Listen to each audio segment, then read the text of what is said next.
Morning, good morning, good morning, or good whatever time it is when you decided to watch this, or if you are watching this during my morning and it's your something else, good whatever your something else is, friends. Back at it, a little bit of Elden Ring. Woo! Delicious stone sword key. We're out here cleaning up. Hey, bird. Had a feeling you'd be here. What's up, baby? Woo! This bird has fire.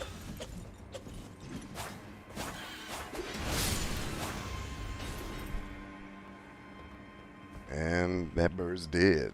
So we're cleaning up some of the areas of the game. Pardon me. Cleaning up some of the areas of the game. Hey, look at that. That I had previously not really explored, even though we conquered the bosses of this area. We're just cleaning that up, and really, just as we continue to experiment with the show, we wanted to have different opportunities for people to watch at different times, because we get people from all over the world and the different channels through which you can see and hear the things that me and my team are up to. There's quite a few people overseas and in other parts of the world that are like, yo, I wish you would do this at another time I could actually watch. So here we are at another time. Thank you for being patient with my voice. I'm starting to get it back, but it's still not 100%. I am much better today than I was the last 2 days, though. It's weird, like, as you start to heal, as you start to heal from stuff that's ailing you, it's like you sound worse at times, even though you feel better. It's a funny little, I don't know if you call that an oxymoron or what you call it. But we are here at Stormveil Castle, in case you're wondering what this gorgeous little place is. I was like, there's a lot of stuff in that castle I didn't explore or do. So I think I'm going to do that, and here we are doing it. I can't believe there's not something down here that wants us dead. That's very hard to believe. But I guess what we're getting ready to do is stone sword key, so there's probably something in there that wants us dead, right? Or, come on, something ain't gonna climb out of that hole right there and jump on us? Come on, bro, I've been here a minute. This ain't the first Elden Ring show.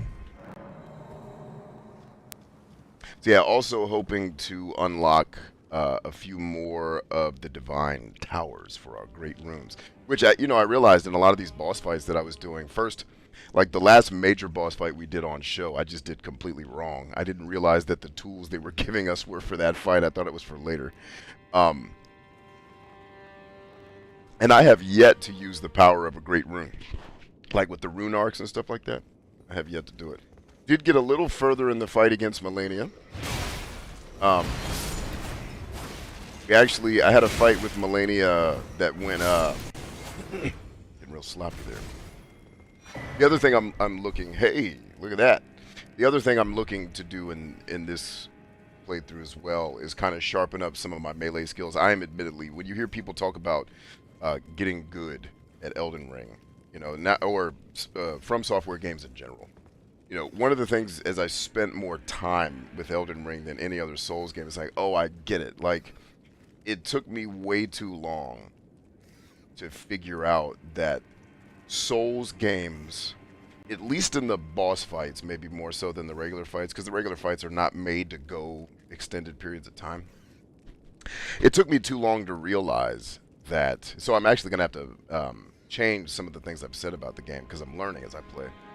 A lot of the boss fights are I call them pixel perfect, even though I know that's not an accurate term. I know the game gives you quite a bit of mercy at times with the brutality that it does dole out. It also is pretty merciful. But the point that I was making there is that most of these boss fights are QTEs. And not only QTEs, they're QTEs where like especially in the Melania fight, probably more than the other fights, a lot of times you're shifting strategies based on what she's doing. So that could mean, okay, I'm going to come in with a heavy L2 strike to stagger her, but then I'm going to fall back. And then when I fall back, she's going to go into her flurry of moves, which means if I didn't have a shield equipped, now I need to equip it. Now I need to do so there's a lot of dexterous, complex button inputs that go into the game. And I didn't realize it's like, oh, these fights are QTEs. That's why I suck at them, because I can't do QTEs to save anybody's life. Like if the world is gonna end and they're like, Brian, we gotta have you do a QTE, just hit the button. It's over. And I've noticed I've had issues like that, not just with QTEs, but any on-screen prompt that I have to respond to. There's like a, I don't know if it's a microsecond. I don't know how much the time is, but there is a delay in my brain between what happens on screen and my reaction times to it. I noticed that like even with that's why when you guys hear me joke, like I could do this in real life easier than I could do it in the game. I'm kind of joking, but I'm also not. Like I remember playing like Rock Band and thinking like, damn, I have been paid to play drum beats better than this game tells me I am at playing. And granted, you know, it's not for nothing to be off time. But like just what's happening on screen and me doing it to it. I used to always tell people when I played Rock Band more than Guitar Hero. I didn't notice it with Guitar Hero, but when Rock Band came on the scene, it was like I'm playing what I'm hearing, like which is what people who play in bands do. I'm not looking like, but if I play by the screen, I notice I'm a little bit off, and it's like, oh, I guess you can't play what you hear. I have to play what I see, and for whatever reason, maybe I had that thing where the screen wasn't synced up. I heard that's a thing you got to have. You know, I don't refresh rates or any of that crap that nerds talk about that I made, you know, dilettantly know some things about. But anyway, yeah, like it took me too long to realize like, oh, these are QTEs. These are literally rule-based QTEs that you have to do multiple times to learn the tells. And like when I started studying Melania, it was like, oh snap. Like she hides her tells. Like if you've ever seen Samurai Champloo, Melania is a lot like Mugen. And that her tells are hard to see because she's all over the effing place. But like with her first form, it's actually, once you've done it a couple times, it's really easy. It's, you know, her second form, she pulls a couple of things that I'm still, like, I'm still ignorant on some of her tells. I'm still trying to master them. But it's like, it's interesting. It's like putting together a puzzle. And so I think one of the things I've said often is that these games aren't hard, but it's like when you think about the complex button mashing that you have to do to make the games work, it's like, yeah, they are kind of hard. It's not necessarily the kind of hard things people do that they get celebrated for, like the people who work on power lines that are 7 million yards in the air or whatever. You know, people who put their life on the line to fight fires. It's not that kind of hard, but it is its own hard. So it also explains to me why, there's only going to be so much get good that I have in the tank, because me and QTEs are never going to be friends.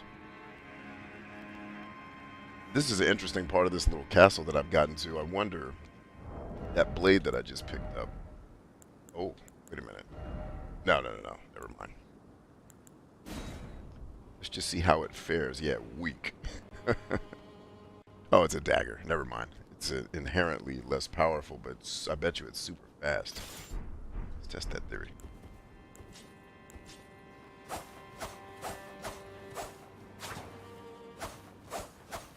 Yeah, I think like the way I like to play these types of, you know, combat adventure games, looking back on having played Elden Ring quite a bit now, I think I probably should have gone with daggers.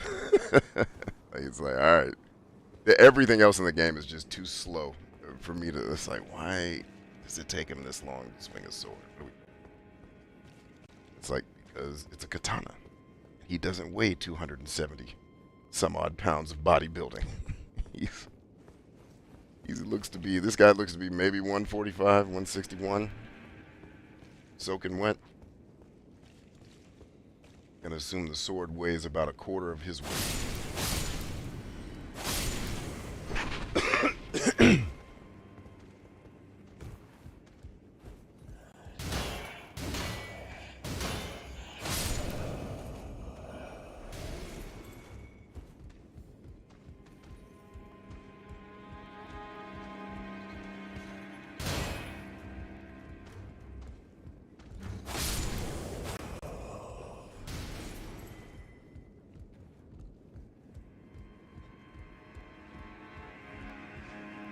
Hey, this guy. I don't know if I've beaten him before. Let's find out. I bet you it doesn't open from that side, does it? Never opens from that side. Thinking. But anyway, just a good morning show to help y'all start your day, give you something chill to wake up to. We can have a chat. Get in the comments section and want to chat it up. I imagine this early in the morning, not too many people are going to be chatting. Just trying to figure out how to be a human again when you first wake up. I get it. Get your coffee. If you drink coffee. I don't, so I don't know what that life is. I wonder if I want to fight this guy. I don't remember how I fought this guy in the past, but he looks... Oh, it's that dude. I know who that is. Never mind. It's Wind Dude.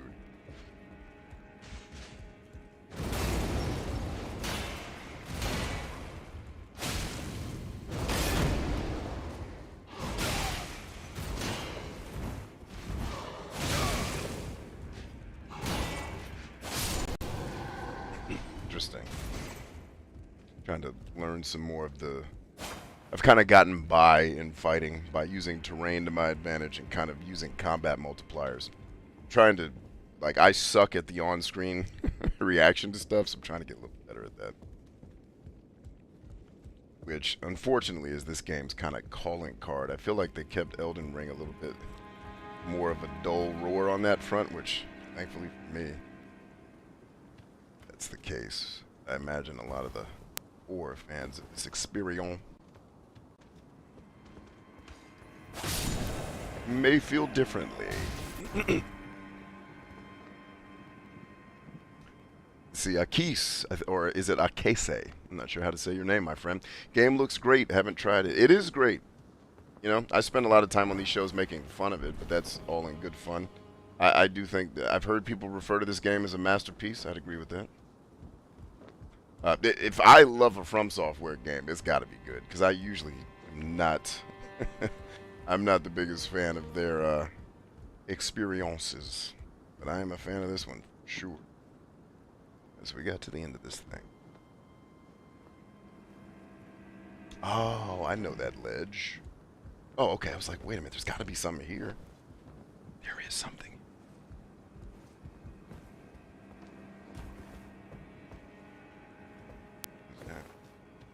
Weird. We're already shanked.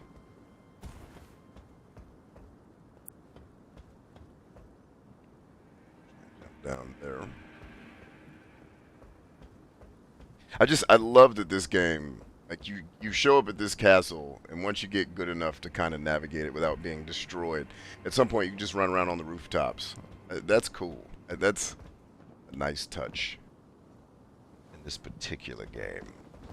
I happen to like quite a bit. Drop off spot there, maybe? Nah, I don't think that's too high.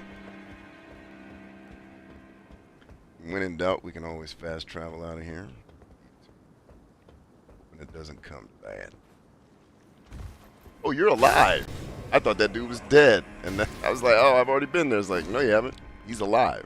And this is that door we couldn't open. Boom, shortcut. Done. What's for lunch? How cool is that?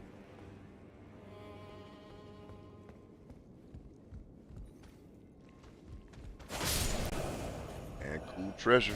2 cool treasures. Look at this. We getting treasures. Right. I was going to say, that's a regular white one, so I don't think that one's a crazy treasure. The blue's usually pretty good. Yes, sir. Those are always useful. Always.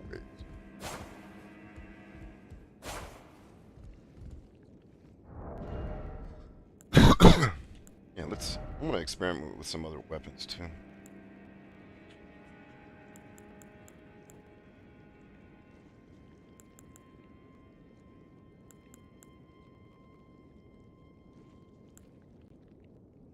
Royer's Rapier.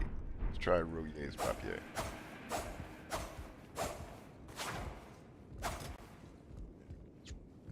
Appreciate you, brother.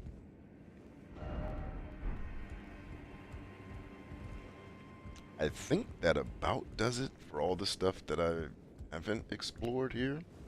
I'm sure I've missed something. I don't know what that something might be. I love that the patch added the camera stays where you put it. This is so useful in this game's combat. Like, the fact that the camera's constantly correcting me, you're constantly doing this all the time, trying to reacquire targets. It's like, leave the camera where I put it, unless I'm locked on. Thank you. So yeah, thank you From Software for adding that. Now if you can just make sprint, you know, L3, and maybe dismount the horse B, then we all be friends, because then I can sprint and walk with the same hand and do other things with my right hand while I'm running.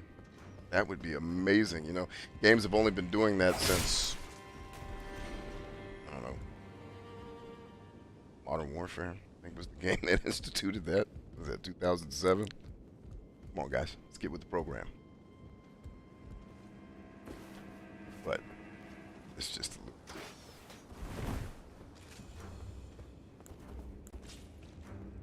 Trying to get these guys to come in here and get into some fisticuffs, baby. Let's get into it.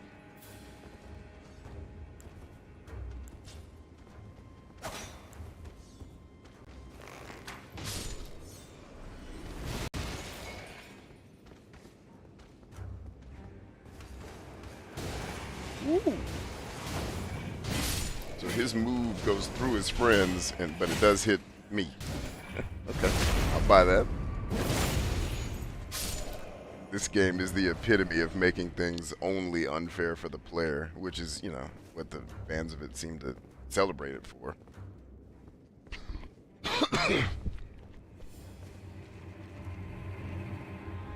So bring it on, peeps. Had a great conversation in the comments on one of our one of the earlier streams in the week, and the gentleman brought up Ninja Gaiden, and we had a pretty cool talk. I was like, you know, I think that's part of the reason why I don't think From Software games are inherently quote-unquote hard, even though I kind of retracted that statement at the beginning of this show a little bit. Like, Ninja Gaiden is leaps and bounds harder than Dark Souls. The only thing that really, or than what I've played of Souls-like games, it's what makes these games hard is you have to play ignorant until you get beat enough to learn. And there's a lot of complicated button inputs to pull off combat. That's, you know, Ninja Gaiden, like the way I said it to our friend in the comments was, to me, Ninja Gaiden is a harder game to play, but it's way easier to learn. I said that's kind of the olive branch I would give the Souls family that think their games are hard. It's like, have any of you beat Ninja Gaiden on an NES? If you haven't, I don't want to hear about how hard Melania is. Because I guarantee you, she's still easier than the second form. Well, I don't even want to tell you who the final boss is in Ninja Gaiden. I don't want to spoil it for you. Because that was a hell of a frickin' spoiler when we were playing that game as kids. And so that's why, like, I play these games, it's like, really? This is what you call hard? This is when I was a kid, From Software games are what we called cheap. These weren't the hard games. These were the games that were just the quarter munchers in the arcade. Like, dude, they made that just to eat quarters. Don't ever go near that game. So I think the quarter muncher guys must be who From Software's developers came from. Which, by the way, is not criticism. Quarter munchers are fun, too. The Simpsons Beat 'em Up's one of my favorite games of all time. Try beating that without $5. That's when the nerds come in. I beat it with 50 cents because I'm awesome and I never get laid. Well, I'm not as awesome as you. I imagine I get laid slightly more often.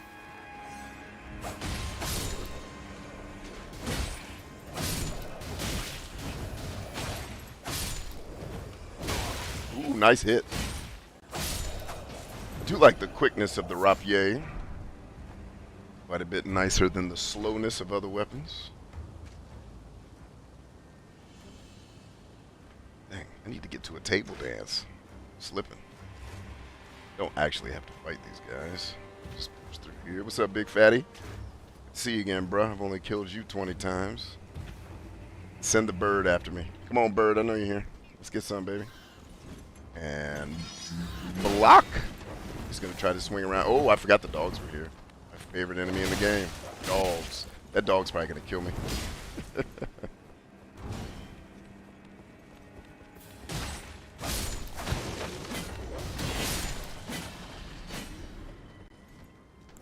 And the bird's still chasing me. That's hilarious.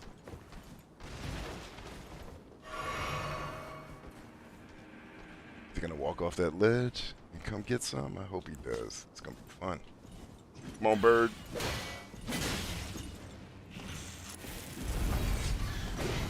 Little fire damage, bird. Ain't nothing wrong with that. I need my other sword back. This one is not doing much damage. What's up, big fella?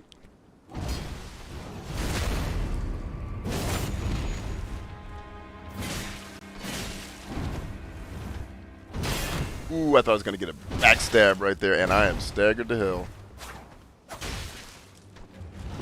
Woo! See, like I cannot dodge on time. Like I don't get good at that. Timed button mashes are not your boy's thing. I just don't get good at that ever.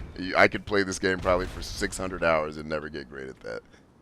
Just, you know, if the world ever comes down to people who have to be great at that, you might be. If it comes to me, thankfully there's a lot of people who are good at that, and hopefully they'll call you and not me, and then the world will be saved. I think I said that backwards. Hopefully they'll call you and not me. I think I said hopefully they'll call me and not you. No, no, no. Hopefully they'll call you and not I. Let's change weapons here so I can actually do business. I like that the rapier, but it is lacking in power.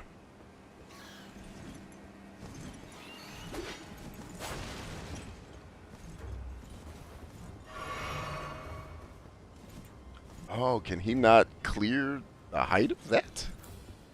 No, yes he can. I was gonna say it doesn't make any sense.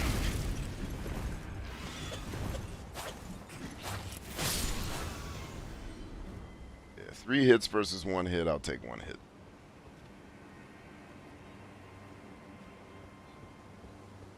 I think there's more dogs over here.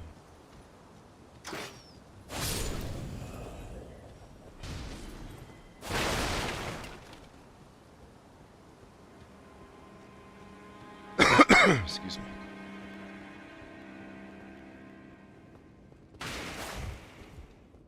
Gosh, there's so much content in this game. Like, I don't remember. Like, I remember doing this part, but I don't remember what was in there.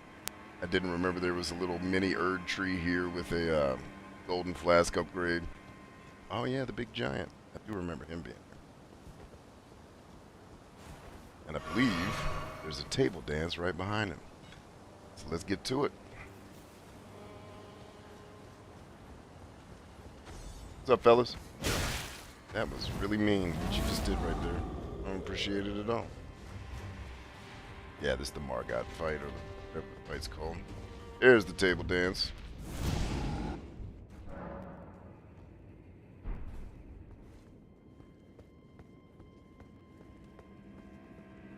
See how much damage my level up gives me now.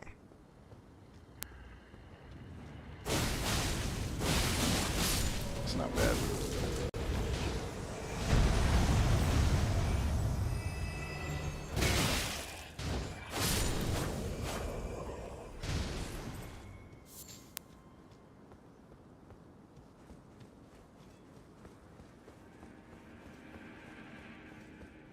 Oh, I know what I wanted to check.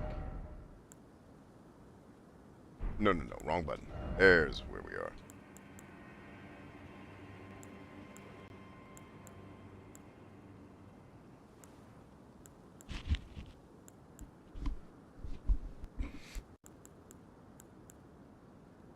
Oh.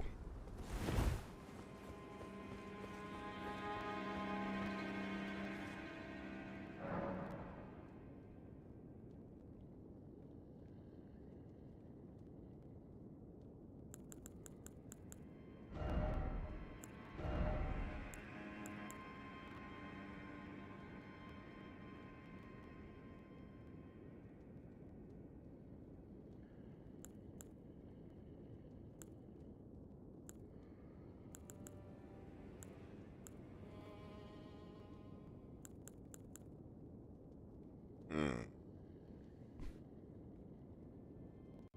was hoping a different route with that.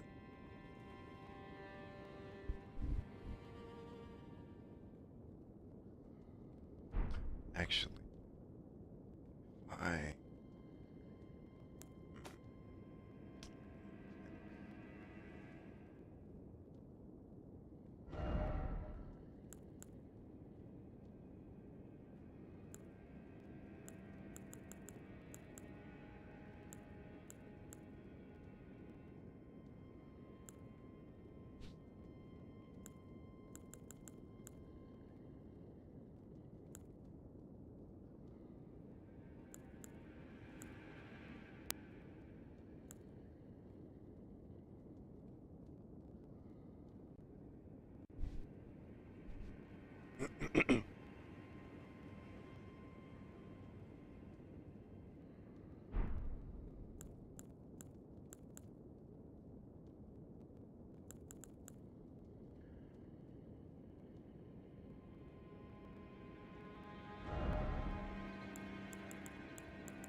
Hmm.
Right.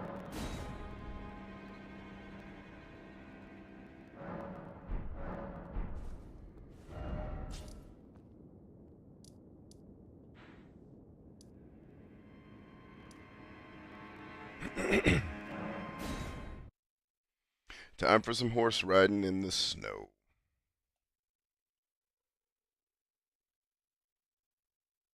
We'll have to take a quick break in the not too distant future to help kids get ready for school. So.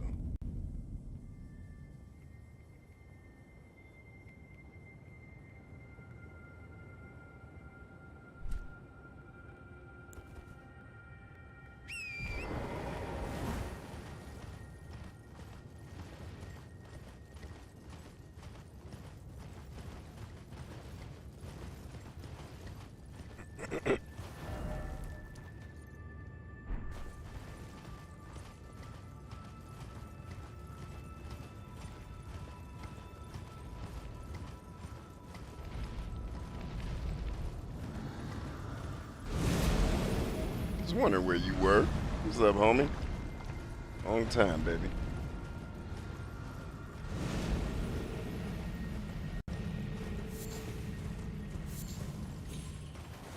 I've been doing the close quarters arenas of this game so much I forgot what it's like to be outside in the fun parts of the game. Hey, there's a big fella. I obviously have not been here yet. At least not that part of it. We gotta find what we're looking for up in here. Hopefully not get smoked in the process. Ooh, not that way, bruh. That is automatic smoke.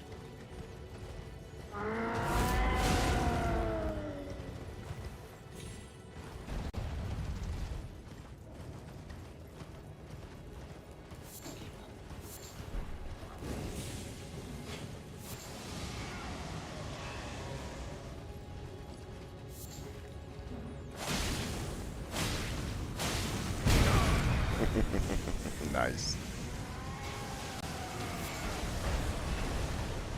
They sound really upset about what just went down in there.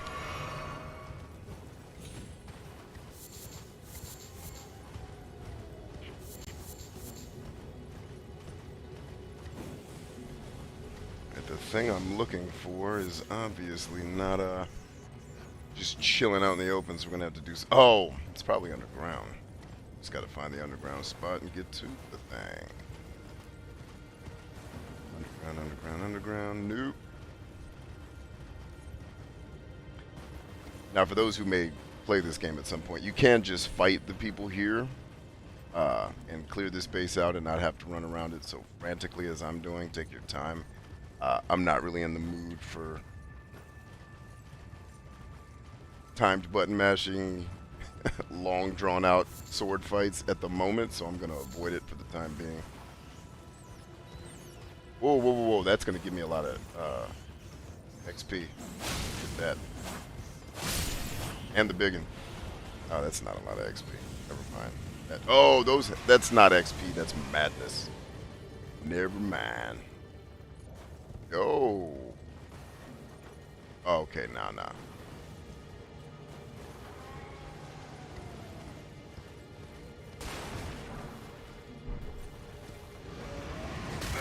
Ooh, nice shot, dude. It's really unnecessary, though. I don't mean you all any harm. I don't actually want to fight you. I just want to find what I'm looking for.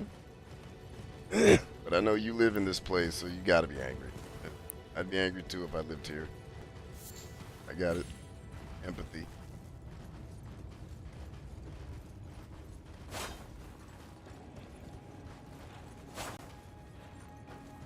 I thought I already uncovered the underground here.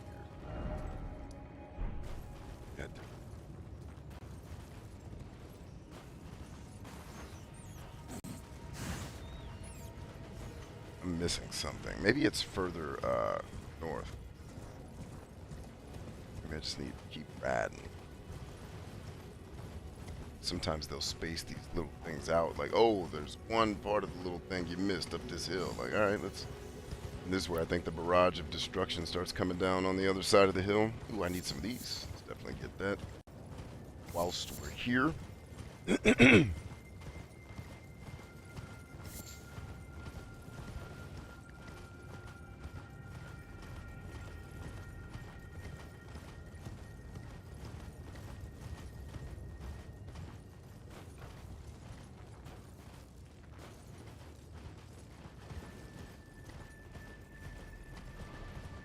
What's up, Bear? Stay asleep, alright? You're not really here.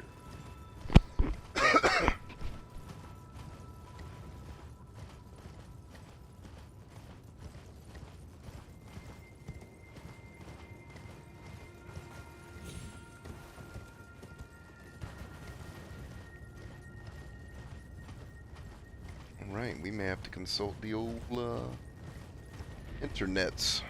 Figure this thing out. Took you long enough. Took you long enough to get here, Billy.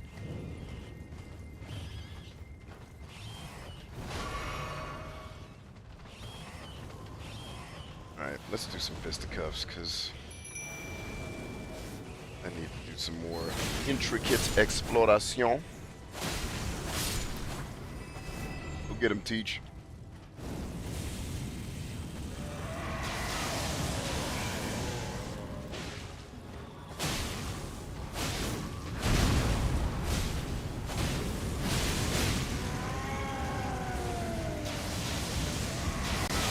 Oh, damn it. I didn't realize there was two of them right there.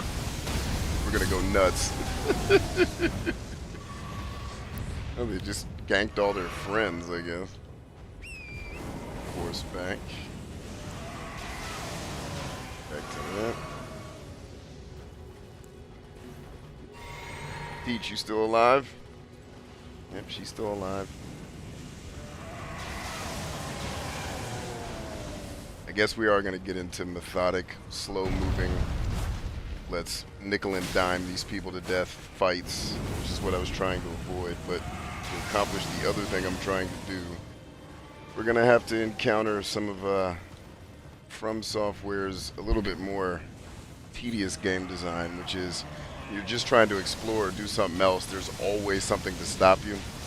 The inherent challenge is not that they're difficult to beat, it's just that they're usually a pain in the ass and require a lot of nickeling and diming, which makes the fights take longer than they are fun. That's just me, and that's just a taste thing. I'm not saying that's true. That is my kind of emotional reaction to the game. Like, I'm running around these bases trying to explore. I get that there's stuff here to kill, but I don't want to have to ride around on the horse, hit it twice, run away, hit it twice, run away. Like that kind of... I feel like at times they didn't balance that properly. Like, this is not the place I would have put that fight. But again, that's all what you like. There's nothing to do with objectivity or the truth. Just, I'm way more interested in the adventure than I am pretending to be an expert swordsman. That's I think that's probably why these games don't usually hit me as hard as others. Like, at no point do I actually envision myself as a master swordsman or a person who can ride a horse. Just give me a fun place to be, fun stuff to kill, and a chance to get a little stronger. That's all, Billy. Alright, we're going to have to consult the internets, because I think I have exhausted all of the map here, and have not found what they told me I was supposed to find here. Get or teach. And it should, that is hilarious that you can die that easily. Oh, thank you. My Spirit Ash there actually contributed. Which I feel like the Spirit Ashes in this game was something that From Software I think was probably split on. Like some people probably wanted it, others didn't. Because the immediate arguments could be, oh, it makes the game easier. I would submit these things don't make the game any easier. They make it take less time. And that's always valuable to me because like From Software games often take too much time. They're just, some of them are just too long.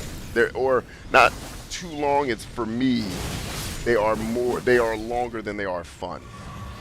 Right? So like to me it's become obvious that these Spirit Ashes, I think they would probably rather do away with them because they are beyond being a minor distraction.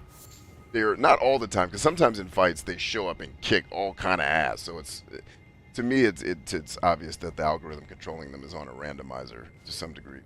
But it's more like I'm okay with the fact that they're not all that helpful. It's just having them in the game kind of led me to believe, hey, this is gonna make fights way less effing tedious, and they just don't.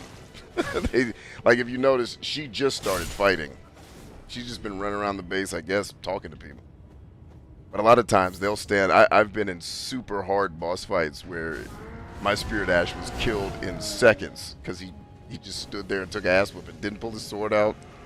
You know, and it doesn't matter which Spirit Ash you use either. Like, cause I know a lot of people I think favor the Mimic tier, but I thought the Mimic tier was kind of garbage from jump. I never thought it was really that great. There's some fights where it's extremely helpful, but in the real challenging boss fights, your Mimic tiers are really just a distraction, which, again, I'm not against that. You know, make your game. I want you to make, you know, whatever your vision is. I think I just wrongly kind of came to believe that, oh man, these Spirit Ashes are going to make this game way less tedious. Like, nope. All the tedium that the fans of this thing love is still here. Like, alright. Actually, I think I found what I'm looking for. Yep, here we go. Ah, I missed, but I think I can fix it. Yeah, this is where I'm supposed to go. There we go. We found it. No need to consult the interwebs. Some of these you can ride down, and I guess this one you can't.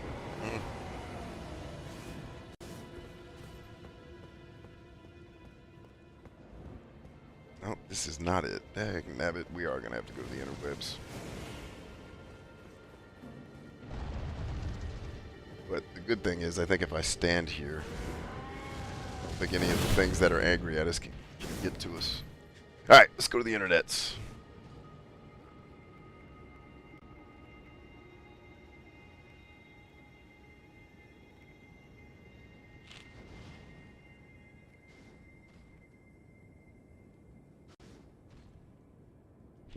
Oh, well, because I got the instructions screwed up. You're in the wrong place. These instructions were for a part of the game I've already done. Scooby-Doo.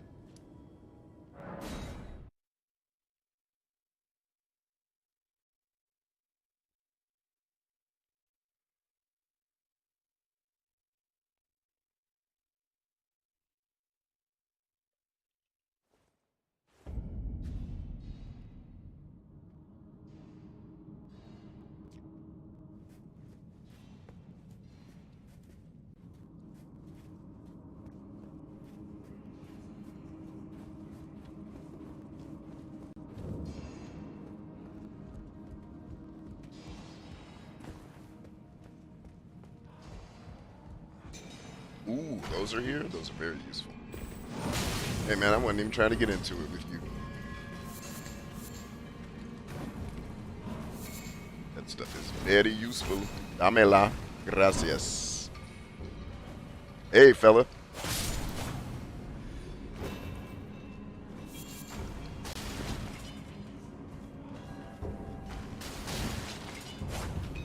Hey, thought so. That looked like a secret passage. This is a place we haven't figured out yet. Sweet. Yep, I knew that too. Get there. Boom. Got 5. Uh-oh. Shanked myself. I think I did.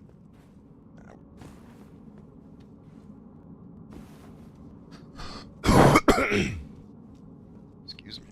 Ooh, that was a good one. That one cleaned out the old lungs there, Chief.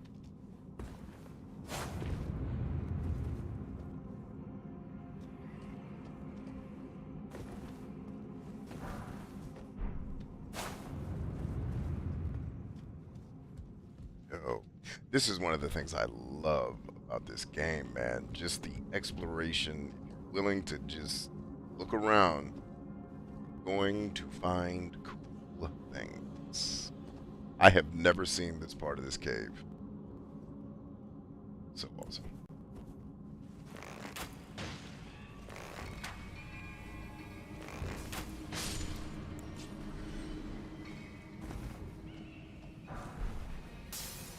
Love it. This dude's hit hard. Watch out. Whoops. Didn't mean to fall, but is there a bear or something down here? Hey, it's her. Yes, I was like, what's going to help me open this thing? She is.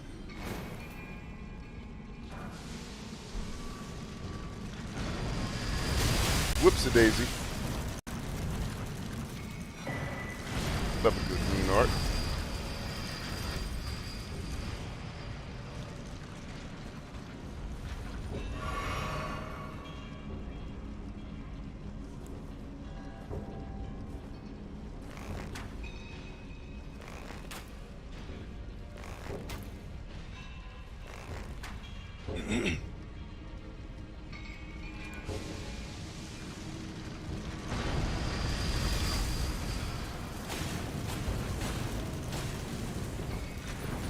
She break this thing or not? I can't move.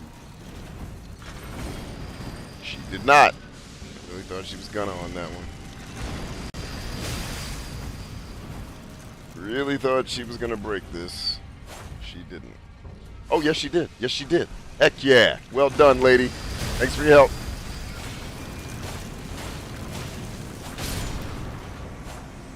Much love. I appreciate you coming through for me, gal. Love to you and yours. I pray for you.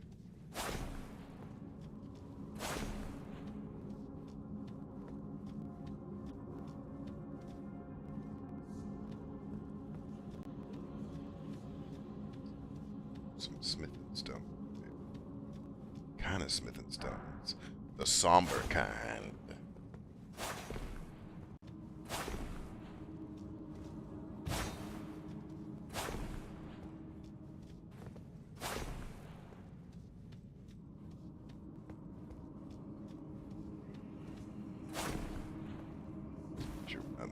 Anything else behind? The rock faces that usually open up look a little bit more like that. They kind of have a. Always heard people talk about how well the Uncharted games made, because anytime you saw yellow, you knew it was time to start climbing, like they programmed you well. This game does it too. It's much more subtle, but it does it in a lot of ways.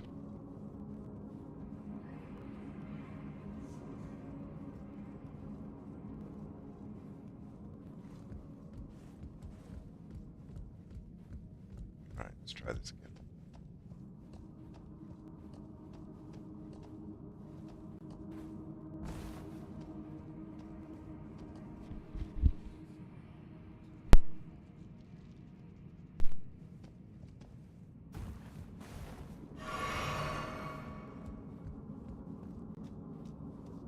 See an item in there.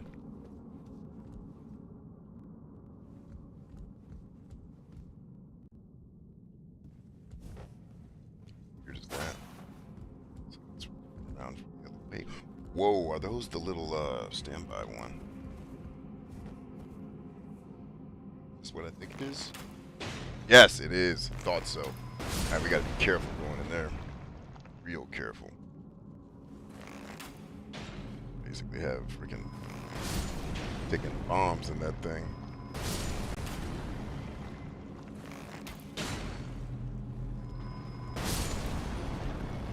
Alright, cool. I'm gonna take a quick break, gang, and I'll be right back with you.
Let's go.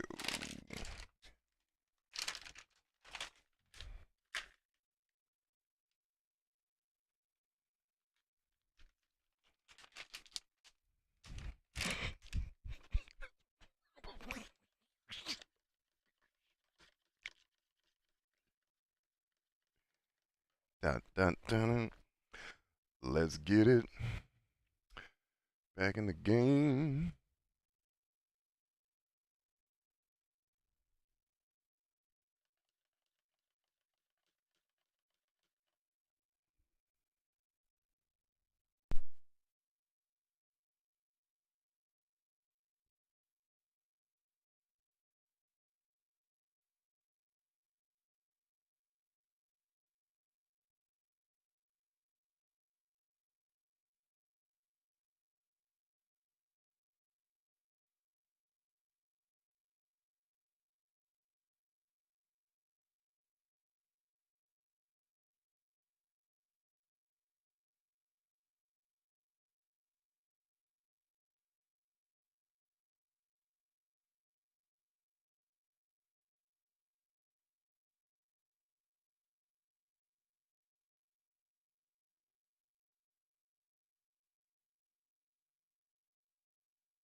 And we're back. Oh, I have no game sound. There we go. Much better. I had all me sound and no game sound. That's no bueno.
Hmm.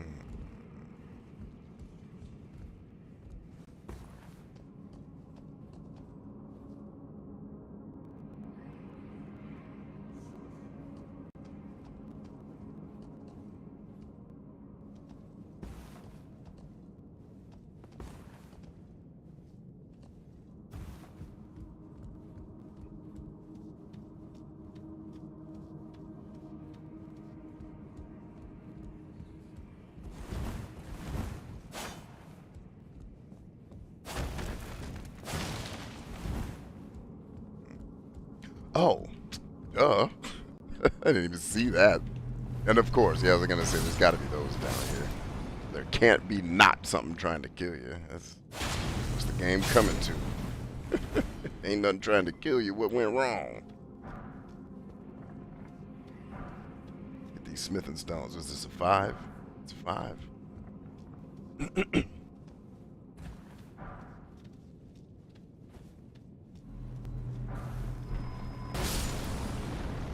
Hey, nice there. Oh, those things. I don't think I've ever seen the eye just open up like that. That's cool.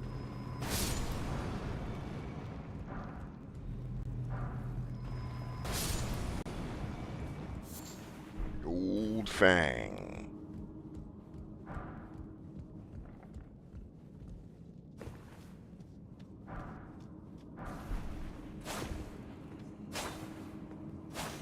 Those whispers, those subtle whispers in the back, like up into the rear on the left side. That is in every one of these caves. That is just such a nice touch.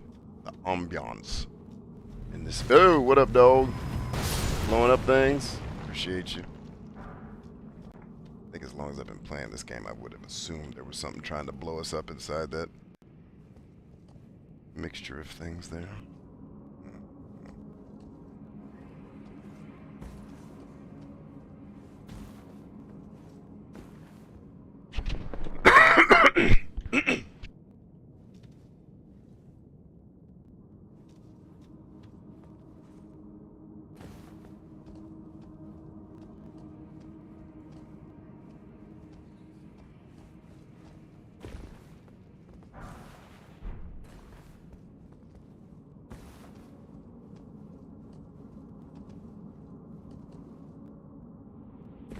Whoops. Not intentional. Wait, why am I not targeting? Oh. Why would it not? Oh, I guess because if they're not on, they're not alive and targetable, technically? I don't know. Interesting. Interesting. I mean, there's so much in this game. Like, how do you learn all this stuff? Like, how many hours do you have to put in just to... Like, I feel like I don't know jack, and I've put a lot of time into this game, and I'm still learning. It's like I said, I don't know how these other companies get away with the games they release when this exists. Like, what? You want me to play Far Cry 4? No. Not happening. And I get that that's kind of an apples and oranges comparison in terms of the type of game, but I'm not talking about the type of game, I'm talking about the quality and just how much sheer goodness has been baked into this. You know, we can argue whether that goodness is actually good depending on your taste. I'll buy into that. But the fact that it is good to someone and there is a lot of it, that's a nice touch. It looks like we've already done whatever the boss fight is here. Unless we're getting ready to walk into it right now. Find out. Nope, we're walking into it right now, it would seem. Teach! We've never fought this guy before. Let's see what he does. Nope, he doesn't like that move. Ooh, the black hole move.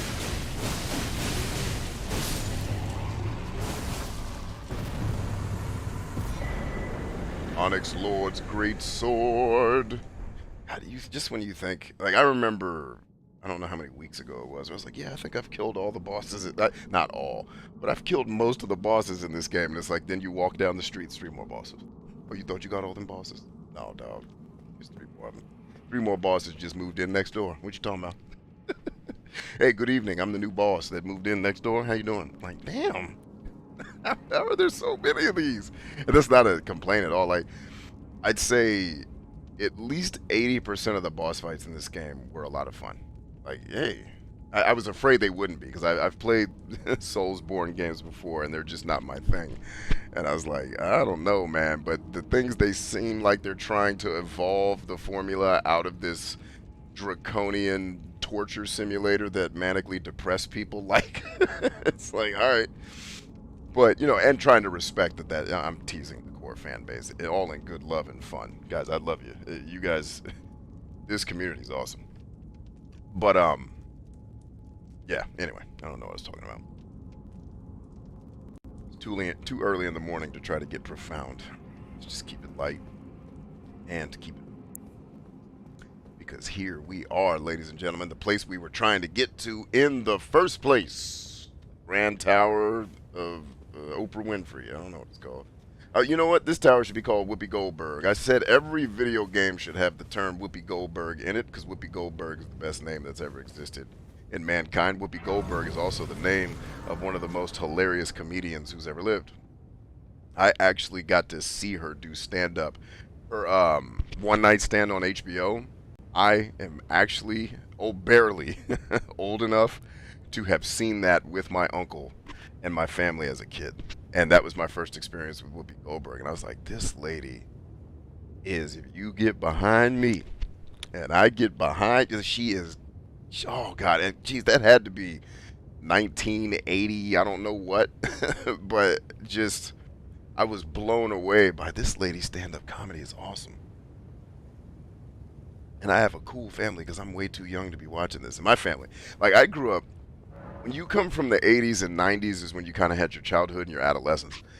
Our parents didn't give a shit. Like, just go watch it. Like, I saw if you guys, I almost don't even want to say it on the show because I don't want young people to know it exists and go look for it and be tortured like we were. But let's just say there was a series once upon a time, back in the day, that had to do with death. And I watched that multiple times. I'm like, why in God's name did our parents let us watch this stuff?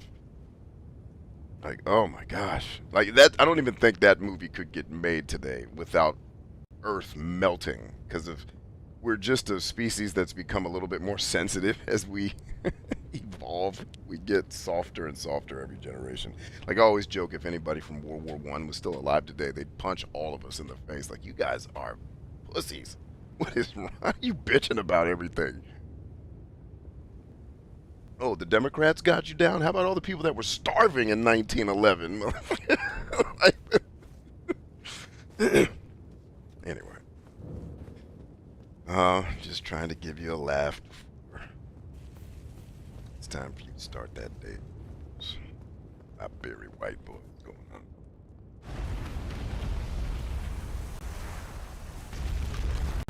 Push it up. I like how all of these Professor Xavier towers are, like, each one that you get to has has had something different I had to do to get to it. Like, this one I had to go through a cave. One of them I think I just ran up to. I think you just roll up on it. The other one was some weird mystery in a magic academy. I teleported to one. I know whose that is, and now I know why it doesn't open when you get there, because I'm still struggling, and she's still kicking my ass. So, gotta get good, baby. We ain't good enough to beat her yet, so we gotta get good. As the fans of this game say, we will get good. We'll eventually beat her. Today's probably not that day, though. I seriously have to work on. Like, it's just a straight-up melee, complicated button mash, memorize everything. Like, all right. Exactly what I hate about video games and why I stopped playing them in the 90s. But alright, we'll try it. But we'll get good, no worries. Love how that bell just blang right as you get to the top. There's so many touches in this game. Just as an audio-visual experience, this, like, put the gameplay on the shelf. This thing should be winning awards just for its presentation. Like, if this thing doesn't run away with every award at the damn Jeff Keighley. Sorry, Jeff Keighley. I'm thinking of Luke Keighley and mixing that with Jeff Keighley. Hopefully Jeff Keighley understands that Elden Ring should probably win everything. Except for best combat. I would definitely... Like, if this game... And I know this wouldn't exactly work the way I'm saying it. But if this game had Kingdom of Amalur's style of combat where it's more fluid and you don't feel like a plodding, clunky machine that has to do complex crab clawing with your controller, it would be a lot... You could keep the difficulty, which I think actually you probably couldn't. The lack of fluidity in the motion is why this game's hard. It's that after I pull this move off, I have to stand still for 1001. A quarter to half of a second, I have to stand there and be vulnerable to a counterattack. They're trying to add a lot of real-life elements to fighting, which I respect. I just never think that translates well in a game. Like, it's more of a simulation. I think the people who like that are the same people who really like the simulation aspect of Madden. Like, I ain't combat simulator, I got it. I'd rather have combat fun. But combat simulators how these guys make their money, so I am not gonna knock the hustle. Restore the power of the great Rune. Whose great Rune did I do? Rykard's. I, Mr. Rykard, I have restored your... Now I'm gonna see what kind of goodies it...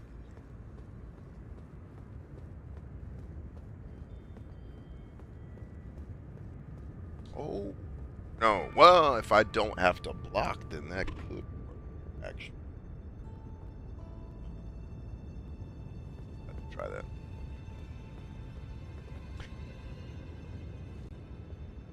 Sorry for that. I'm thinking out loud about future combat. Like, if I add this Ash of War to this weapon, but put it in my left hand instead of the shield, and then one two-handed, then I can get that move while still being able to switch to the other sword. But then that's a lot more button. Like, to win a lot of these fights, I have to minimize how much button mashy shit I have to do. Because when it comes to the QTEs, I'm going to F them up. So, just thinking about future. Let's go to Great Runes of Jesus here. Oh. Yeah, no, I think Radahn's is much better than Rykard's. Rykard's is great for, like, world exploring, but not boss fights. Yeah, actually, Rykard's would have been. Now, if I had had this great rune, while I was doing Arm Azula, it would have been way less painful. Yeah, that would have been a good one. But I think we'll stick with Radahn's for now, because we've already pretty much finished that place. Except for the giant dragon, we gotta kill at some point.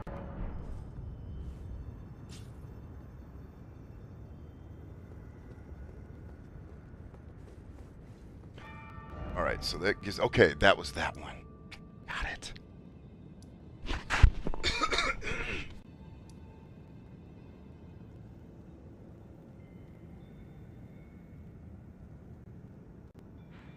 So we got one of them, two of them. These are the three that we have. Opened up Melania's. There's two other. Is one of them... Let's look it up. Look it up on the internet to help.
Did they name these?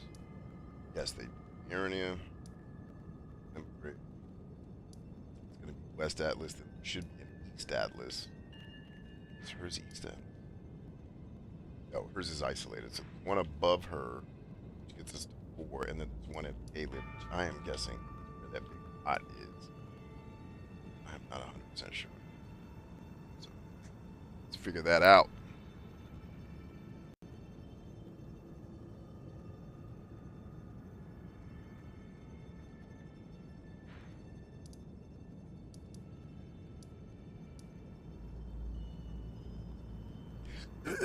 Oh, no. It's right here. Duh.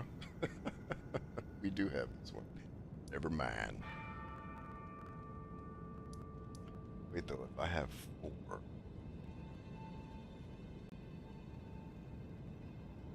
I don't.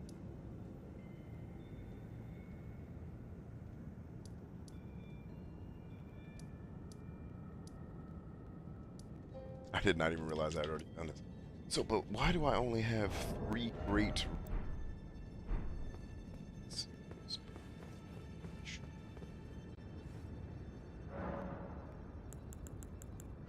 Yeah. Which is Radon's, which I think actually Radon's is that one, right? Isn't Radon's the one in Caleb? Yes, Radon's the one in Caleb, so I have that. Check.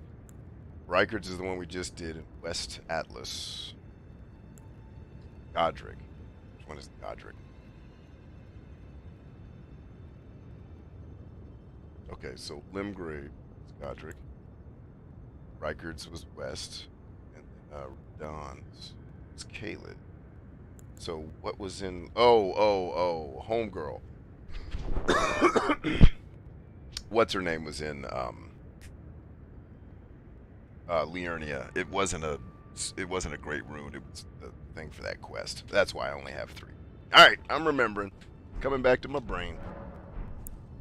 Yeah, we definitely accomplished one of the things we set out to do this morning. That's always fun. Lost on adventures.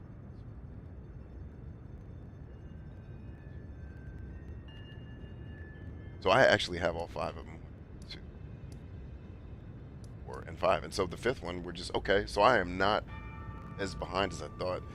The 5th one is just legit. I have to beat Homegirl in a fight. Let me go explore the the new part of the game, which is technically the ending. And if I've read the ending right, I think it's like just a giant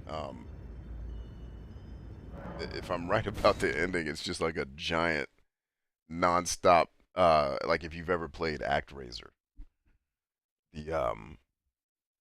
The non-stop boss rush at the end where you have to fight all the bosses you already beat. I don't know how I ever beat that crap as a kid. I play that stuff now and I'm just like, damn. I was bored and had wait like I had a job as a kid. How did I have time to do this? But as I've learned, you make time for the thing.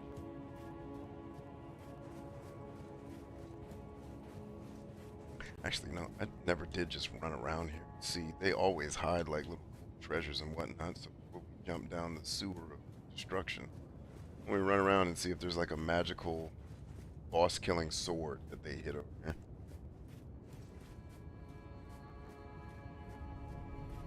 That's the one thing that I'll say I do. Ah. Okay. See, you're already finding cool stuff, and it's blue, so it's not whack. Oh, Rune Arc. Use another Rune Arc, baby. I make that jump? Actually, I might be able to. Let's try that again.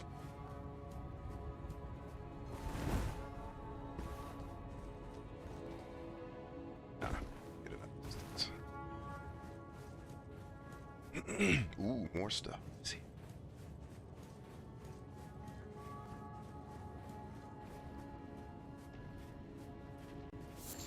Wait a minute, is that big giant dude back that I killed already and now I have to fight him again?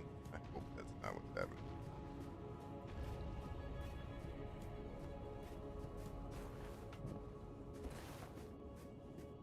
like something out of like Tatooine, like some Star Wars stuff. That's cool.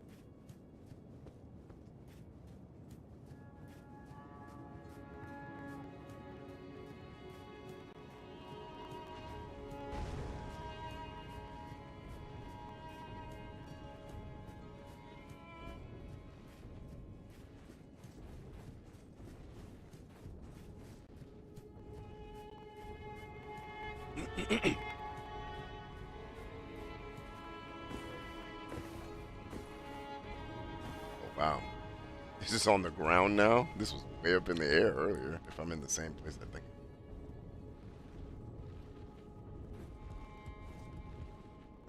Yeah, looks like it.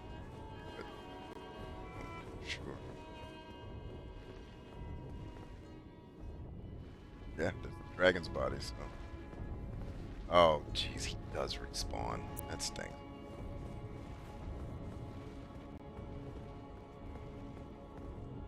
Just jump down on that ledge and beat the crap out of him. I think the music here in Lindell might be my favorite music in the game. Weirdly, though, I was going back and listening to some of Dark Souls music. I think I like Dark Souls soundtrack better than this one. It's like, ooh, I remember that song. It's more. There's more. Like this one captured the dread and the angst better, and that one captured the serenity better. Like the balance of serenity and just absolute. Man, this game is sad. Like, because basically, not for nothing, spoiler alert, as you go through this game, most of the people you are allied with do not make it with. Maybe I shouldn't say most. A lot of the people you start this game with don't make it to the end. Looks like it's wow. This game is really emotionally like if you get emotionally invested in characters, like dang man, that's harsh. This game has no mercy.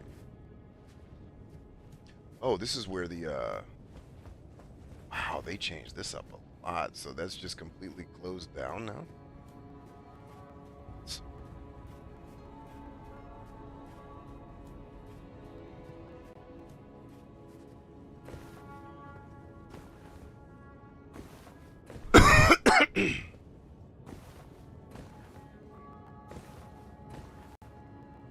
Whoa, he's running in now.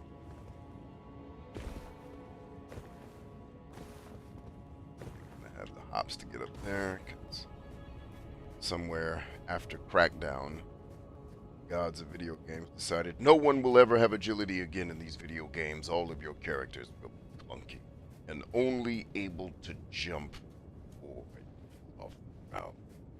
If I catch any players looking like an NBA basketball star, I will end video games forever. Isn't the premise of this game saving the world? Wouldn't you want your most athletic, like, smart dude doing it? Hey. Whoever saves the world should have to inherently suffer through the saving of it. Shouldn't be any fun. Got it.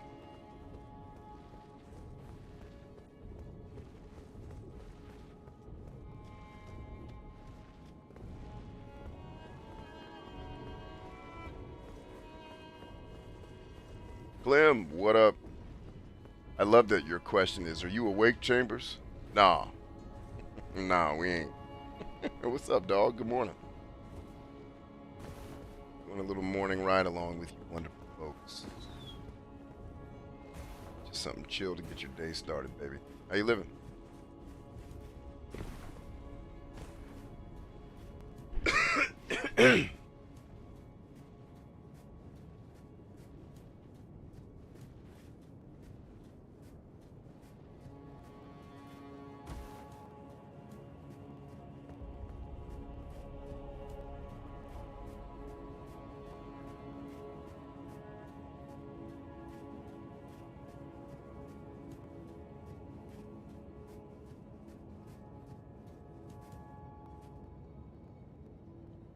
Clem says, wasn't sure if it was recording. Yeah, I got you. What's up, man?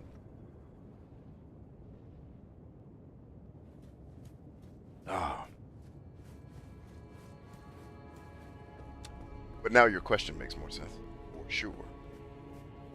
Oh, this was I didn't even think of that. I was like, oh yeah, I guess that does make sense that this could be a recording. Because oftentimes I do have stuff that will come up in y'all's feeds. At times.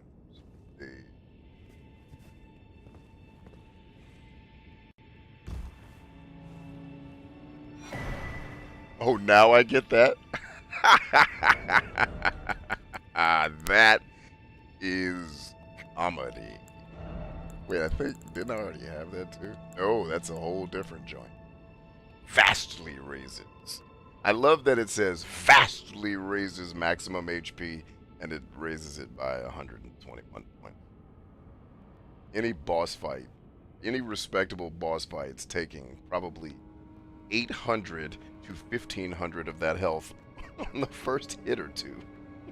So, thanks for the extra 100 there, champ. But that's something I've asked people who are better educated in this game than I am. Like, am I misunderstanding that? Like, is 100 points here actually translated into a fight as a different number when the dice rolls start happening? All you RPG nerds that are into that crap. You know, like, I've gone into fights with enormously boost physical damage negation, and nope. I guess that is a false advertisement. Maybe From Software has this penchant, I think, for reminding you that the world sucks when you play their game. So it's like, is all of this shit just false advertising like most products are? People trying to get you more excited for shit than you should be so you'll actually spend money on it. Hold up. This is where this dropped me? Hell no, I gotta deal with these guys again. At least I got this treasure now. Yeah, I know where we are, Black. I know the shunning ground. Wow.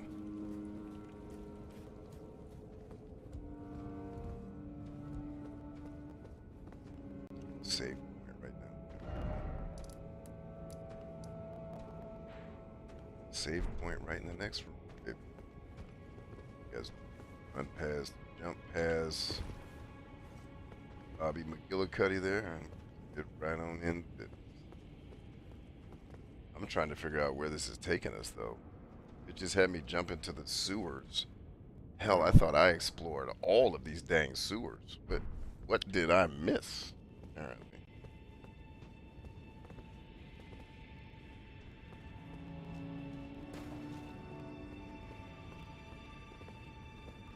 I'm almost inclined to pull up a guide before I start this crap, so I don't get the typical "where the hell do we go" frustration.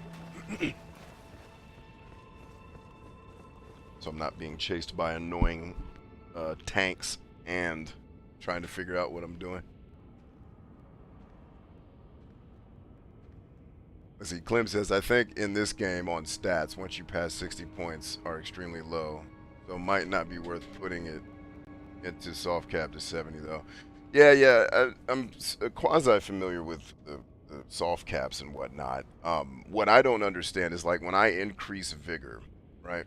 My health goes from 1520 to 1576.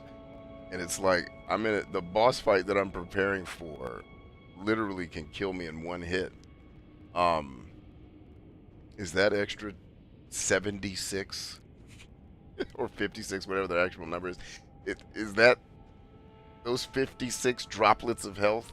I'm supposed to think that's gonna help me? That's bullshit. Like, that's where I kind of lose the lot. Like, I don't want to say this because way smarter people than me build this game, but the leveling system seems mentally challenged. Like, not,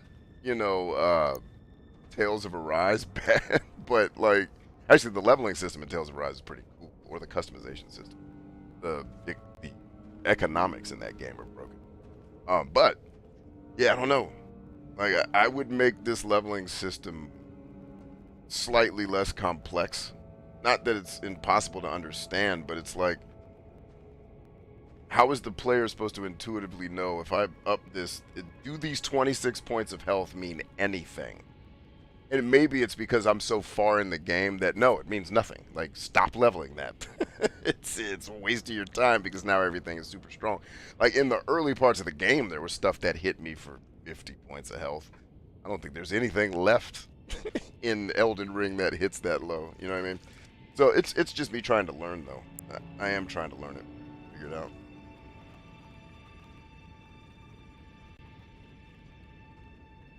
You know, I've actually, and I'm just realizing too that I have to manage my expectations with this game because what I really want is I don't want to make the fights any easier. I want to do two things: make them faster, and make them not force me into situations where I have to repeat the same sequence of timed button mashes over and over because I'm eventually going to screw it up. I just never get timed button mashes right. It's, like, don't call me if, like I said earlier, don't ever, if the world is getting ready to end and they're like, we need B to do a QTE, just go kiss your family. It's over. Humanity lost. You know what I mean? Like, call some other Dark Souls person who's great at this shit. Or actually call somebody who's good at the QTEs in Shenmue. That's the only game, to me, that's more annoying with the time button mashing than Elden Ring. But yeah, like, I would just make leveling happen faster. Because you get to a point where just playing the game, you are not going to level up anymore. Which, I'm okay with that. You actually have to deliberately go level grind like in an old RPG. I actually don't mind level grinding. Or not. Because it feels good. It feels like, okay, I'm making progress. But when I'm making progress toward an inevitable end that this hour of time that I invested now bought me 26 health. Like, what? And, you know, I had a friend of mine, a guy I used to review games with back in the day when I used to, because I freelanced at a couple of places. When I was more on the, you know, the writing side of video games. And one of the things he said really well, he's just like, the problem with, and at that time, the only game that existed was Dark Souls and Demon Souls. It wasn't the rest of all this stuff.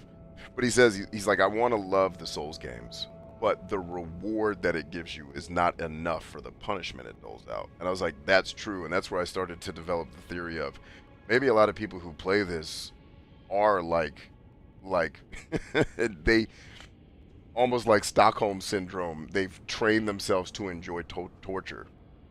You know, like you train yourself to enjoy abuse, and I relate to that because we talk about how I train myself to enjoy abuse. You know, and practicing for football or lifting weights. Like it can be done. It's not lost on me. But yeah, so it's like I want a level to make the fights go faster, but this game does not value people who want to do things quickly.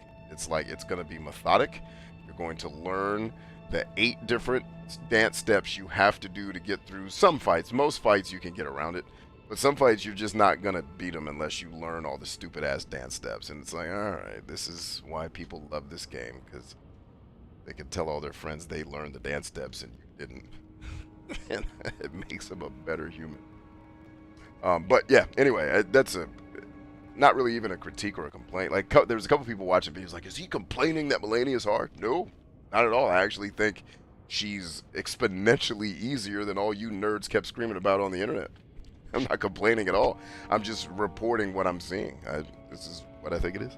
And if I were to enjoy it more, here's some things I would change, but it does not need to change. It's good the way it is. Enjoy the game.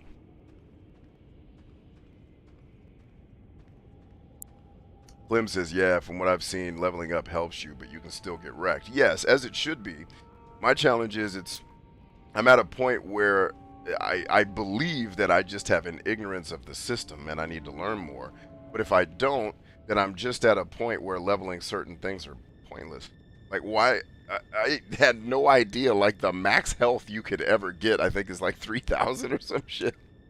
It's like, dude, these endgame boss fights hit for no, like, their regular attacks don't kill you, but their monster attacks will decimate that shit. So it's like, why do I need 3,000 health? Nobody here doesn't do a magic move where they fly 10 feet in the air and destroy everything. You know, but, you know, maybe I'm just not looking at it right.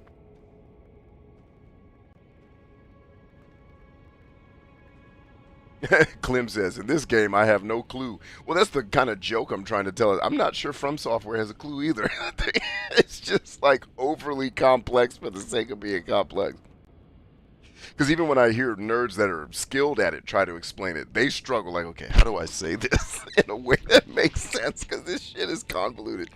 It's like, all right, I guess you won. You made the game that you have to have a degree in calculus to play.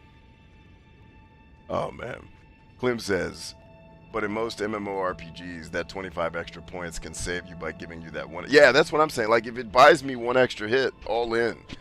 Otherwise, why am I spending an hour to get 26 health points when everything I'm fighting here does no less damage than 508?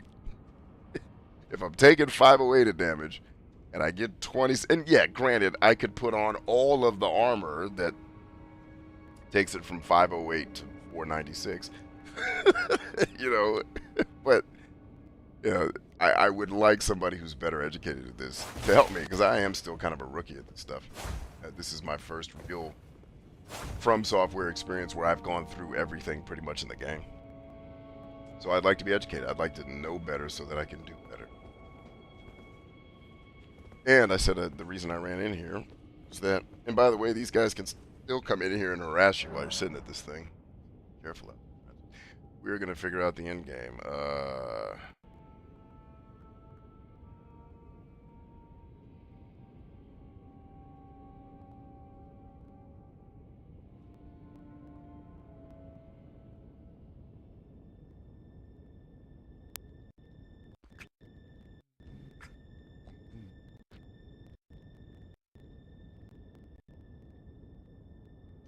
We are definitely at the end of the game. That is no question. But from what I saw in the videos, it's like an onslaught of just enjoy all of these boss fights back to back to back to back to back. And if they're the fun boss fights, I'm all in. And like I said, 8 to 9 out of 10 of these boss fights that I've experienced have been really good. And I'm going to have to take a break here in a second to check on my homies.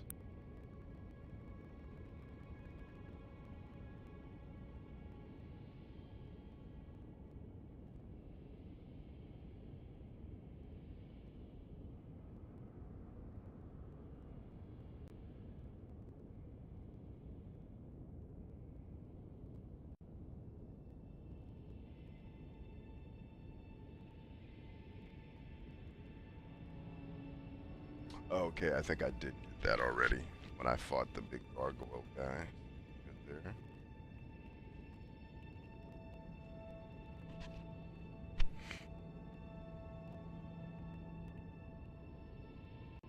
Oh, it looks like I went there. It looks like I wasn't supposed to come to the sewers. It looks like I went the wrong way. Perhaps. Let's try this again. So I think the guy I'm about to fight. Actually, I know who we're about to fight. It's the guy I knew we were eventually going to fight in the game. He, from what I've read, he can do like all of the moves of the bosses you fought up to this point, so that's fun. Let's see how that plays out. Yeah, just the one thing I wish Elden Ring did differently than stereotypical Japanese role-playing games is when you get the thing that the boss just beat your ass with, it better be just as awesome as it was when it beat my ass, and then you get it and it sucks. Comparatively sucks. Like, come on, bruh. You just shot a lightning bolt the size of the Empire State Building across the map. I can't get one of those?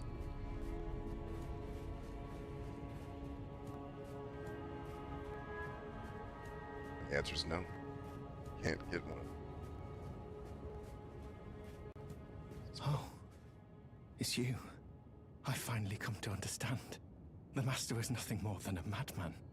Enchanted by a vain and ruinous delusion, he rejected the perfection of the Golden Order, seeking to supplant our glorious faith with his own. Could there be a more pitiable comedy? Look at it.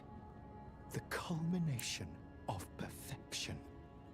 Burning before our very eyes.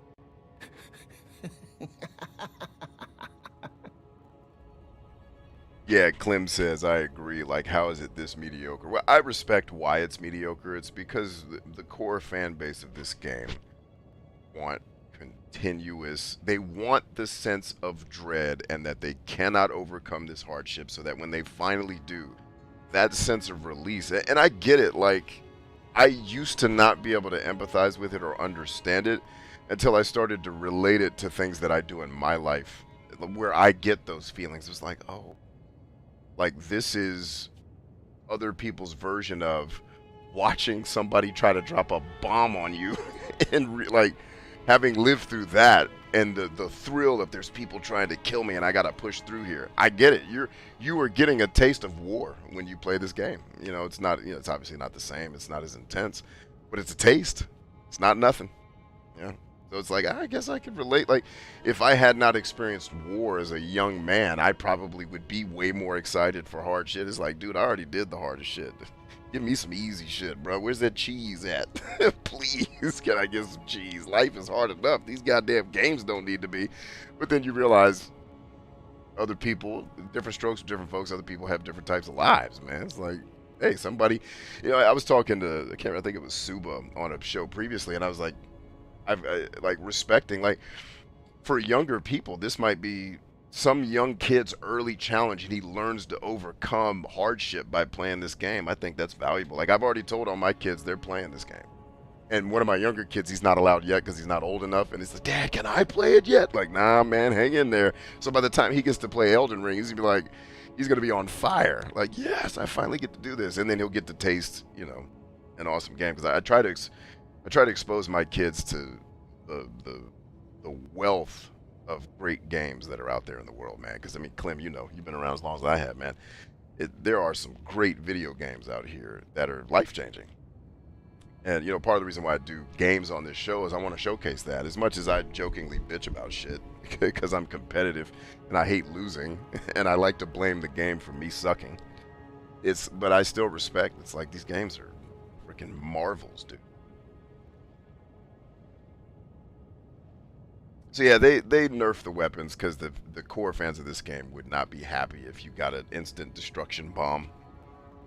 Which I never understood that until I talked to a guy. I was like, why do the nerds who are like that, like, why are you so angry when a game has an easy way? Like, I don't understand. Like, for those of us who don't want to do it the masochist way because we've already lived enough real life shit and we just kind of want to have an escape, like, you can still make it hard on yourself. Why you don't have to use the nuclear bomb. Like, I don't understand why you are railing against this nuclear bomb. And a young dude told, actually, he was not a young dude. He might have been older than me. He was a grown man. He said, yo, I can't resist using the nuclear bomb. I don't have the discipline. And I was like, that's fascinating. Because in one breath, you're telling me you have all this discipline to get good and spend hours mastering a skill. Make no mistake, this game requires skill. You can call it what you want. It's complex button mashing. It's still a skill that you have to develop. And you have to get good and experienced at that skill. And he's like, yeah, I just wouldn't have the discipline to not use it. So I don't want that ever in my games. And I was like, so you're disciplined enough to become Superman in the game, but you're not disciplined enough to not use the like, wow, you guys are weird. Like, RPG fans are weird. That's what it's taken me 20 years to learn when I actually started making gaming content, not just playing these games, is, oh, well, you role-playing game fans, of which I am one, but you're weird. Like, you're weirdos. What? Like, you don't want the easy way in the game. Like, I played Mass Effect on the hardest difficulty from the jump because I wanted the achievements. I played Witcher 3 from the hardest difficulty on the jump. Like, I could have turned that off. It's not like, if I wanted, like, I could have easily resisted playing on easy. You know what I mean? So I don't understand it, but I do empathize. You know, I respect that you guys just can't live if your game is somehow given the option to be, and I don't even say easier, I say it's just faster. Like, I guess it's technically easier if I only have to do 2 rounds of the stupid ballet that is these boss fights versus 8 rounds. That's technically easier, but I'm less interested in the difficulty and more interested in, I just want to get this over with so I can go hang out with my wife. I don't want to do this for another 4 hours. I got shit to do. You know, so I don't know. I think it's funny. Oh, it's you. It's you. I finally come to understand.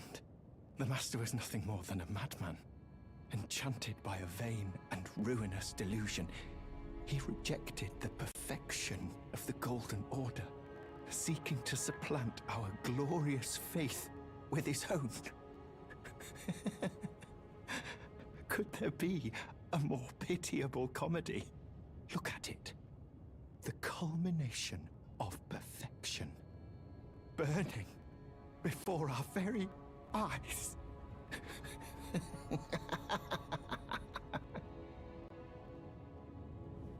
Yeah, Clem goes on to say, yeah, your commentary about growing up is spot on, brother. And then you went on to say, it's a tool, and not using a tool that was given to you is nuts, so I can understand why they have no self-control. Now, I can understand the draw to use the tool. I don't understand the self-control. Because you have the self-control to get good enough to not need it. Why the fuck do you not have the self-control to not use the damn thing? Like, I'm not saying they're wrong. I'm just saying that doesn't compute in my brain. Like, what? I have to have a game that makes me do something 600 times because you have no self-control. Wow. Okay. this is why Earth sucks. Because we're adjusting for you guys. You know, and I mean that jokingly. Earth doesn't suck because people lack self-control. Well, actually, maybe that is exactly true. That might actually be true. I don't actually have to correct my joke. It may be accurate this time. I just love dancing around like rooftops and exploring. I like it better when there's stuff up here. Alright, quick break, gang. Gotta go get my crew ready for school, and I'll be back with you guys to finish off your morning. Back in a momente. Shut up, Clem. I know momente is not the right Spanish word for moment.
Oh yeah, yo. Did I do that right? Yes, I did that right. Back in the game. Got the younglings off to school. Mission number 1 accomplished for the day. Oh, so the road to the Colosseum is still intact. Interesting.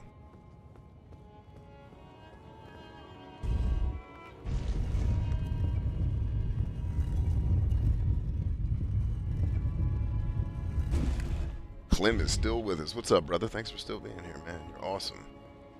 Hope we're helping y'all get your morning started ever so awesomely. That your lives are filled with pleasure. There's our guy. It's boss fight time, gang. Y'all ready? I actually wasn't planning to do any boss fights on this run today. I was just planning to do exploration to keep it chill, but we'll still keep it to a dull roar. I won't go into my typical satirical bitching and shit talk when I start losing, because I am hyper competitive. All that down low. Low down around this town. Let's make sure I'm recording too, for the sake of trying to capture the story of this game as well. Alright, let's see. I want to approach a guy that can basically do everything. Get a big enough room to do it in. Work.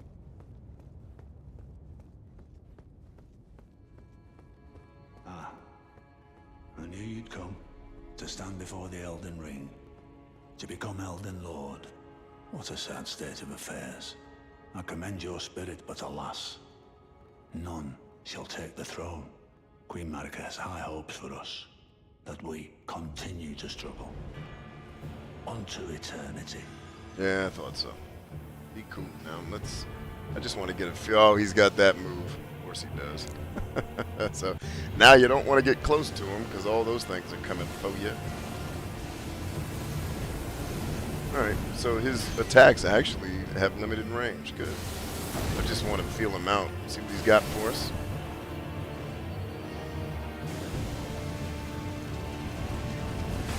Woo! This brother got moves, boy! Get some, brother! Nice.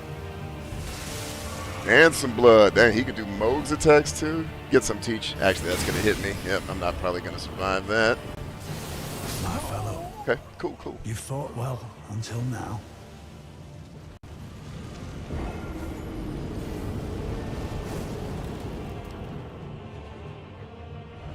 I think you kind of have to have a young naivety about how fights work to be great at this game too. Like, just charge in, man. Be brave. Like, nah, that's all the brave people did.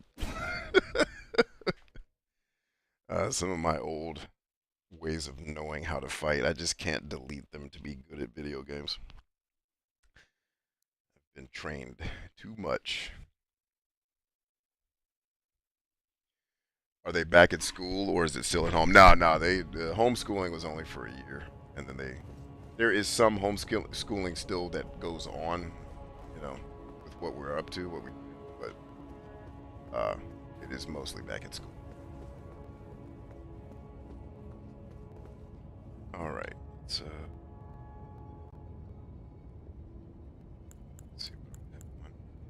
I want. Definitely, let's minimize everything we need to cycle through.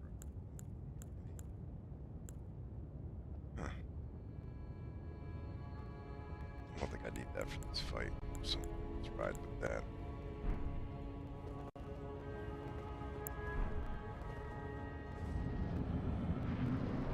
Alright, give me a little distraction there, Teach.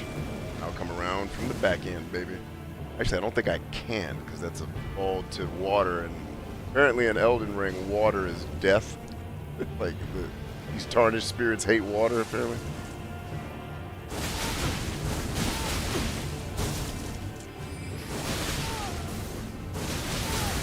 Woo! That thing hits hard, boy.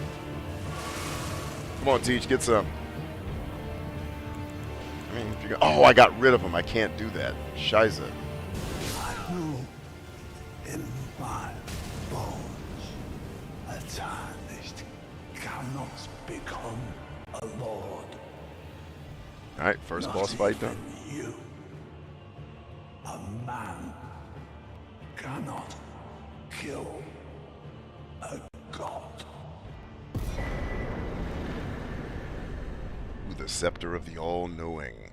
You know, the point he just made at the beginning of that fight, the writers of this, oh God, From Software has some really good writers. Because, like, when I started actually looking into and studying game design a little bit, not the, you know, the bits and the bytes and the ones and zeros, but the actual design of it and how much history and philosophy and psychology go. Like, these people have to be experts in a lot of things for these games. And like the principle that he's talking about there is like the human condition. At least the way I'm taking it. I don't know if that's how the writer intended it, but when he was talking about the two gods that you're basically pit against in this game, like when he's saying they want us to keep warring forever, I was like, oh man, that sounds a whole lot like how societies work. Well done. You know, where you read history books where you read quotes like, politics is nothing more than marshaled hatreds. And it's true. You know, most political campaigns are run more on crapping on, and that's not exactly true, but it's like, if I can't get you to hate the other person, I can't necessarily get you to love me enough to make me win a popularity contest. So not only do I have to be lovable to you, I have to convince you that these other people that are being voted for are evil and crazy, and it's nonsense. It's like, Jesus, do you think 8-year-olds are voting? Like, why are you making it like this? It's like, because 8-year-olds are voting. Then why? Nobody told you? Like, no. Thought we were all adults. No. Nah, bro, ain't no adults here. Alright, let's see what this armor does for us.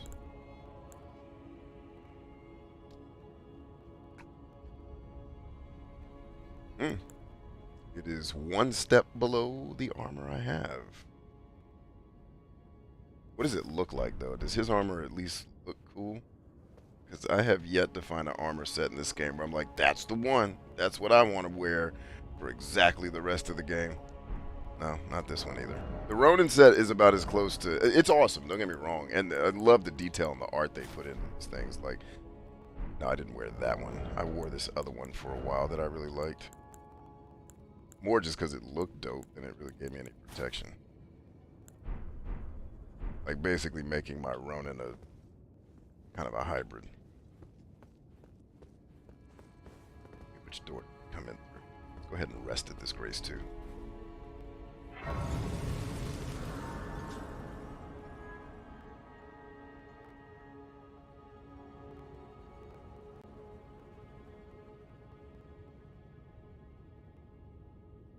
Yeah, there wasn't any fighting where I'm from, Clem, because they gave the parents the option. You can homeschool, you can hybrid, or you can send them to school. Like, we had options. If I wanted to homeschool my kids this year, I could have. That was totally allowed. I just, you know, 1 year of full-on homeschooling was enough for me. I was like, them kids going back to school, Jack. F the flu. Oh, I know what room this is. It's the room that had the big piano in it. Yeah. How it's crazy how they can just make stuff look different by bringing you to it in a different way.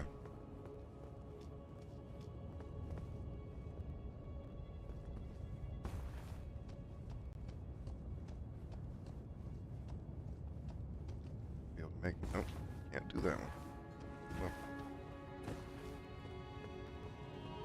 I didn't think about going this way though. Ah, yes. Mother, may I? Yes, you may.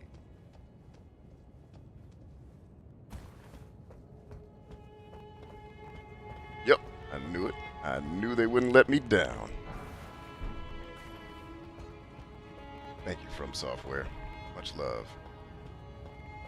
The heck was that? Seeing things? Probably. What being insane will do to you.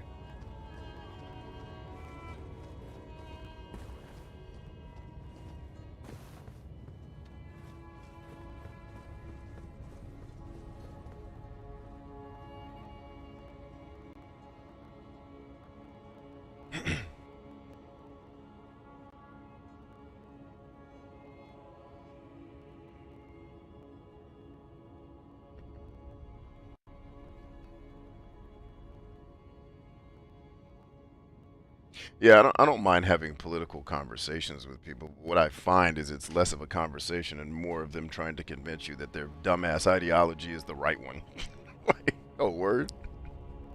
So all of us are confused besides you. Got it. You got it all figured out, huh? Show me the way there, Confucius. Let's hear it. You know, I have an IQ check first. And what is the purpose of this conversation? Is it just for, I have people in my, in my circle who they love complaining all the time about what politicians. I'm like, dude, I don't give a shit.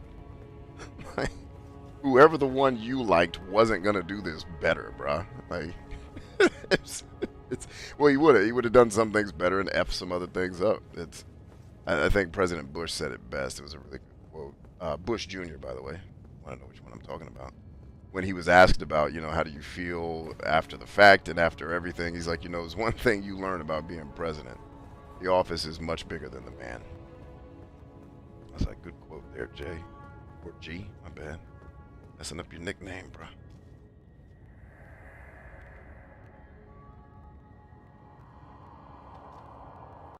Yeah, it's not. Usually political conversations are really just an emotional animal ranting emotionally about things they're confused about and that have them troubled. And the best they can come up with is the things they've read. And usually what people do is they study the truth far enough to get comfortable with something that makes them feel good, and then they stop there. They don't keep looking. And so they scream at everybody about their ideologies nonstop because they think they're on the right path. It's like, keep digging. All truth gets better with further investigation.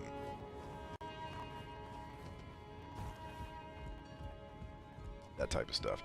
So yeah, I welcome if someone wants to have a political conversation with me. It needs to be a conversation, not you trying to get me to join your stupid ass club or team or party that you're sure is the right one. Well, they're not as bad as the other ones. They are. Trust me. I've worked with all of them. They all suck. Get you a nap. Get you a cup of coffee. You're going to be all right. Now I have the Erdtree.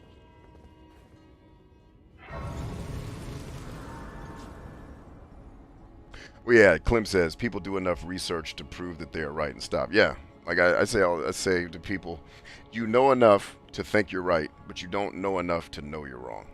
And that's most people. Most people study enough. They're not stupid. Like, I've rarely run into someone who just has some harebrained shit that's completely off base. It's that their opinion is very narcissistic, fucking self-focused on the bullshit that they want in their life, and not looking at it like, oh, there's 330 million other motherfuckers that got to play this game. It's like, I got you. And like, there's just a lot of intolerant control. Like, I've learned, and I hate it, but unfortunately most humans are kind of skittish, cowardly, controlling people, and it sucks. Like, it's like, it's one thing to have your beliefs, but there's just people that cannot fathom you believing something besides this thing that I know is the absolute truth because I said so. It's like, all right, I'm gonna keep reading. You go on with that.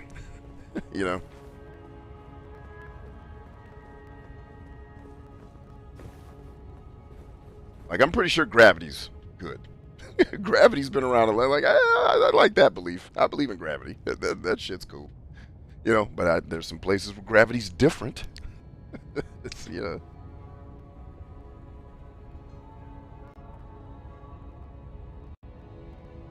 Yeah, man. So this is going to turn into another boss fight after we killed the dude in here? Oh, is this one of them joints where I can, Oh, is this where you can you get somebody to help you? What is this? Oh, is that Nefeli Lou? And who's this guy? Oh, snap! Is that my boy Shabiri? Oh, we get help. So I get Shabiri or Nefeli Lou. It is Nefeli Lou's. Wait, what is she carrying? An axe. Yes, please bring her. Because then I'll have someone that can do blunt damage as well as my slash damage. Let's get Nefeli Lou in the game, baby.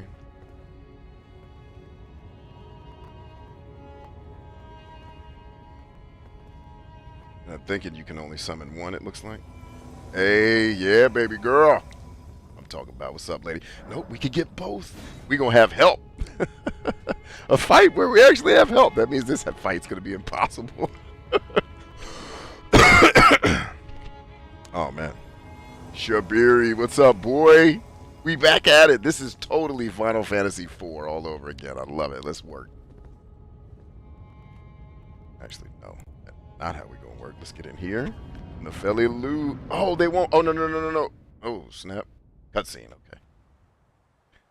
I just butchered that. There's so many little intricate things you have to remember in each fight. It's like, oh, this is the part of war that I hated. The inventory management. That's actually a feature in a game. You know how tedious and annoying that is in real life? Morgoth.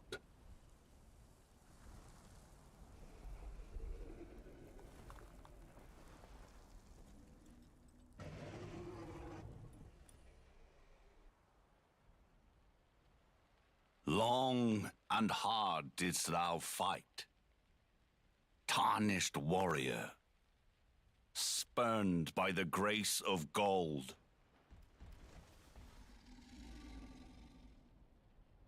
Be assured the Elden Ring resteth close at hand.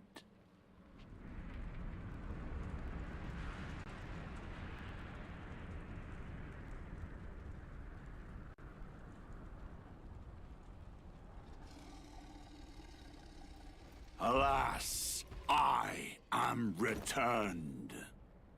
And of course, you're going to have a ridiculous weapon that's 12 times as heavy as you are. To be granted audience once more.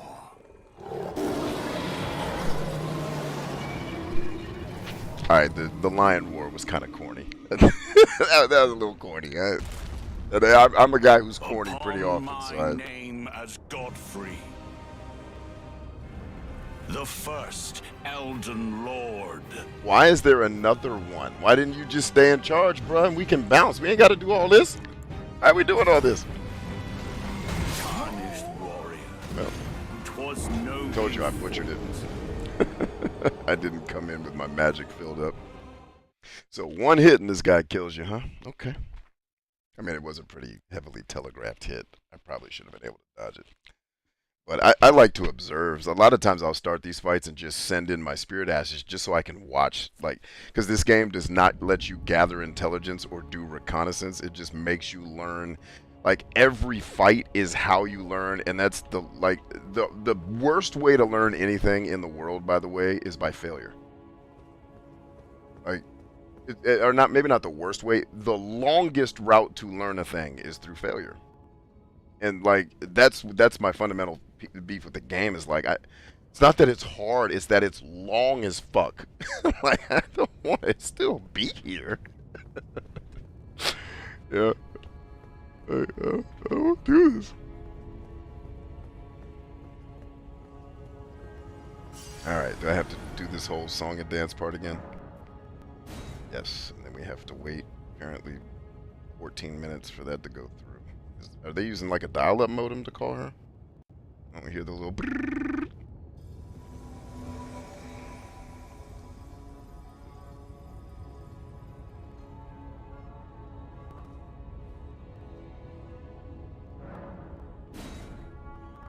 Jenny says, good morning. I'm here listening in while I'm getting the kids out the door. I just got mine out the door. Welcome.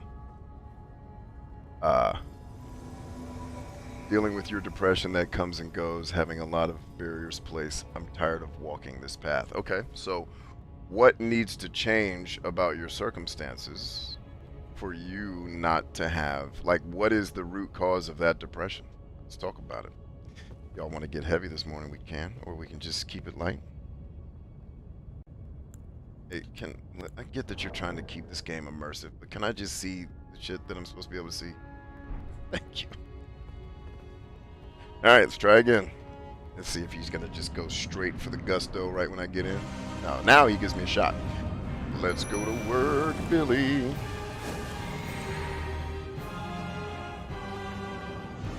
Insert move time, baby. Let's go. Here you go, Teach.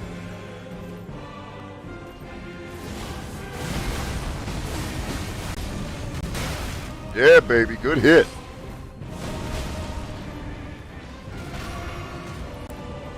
Back in to get my moves on. Yeah, see, this is immediately more fun. Like, having other people around, to me, makes these fights immediately more fun. Like, I get that the thrill of the game for most people is, like, the pressure you're under, I guess. It's like, okay, I'm not under pressure. I'm just incredibly annoyed at the tedium of repeating this process 1,000 times. But the whole point there was, like, learning through failure is the worst, slowest way to learn. Like, gather intelligence, do reconnaissance, understand your enemy before you ever throw a punch. And that's the next evolution I'd like to see From Software make, is stop. Like, so much of your difficulty is, one, in the mechanics of the game, which need to be more fluid, and two, it's in the obscurity of how the game is played.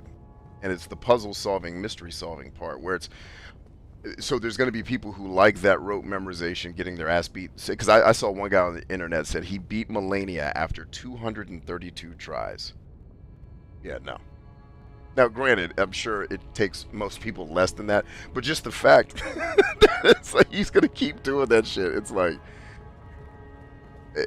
giving the player the ability, like, and obviously we have, like, I've been gathering intelligence because I've been watching videos so that I can learn what her ridiculous tells are, right? So it's like, okay, that's when so now I know when she's going to do the flurry move, and she's always going to do the flurry move if you stagger. Like, there's a way in some of the fights with Melania in her first form, I can take half of her life within seconds if I get the right, combos and she does the right things. It dare you to do that. She's going to have a field day with you. So I'd like to see how could they incorporate, like, intel gathering to, like, I don't want to be ignorant. When I get to this fight, I want to know all his moves. I want to know what are his tells. And you can make that part of the gameplay. Like, figuring that out should be something separate from the fight to me, and then it would be more fun. But I don't know. That would probably break it for the people who love the game, and I wouldn't want to do that. So, get in there, teach.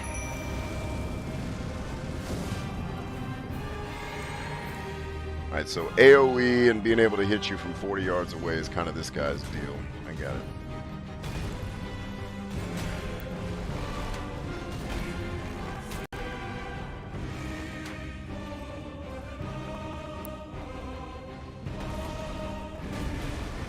Woo! Good hit. I just want to see how much damage my people do. Felly Lou, you hanging back, girl?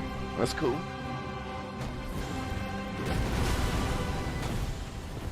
He was like, I'm going to get one hit on this fool. So this just allows me to watch to get intel on, okay, what's he going to do? How's he going to do it?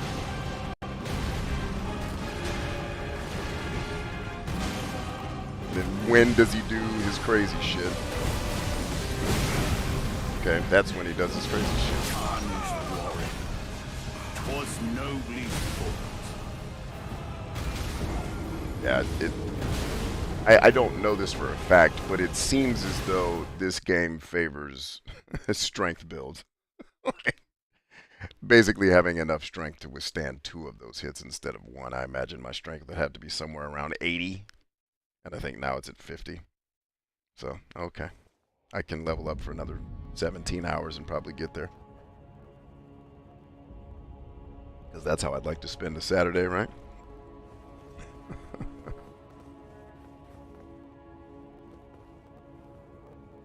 Jenny says, Root, the rent's higher than the paycheck. You're getting a raise in 2 weeks. Okay, so that's a solution.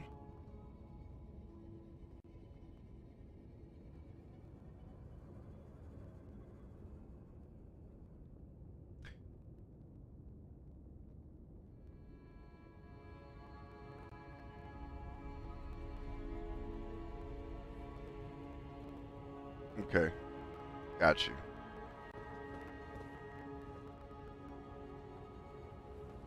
Okay, so let's break. That's a number of problems, and those are pretty significant, Jenny. Let's break them down. So it sounds like you've already got the solution to the money issue because you're about to get a raise.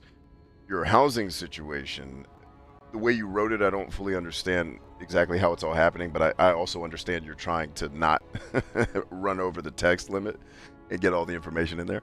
So it's the volunteer hours and finding help to watch the kids. So are you saying you're doing volunteer hours, and that's kind of how you're sustaining your home. That's part of the deal, right? If I understand that right. And when you go to do that, you need help to watch the kids. Is that kind of...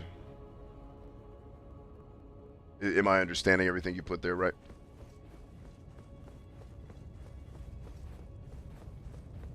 And that dude just gave me like 200,000 XP for that chump fight.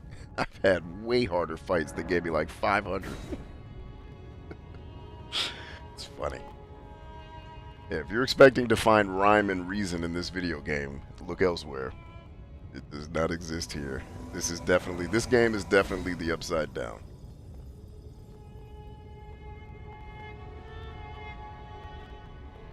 Oh, wait a minute.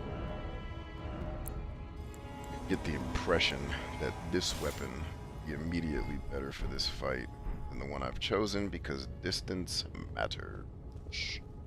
Work.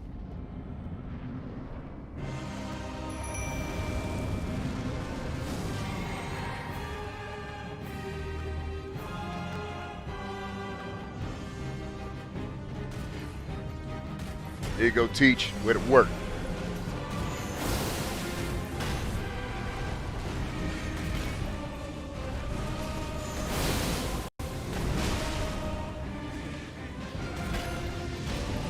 There you go. Hit him with that madness, baby. Hit him with it.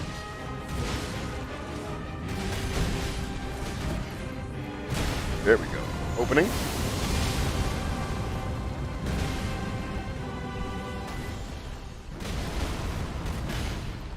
Gonna start spamming stuff. Something big coming. Run, fools! So you can tell something big was coming when he did all that. Damn! Okay, that's another move we got. So it's like you have to take mental notes of the 9 different things he does, and when, and timing, and when to dodge. Yeah, that shit is for another human who's not my age and hasn't already kicked a lot of ass. Oh, good lord. So I just have to get, like, is that just stretching the entire arena and he's just going to keep doing it? Is that how this works? Yep. Alright, so when his foot goes up, that's when I dodge, I guess. Yep. Foot goes up, dodge. Damn it, too early. Alright, so he's just going to keep doing that. That's part of this is the phase of the fight we're in, I reckon.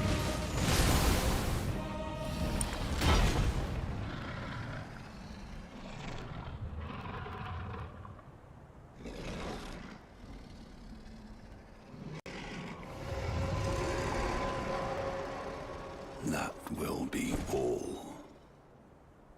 Thou didst me good service, Sirosh.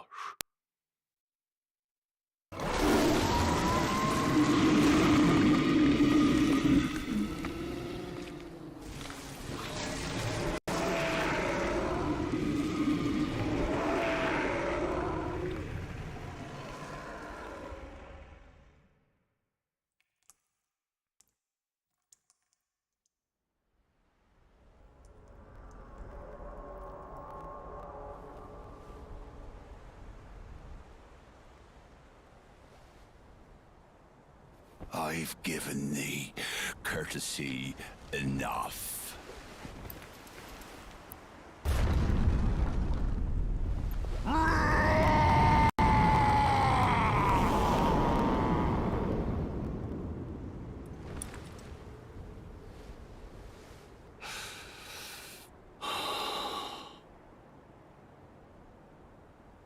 Now I fight as Horaloo. Nobody cares, dude. Let's get this over. This dude is the corniest written dude. Do I still have help? Okay, good.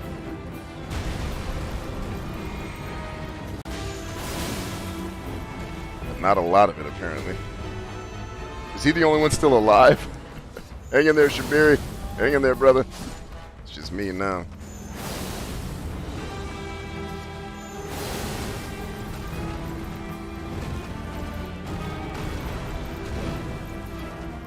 Okay, I am pressing the run button. This is something I don't really understand about this game, is the controls seem so sometimey at times.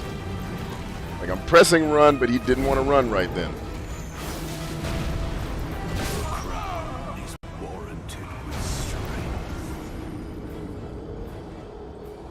Alright, so his second form, probably have to use a different battle strategy.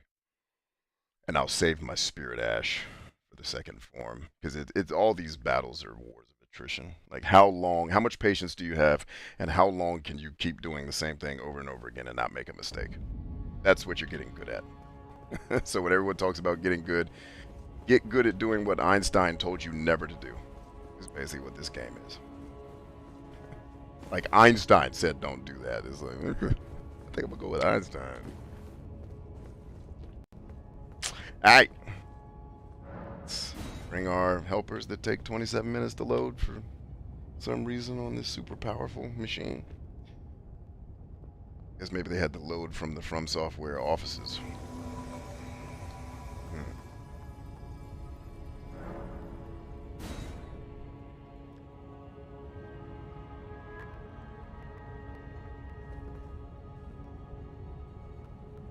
So Jenny says, yeah, you just want it to be done. Okay, so you're in that kind of situation. Jenny, are you sure what you're dealing with is depression and not anxiety? In that specific situation? And I'm not trying to, like, diagnose, but I wonder if the emotions you're feeling are more being anxious about the situation and wanting it to be over. And if the reason why I ask is because that's entirely natural. Like, that's actually what you should be feeling. Because that kind of nervous energy is what's putting you in a position to perform well and to do the things you need to do to take care of your crew. So if it's the anxiety piece, then you know, just one, know that that's okay. That's how you should be feeling. And then two, it's what are the things you do to manage anxiety, right? What's your system for that? What's your process when anxiety hits? How do you deal with it? And then with the depression, you know, it's what is your process for, like, you know, I'm a person that's dealt with chronic depression for, I don't know, what year is this? 22 years or so. So it's just about what is the process in the system you have to manage those things so that you can still not just do what you have to do, because you're going to do that anyway. I don't know any moms who aren't tough, but it's how do you do what you need to do and still have some semblance of peace and joy while you're doing it, right?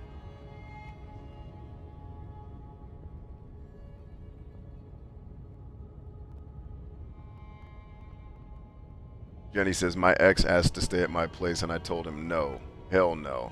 And I'm extremely proud that this accomplishment. That's huge, man. Like, the ability to stand up to people who have taken advantage of you in the past and done, like, that's hard, man. Especially those of us who've dealt with abuse. Because anyone who's dealt with an abuser, the thing that abusers do, and I hate every bit of it, but it's, you know, because they're tortured souls, it's they beat you and then they make you feel bad for feeling bad about the beating. So we grow up to be people that never want to do wrong by people. It's one of the reasons, like, for me, being on social media and the internet is hard because everybody has fucking psychosis. At least the people who are here all the time and commenting. It's like, and they're angry and they're upset. And when you're a very empathetic person, you take on other people's emotions. It's like, I never want to anger or hurt anybody. Why is everybody upset? Like, I had a dude that commented on one of the streams we did the other night, and it was just brutal. And everything in his comment was just like, I didn't, like, take offense or wasn't necessarily hurt by what he said, but it was just like, my dude, like, what's going on in your life that this is the reaction you are having in my comment section? Go talk to somebody. Why are you here yelling at me about things that I didn't even say? That you're inferring that I said it because you've got some hang-ups, you know? Because maybe I'm over analyzing what he was saying, but it seemed very, you know, harsh. Like, dude, why are you upset about this? Like, oh, by the way, the upset parts of my show are jokes. Like, this is about making grown-ups laugh, not trying to give you my real opinion of the video game. If I'm saying something, like, I always tell my people, if I'm saying something negative, it's always a joke. Because, you know, my goal is to build you up. But sometimes I like making fun of stuff. you know. But yeah, like standing up the way you did, coming back to you, Jenny, which is the point. It's like that is hard to do, to develop the spiritual and emotional muscles to be able to stand up to a person and feel the shame you feel from, like, because we feel shame when we stand up to people sometimes, even when we're right, you know, because we've been conditioned to feel that shame, and it can take years to break out of that. So the fact that you're doing it, dude, that's huge. Proud of you, Jenny. Keep killing. Now let's go kill this boss.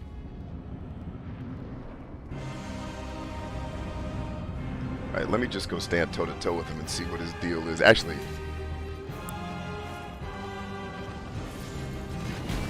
Oh, he must be attacking somebody else. Okay.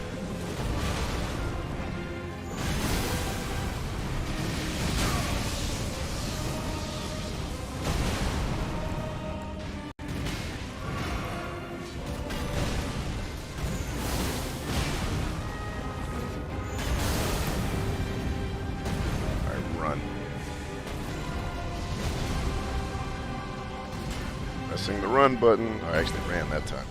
Will you stop ducking? Because the controls in this game are silly.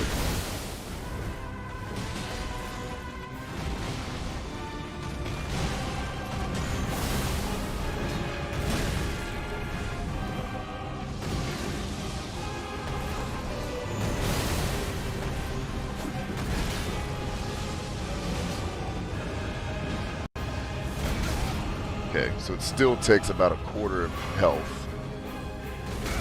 Damn it, dude, I hit the button a millisecond too late.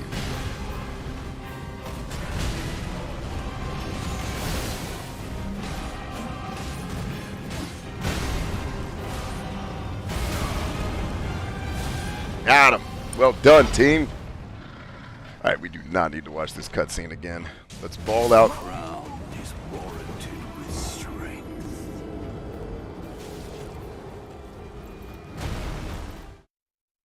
I'm going to keep my mouth shut on that one. Not going to say shit. I'm going to be positive. Not going to say what I'm actually thinking.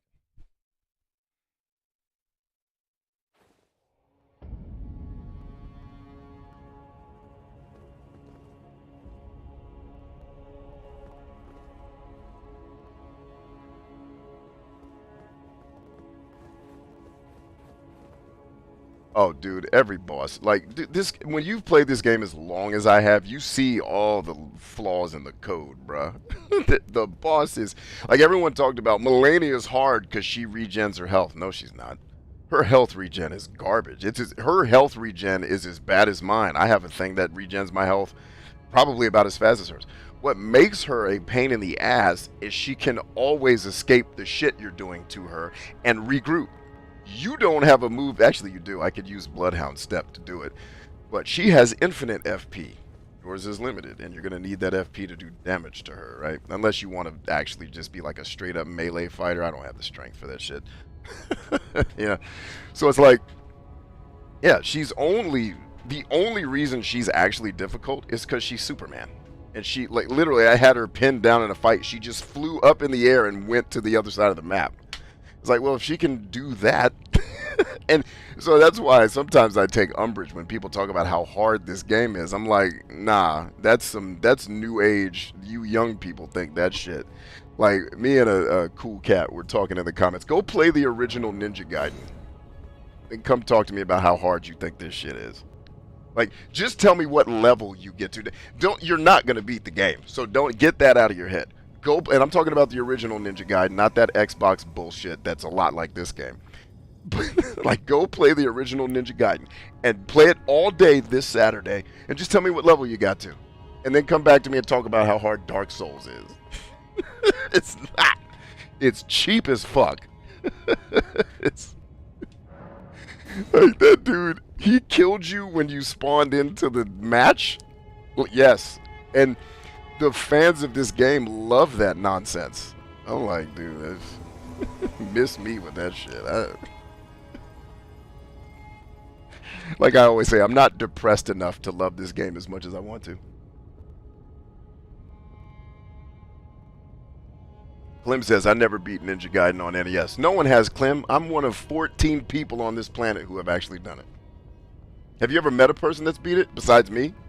Like, even Angry Video Game Nerd ended his show like, fuck it, I can't do it. It's like, nope. Your boy did. And that's why, as I'm playing games in this era, when I hear people talk about difficulty, it's like, what? Difficulty. Go play Mega Man, Ninja Gaiden. You know, play some of the Castlevanias. Although Castlevania is not... Castlevania is a little bit more like this, where it's learning tricks, but the tricks are way easier to learn. So yeah, I'm not buying it. It's not... Like, because what I would consider hard is like Ninja Gaiden, when you get to the final boss, it is a pattern like every boss. The difference between a Ninja Gaiden and a From Software game is figuring out the pattern takes about 8 seconds. In this game, it takes 9 matches of me watching this dude jump around like a fucking insane chimpanzee. It's like, alright, let's go do it again so I can learn his next move. Like, it's just, this game's just harder to learn. Once you learn it and you get strong, you're good. In Ninja Gaiden, I don't care what you know, good luck doing it. Especially that last level before the final boss. Get past that hawk without cheating to make the hawk disappear. Good luck. You know, like that type of stuff. So yeah, I feel like the guys I listen to in the NFL that talk about how, man, if I'd have played in this era, I'd have been amazing. These kids don't know nothing, they soft. I don't think they're soft. I just think, yeah, nah, this game ain't that damn hard. Nothing I have fought in this game has been as hard as the last level in Ninja Gaiden. Hell, my damn Spirit Ash that I summoned was my hardest fight, even in this game. The fights I'm losing, I don't even consider as hard as her.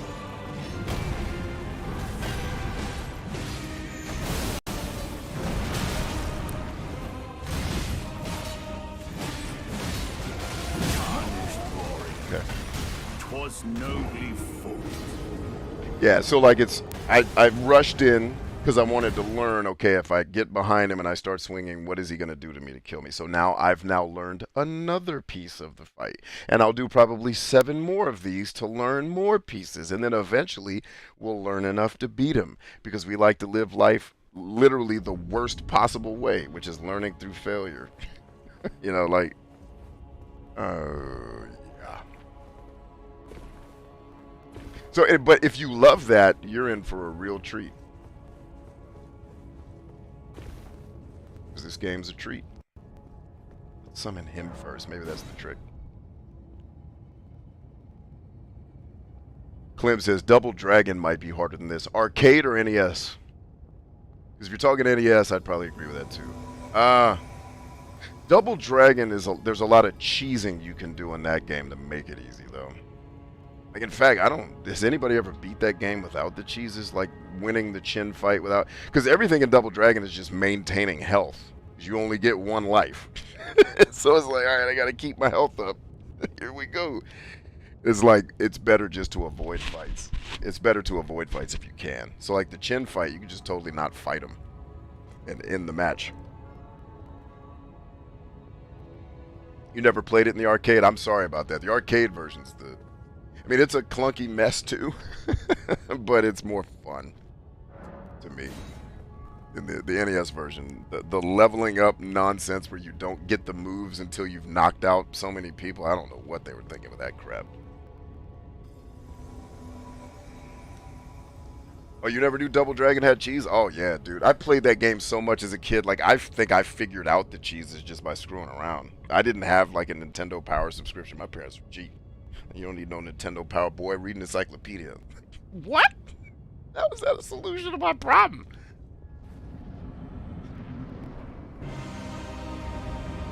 Alright, where y'all at? Let's go to work. Don't follow me. Spread out, you dummies. Look, guys, who programmed this shit?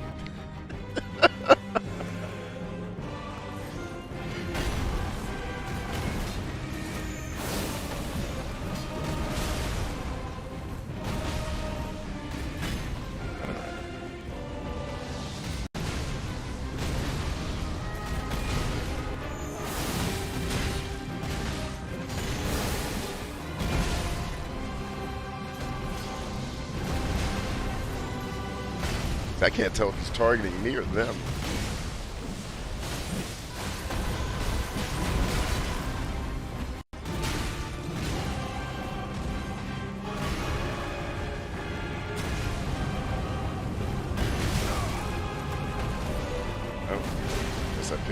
Good timing for that move.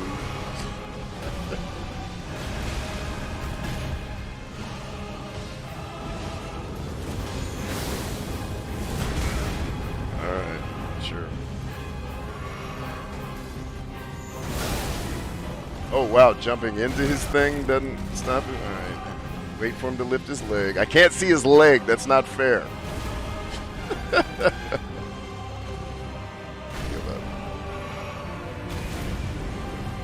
Dude, if I can't see your tail, that's not fair. If it can stretch the whole... I guess fair is stupid for me to even say that. Ain't shit about this game fair.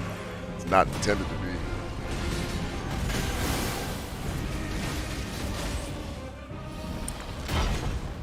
Alright, now can I guess, run away? I'm pressing B. Running, running, running, running. Hey, I just need you guys to just... aggro him for like 10 seconds. That's all I need. 10 seconds. Teach. Get to business, girl. Showtime, baby girl. I'm gonna kick his ass now. Teach!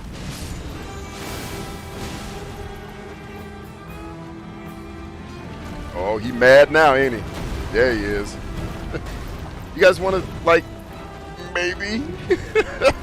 I'm just trying to learn these moves. Hit him so I can learn something, damn it. Really? Oh, that's just silly. This dude is hilarious, man. Oh, for Christ's sake. Hang in there, Nepheli. Nepheli is a beast. Get some, girl. Here it comes. The non-stop foot stomps.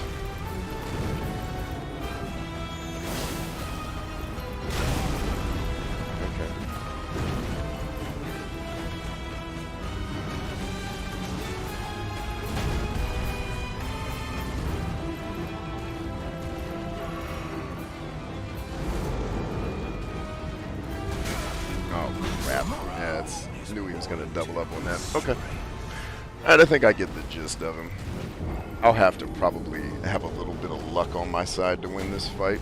I think I get the gist. Like, I'm just not... I don't think I'm ever going to be skilled enough to really enjoy the close quarters combat of this game. Like, it took me...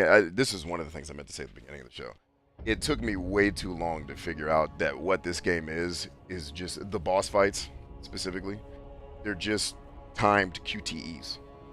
And if I had if I had enough experience with the game to understand that, then I would have been like, oh, that's why this game isn't fun for me. It's literally mastering Simon Says. It's watch it do the thing, and now you try it and fuck it up 7 times. It's like, oh, this is a Simon Says game. I got it. Let's just follow the rules and win. No creativity. Just rules, and then you can get creative around the rules, but you really, I think, to be great at these games, have to be a Dungeons and Dragons nerd. Like, you have to be the guy that likes reading lore and shit. I got kids, man. They ain't let me read no lore. Clem says, damn, almost.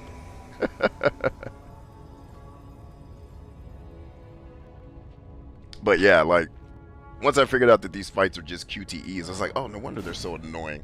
Because you literally, I have to dodge. That's what I was saying. When he lifts his foot, is that the dodge tell? Yep. As soon as his foot goes up, because every boss that has one of those area of effect where they raise something first, the raising of the thing is the tell that tells you to dodge.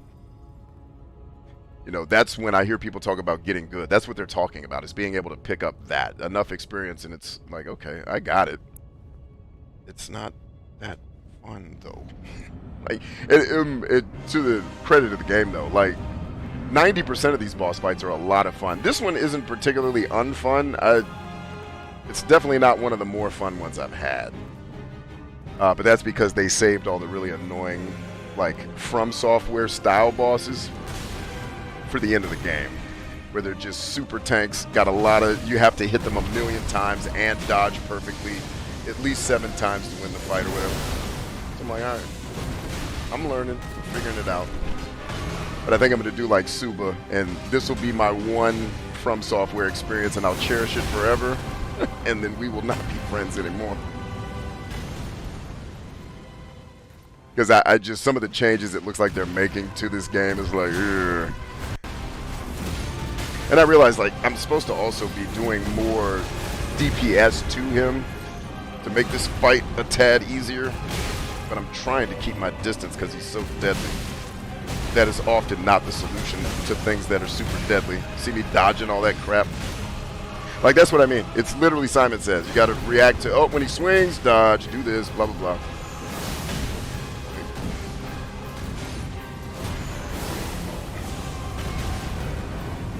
About to start raising his foot, gang. Look alive.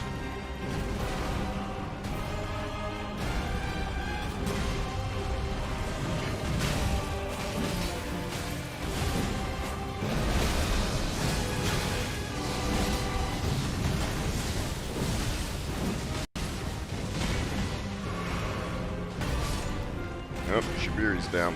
And did you guys notice too, like, we're having a much harder time this time around, but our strategy's not that different? That's the sometiminess of this experience. Oh, dude, I dodged that time! Calling bullshit on this game. I dodged for sure that time. Yep, you missed, ho.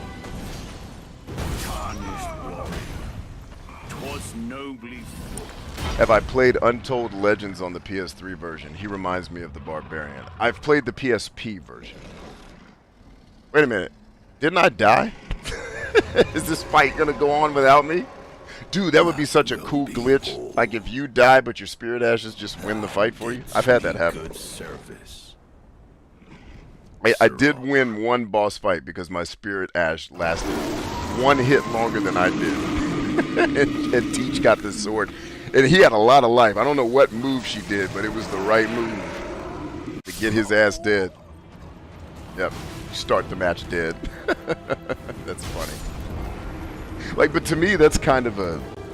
Like, that shows also some of the maybe flaws in the development of this game. Like, there are little mechanical things this game does that I'm like, dude, you got games still making this mistake in 2022.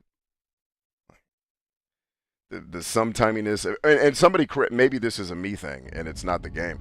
Like, do Xbox Series X controllers, are they sensitive to how hard you touch the buttons? Is that one of these newfangled bullshit things they do, and I'm not pressing the button hard enough? Like, let me demonstrate, because this is kind of a Grand Theft Auto. Okay, I'm walking, I'm pressing sprint now. Notice I didn't start, well, I hit a book. So. Okay. I'm pressing sprint now. Notice I didn't start sprinting until 2 steps after I pushed the button. Why? Why? I don't have to warm up to a sprint. You know, I don't start as fast as I get, but it's still faster than not sprinting. You know what I mean? Like little stuff like that. And then, you know, with Clement, you and I have talked about how sprinting is the B button. Like this is 1998. Like, dude, L3. But then L3 is crouch, which should be R3. But R3 is the targeting in this game, which should be one of the bumpers. But you use all of the bumpers and triggers for the sword fighting. So it's like, make one thing in this game less complex and you have an immediately better control scheme. Like, I don't need to do all these damn moves. Like, just... one move is good, bruh. You don't need all this variety for it.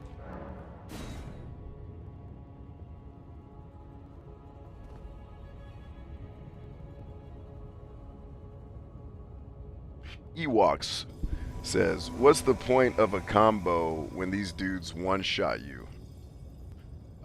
Well, so there's some combos where you can stagger them. Obviously, as big as he is, they're signaling to you that he has probably an ungodly amount of everything, but also strength. So you're just not going to stagger him that fast. So what I've noticed in the 100 hours or so I've played this game is when you have like big boss fights like this, you can do your combos, you just have to shorten them. And every one of these type of boss fights that I've experienced is what I call nickeling and diming.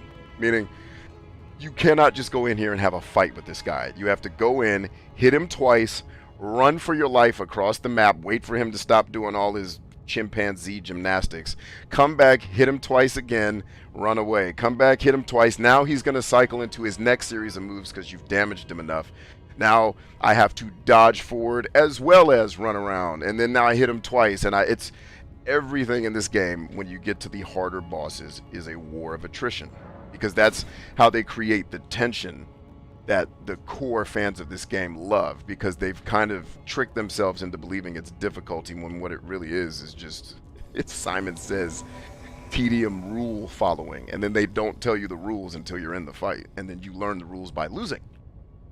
So yeah, no, the combos still work, you just got to know to adjust them, but these fights are not meant for you to enjoy that combo that you spent all the game developing. It's meant for you to hit them twice and run for your life, because apparently that's hard. So, I'm actually going to switch. Ooh, I didn't think of that. That is a very good point. There are many creative ways to approach these situations. Let's see if this one does us some good. Wait a damn minute. Do I have the thing on? Yeah, no, I'm good.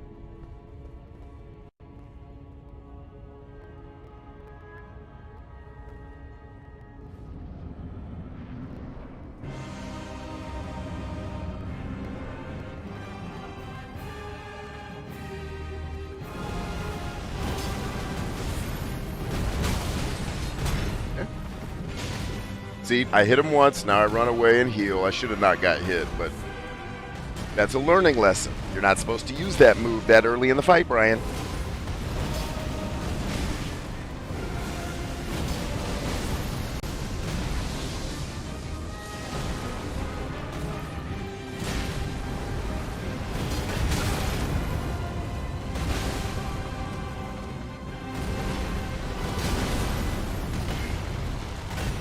Guess I should have assumed he would aggro me after I jacked his ass up.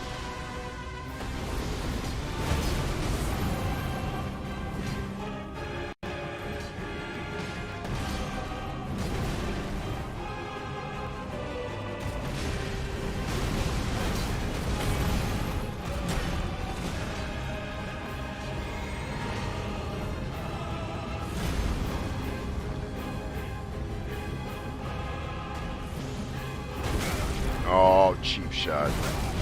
Wait a minute, dude. You can't be telegraphing it different than you did it the last time. Alright, I didn't follow the Simon Says rules close enough.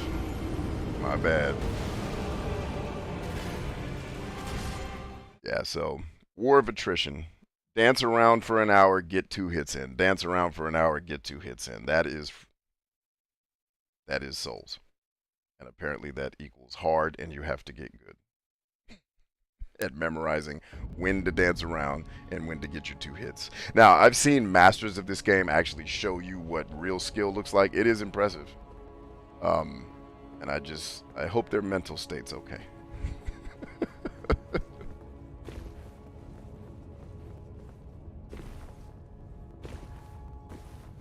Clem says, too bad I can't dance for shit. I dance pretty good, it's just I'm not good at it if you tell me the dance moves 0.08 seconds before I have to do them. Like, you mean give me 0.9 seconds? You know? I mean, solid. Alright, so I think we immediately can see the weapon I was trying to use is not the way. It's the other one I wanted to try.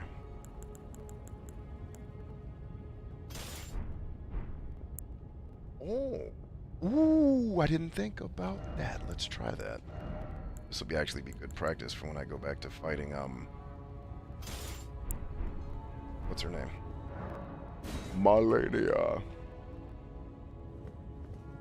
I think I'm also realizing that the game doesn't expect you to fight Melania at the time I did, which was way before I did any of the other end-game stuff. Like, the game, like, now that I've gotten further in the game, I'm like, oh, that's how you learn how to do that. I was supposed to play this part before I went to Melania. Because the game is very good. Like, it's a sucky way to do it, but it is good at the sucky way of educating you on, oh, I know how to fight a dragon now because I fought 12 of them. You know, get under its tail. Blah, blah, blah. Alright, which weapon did I pick for this one? Yes. No. I don't need it.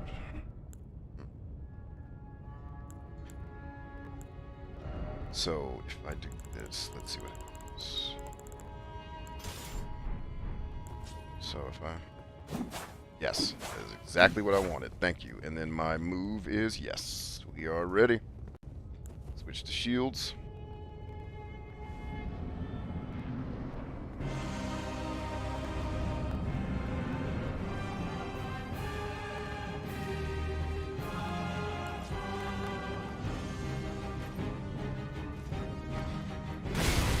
It's the wrong button.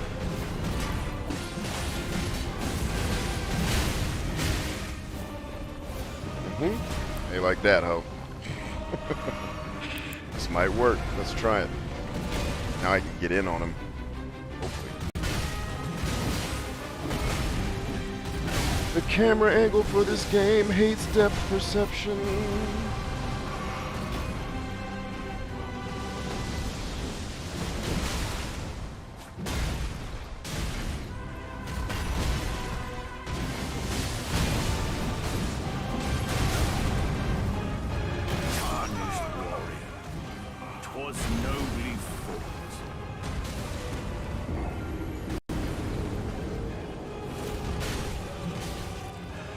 If I keep losing, I mean, we'll be done here. All of your morning should be well started at this point. If we keep losing, I'll eventually look up a guide. And just for y'all's edification, if I do beat this today, this might be the last kind of Elden Ring stream, and we can move on to some other stuff. I've kind of, like, I've reached the point of this game where the honeymoon phase is kind of over, and I still love it, but I'm also getting exhausted with it. And you guys can kind of hear that in the show, too, where it's like, all right, another one of these fucking fights where I got to run for my life for an hour so that depressed people can wallow in their depression. Awesome. You know, like it's the end game, and Rags, I think, said it best. I think he nailed it yesterday on the stream. He's like, dude, this end game feels rushed. He's like, I feel like they crushed everything but the end game, and then they just started like, how do we make it hard at the end, because everyone's bitching that it's not hard enough. I don't know, make all the bosses have infinity life and able to kill you in 2 hits. Okay.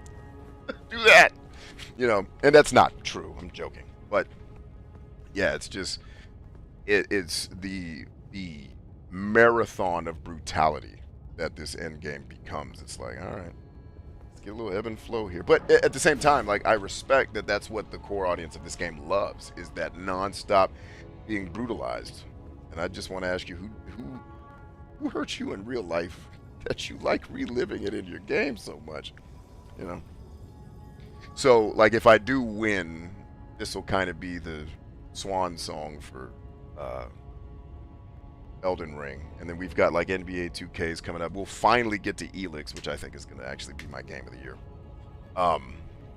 Like, it's going to be so crazy if I end up liking Elix better than Elden Ring. That's going to be insane to me, if that's even possible, because I like Elden Ring a lot. But the design philosophy still at its core is very, very, at least in the end game, very, very From Software. And it's very, you're going to follow these specific rules. Fuck you. You're going to take 30 minutes to have this boss fight when you'd rather do something else. You know, that type of shit where it's, I don't mind the difficulty. I just wish it was shorter. Like, make it brutally hard and end in a minute and a half. You know, and if, you know, some would argue, well, if you were better at the game, it would end. You're right. You're right. I got no argument for that. And the only thing I'd say is, if the combat were actually fun for me, I would spend hours doing it. But it's not that fun. At least not this kind of fight. There's many other ones that are.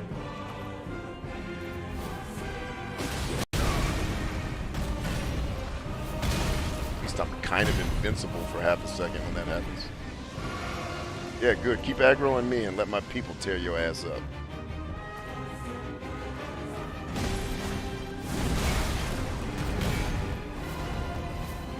You think I'd be better at this many hours of playing the game? I would be better at the timing of how strikes work and the dead zone of strikes. Like, yeah, I did it right that time. Holy Christ.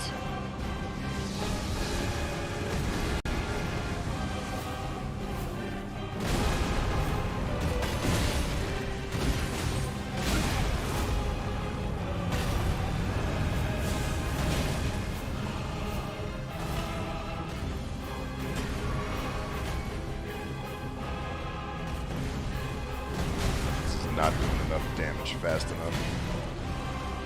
Like, how much damage is my team actually doing, just if I stop and look? I mean, they're hitting them pretty hard when they hit them. Did Homegirl already get killed, or did I not bring her to this fight on accident?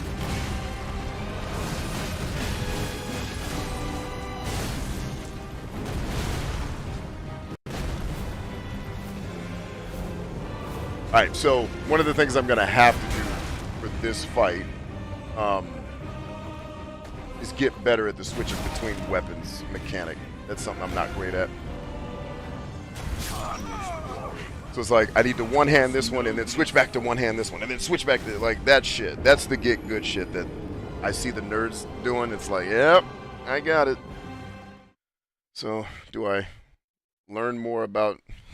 should I learn more about, you know, neurobiology today, or should I get better at killing a fictitious boss that was just made stupidly strong on purpose to make it feel like it's hard? Should I actually do something productive with my life, or keep bragging about how I beat Melania with no summons? God, that crowd. Good on you guys. Keep living. Live your dreams.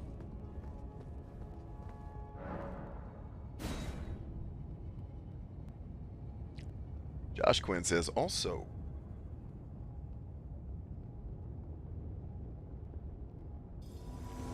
Hey, good morning, Josh.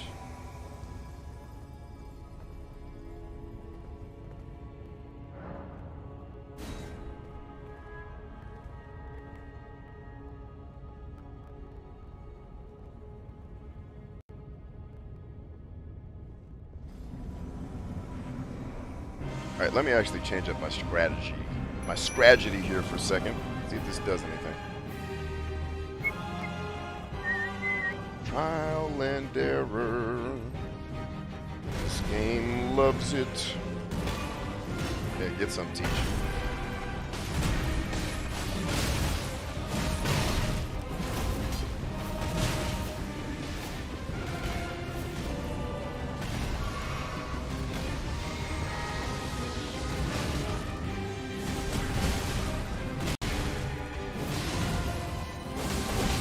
Okay, that's my 2 hits. Now I run for my life.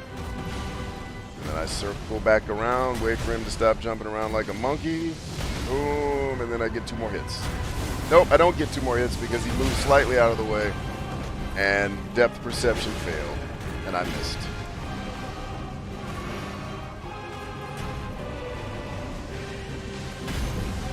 Tarnished warrior, 'twas nobly fought.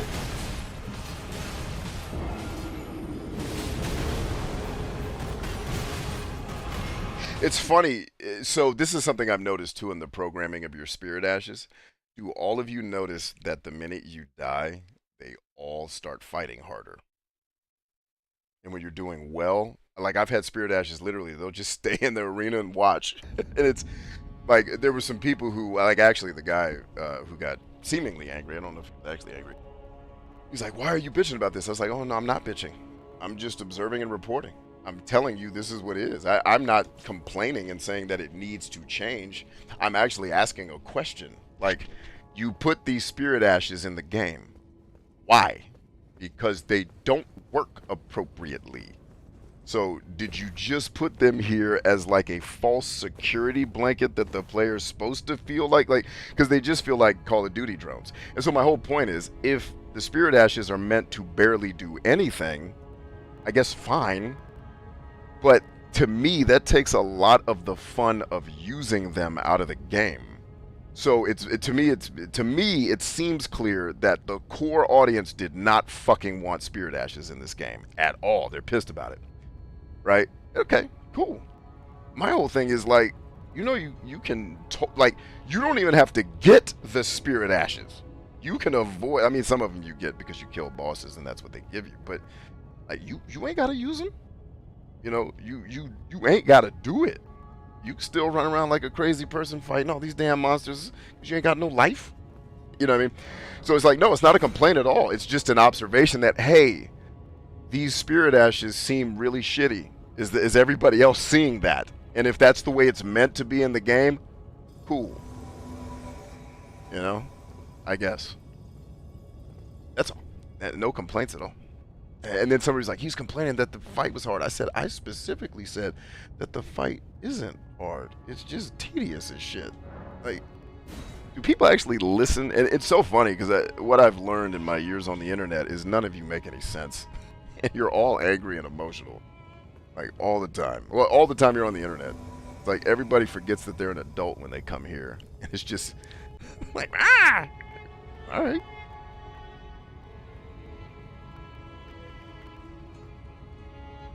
Clem says, dude, Spirit Ashes put in work, then they made them dumb. Well, they must have made, like, I've heard players say that. I've heard players say that. I have never seen my Spirit, well, that's not true.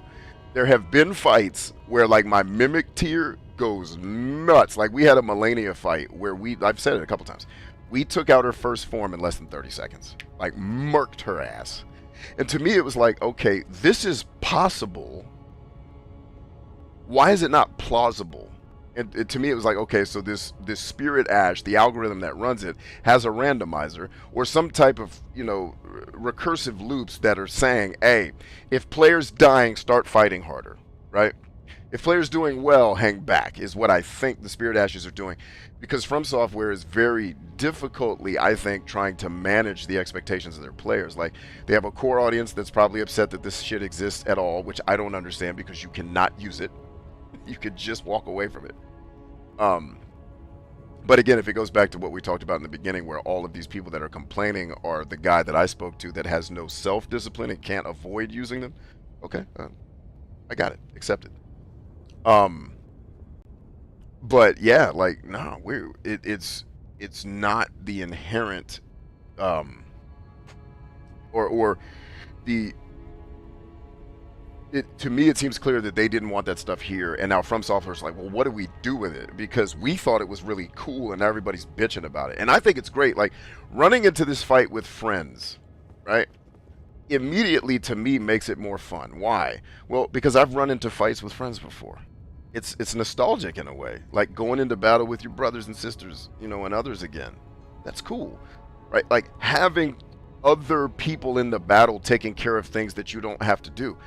I don't look at that as necessarily easier, even though it does make it, I guess, technically less difficult. To me, it's adding efficiency, which my life centers around efficiency. Like, these fights are the most inefficient way to kill things ever. And that's the way they want the fights to be. Because for me, it's like the audience that loves this game has convinced themselves that that shit equals hard. Like, I was able to stay in a fight for 20 minutes, and I didn't lose my patience, and I did all the moves right, Mom. Okay. What? So that's where it kind of that loses me a bit. But it's not a complaint. I don't want From Software to change their trajectory to appease the fact that I think it's silly. I just think it's silly. That's all I'm saying. Get in there. I don't have any complaints. I think this game's great.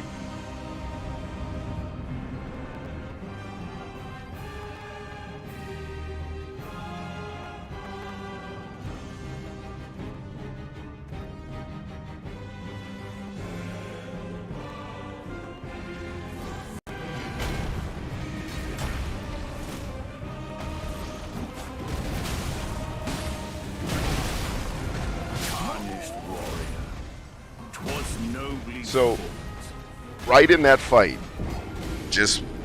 I'm not going to say the game is broken, but I will say that I hit L2 no less than 9 times. And if you notice, my character didn't move. Again, do these Xbox Series X controllers have sensitivity to, like, do I need to push these buttons, like, super hard? Do I need to try harder? Am I not trying hard enough, Mom? You know, like, what's really going on here? I hit Bloodhound Step 9 times. And my character just stood there and got stomped on. What am I supposed to do with that, From Software? The Bloodhound Step worked right there. Yeah, I'm not convinced sometimes the game just overrides what you're doing to kill you to make it feel harder. That just totally seems like something these people would do. I don't think they're doing it, by the way. It's a joke. But if we found out later that they do that in the code, I wouldn't be like, oh my god, how could they? Like, I know how they could. They hate you and they don't want you to have fun.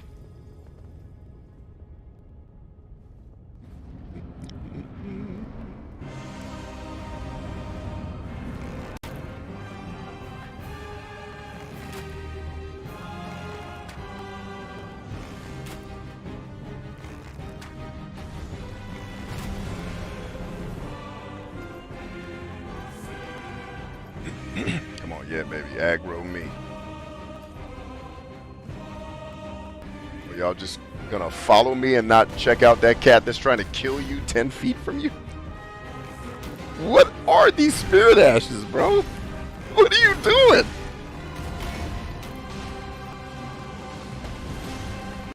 Like, I'm your archer, baby. Get in there.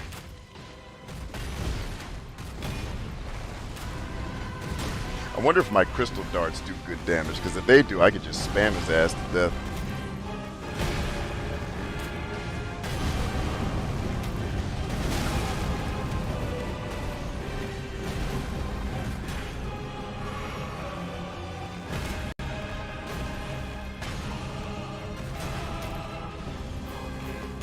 I don't know what the hell Shabiri's doing. That dude on some other shit. Oh, that's why my move's not working. I got the wrong thing equipped. That would definitely explain it. Getting notifications from my phone to do things. Yes, phone, I've already done that. Ha, I'm ahead of you today, phone.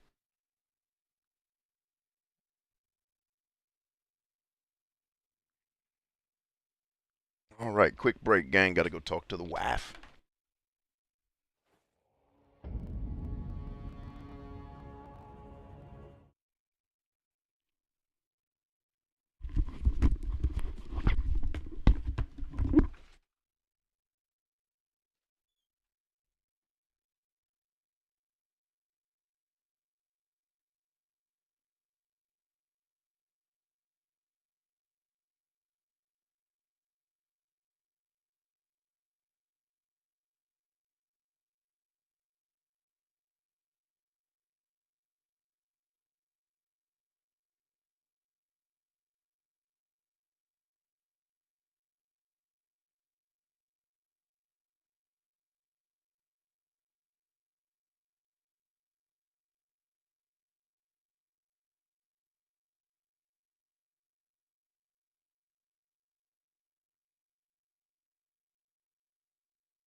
Clem asks, why don't you buy serpent arrows?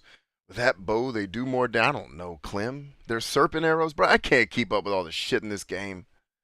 It's too much, man. And that's another thing. Like, just like Bryant, why didn't you switch to the Azure Staff of Lastronor and hit him with this, and then switch to like, dude? I'm not doing all that, bro. Just we dying. If I gotta fight this thing in real life to save Earth, and I gotta pull out freezing bombs and this type of arrow and this type of dart, and I gotta have this ability, y'all dead. I'm telling you right now, Earth is through. If I gotta jump through them kind of hoops, living is great, man, but them hoops, y'all dead, bro. Don't let them pick me for the whatever the game is when the world's ending. And they're like, we need a guy. Not me. Not if it's From Software, bruh. If it's two worlds, I got you all day, baby. I can beat that game in 5 minutes because I know the trick. Actually, I think technically you don't beat the game when you do that. You just no longer have to kill that guy when you do get to the end of the game because he's already dead. Oh, man. Scooby-Doo. All right, let's get back on camera.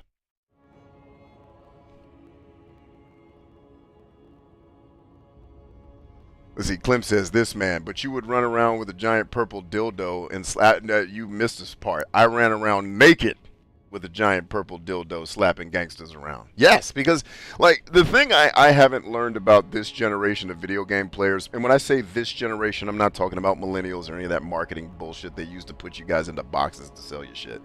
I mean the people who are here on Earth right now. It is very clear to me that fun is not the primary purpose of these fucking games for you people.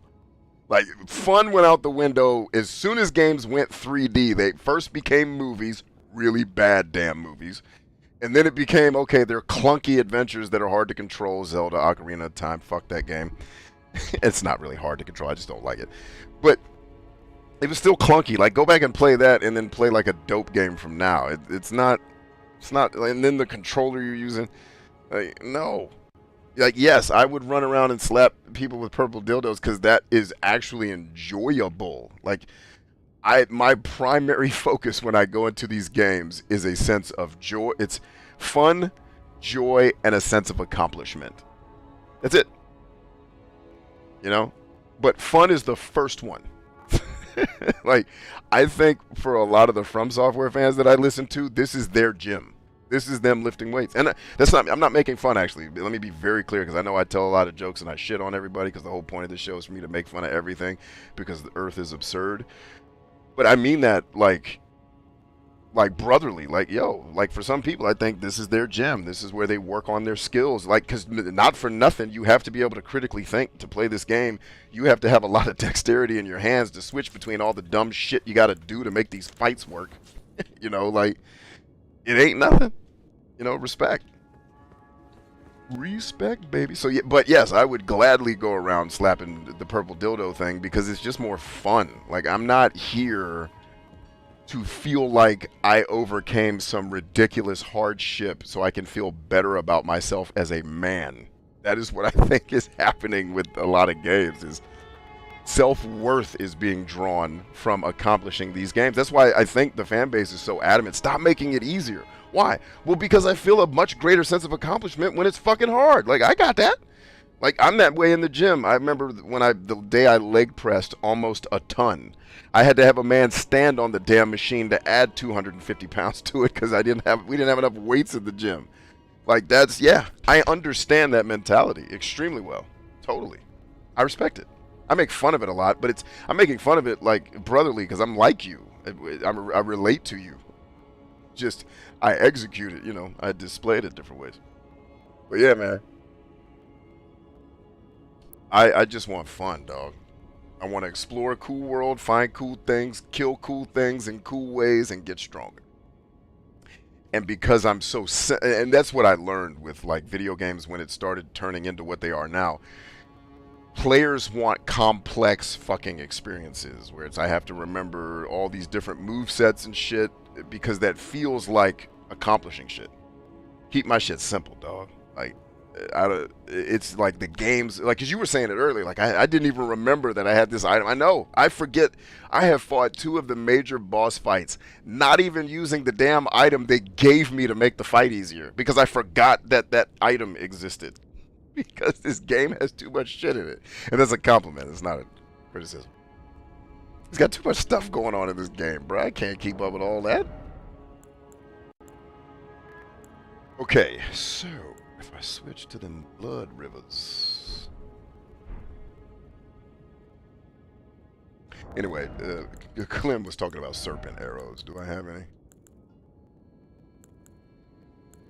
I do. I have 27 serpent arrows.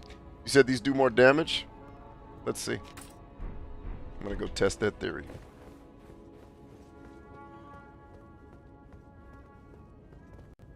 See, Clem says, what I enjoy about Elden Ring is exploring and finding stuff. Yeah, I love that.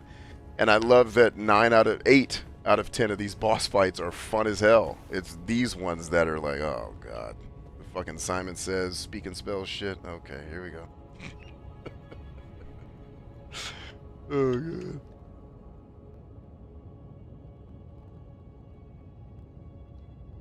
Calvin BBX says, yo, what up, Calvin? Welcome to the party, man. Good morning. Hope your day is getting off to a good start, brother. I assume you're a brother. If you're not, you may feel free to correct me, please.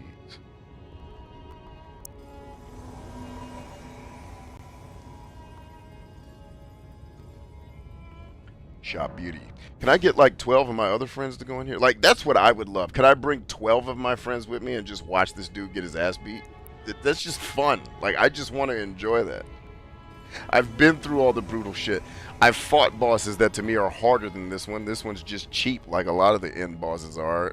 And I don't feel like being pixel perfect with my dodges, because I'm a bitch. Alright, where's my bow? Where's my arrow?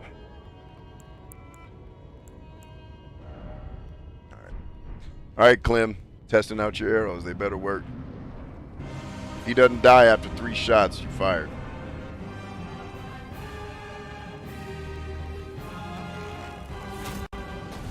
Okay, Clem, you were not damn lying, bro. Shit. Need to get some more of these. Yes, sir. Oh, man, that's doing gangster moves. Clem, where do I buy more of that? That's awesome. Doing that tonight. Get your black ass out of here with these shots I'm shooting, ho. You don't want to see me. Oh, maybe this fight could be fun now that I didn't know there was a thing I could do better. I pray nobody's watching my streams to learn how to play this game properly. I am a rookie noob at best.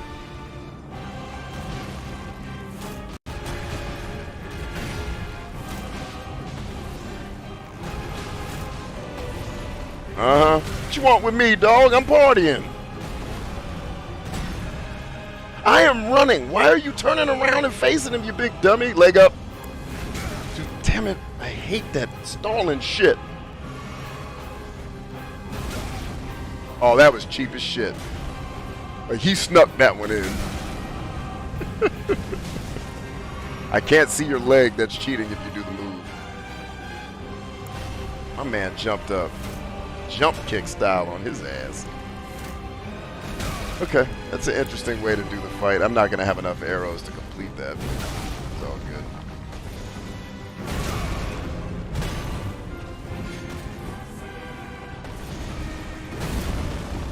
Tarnished warrior, 'twas nobly fought.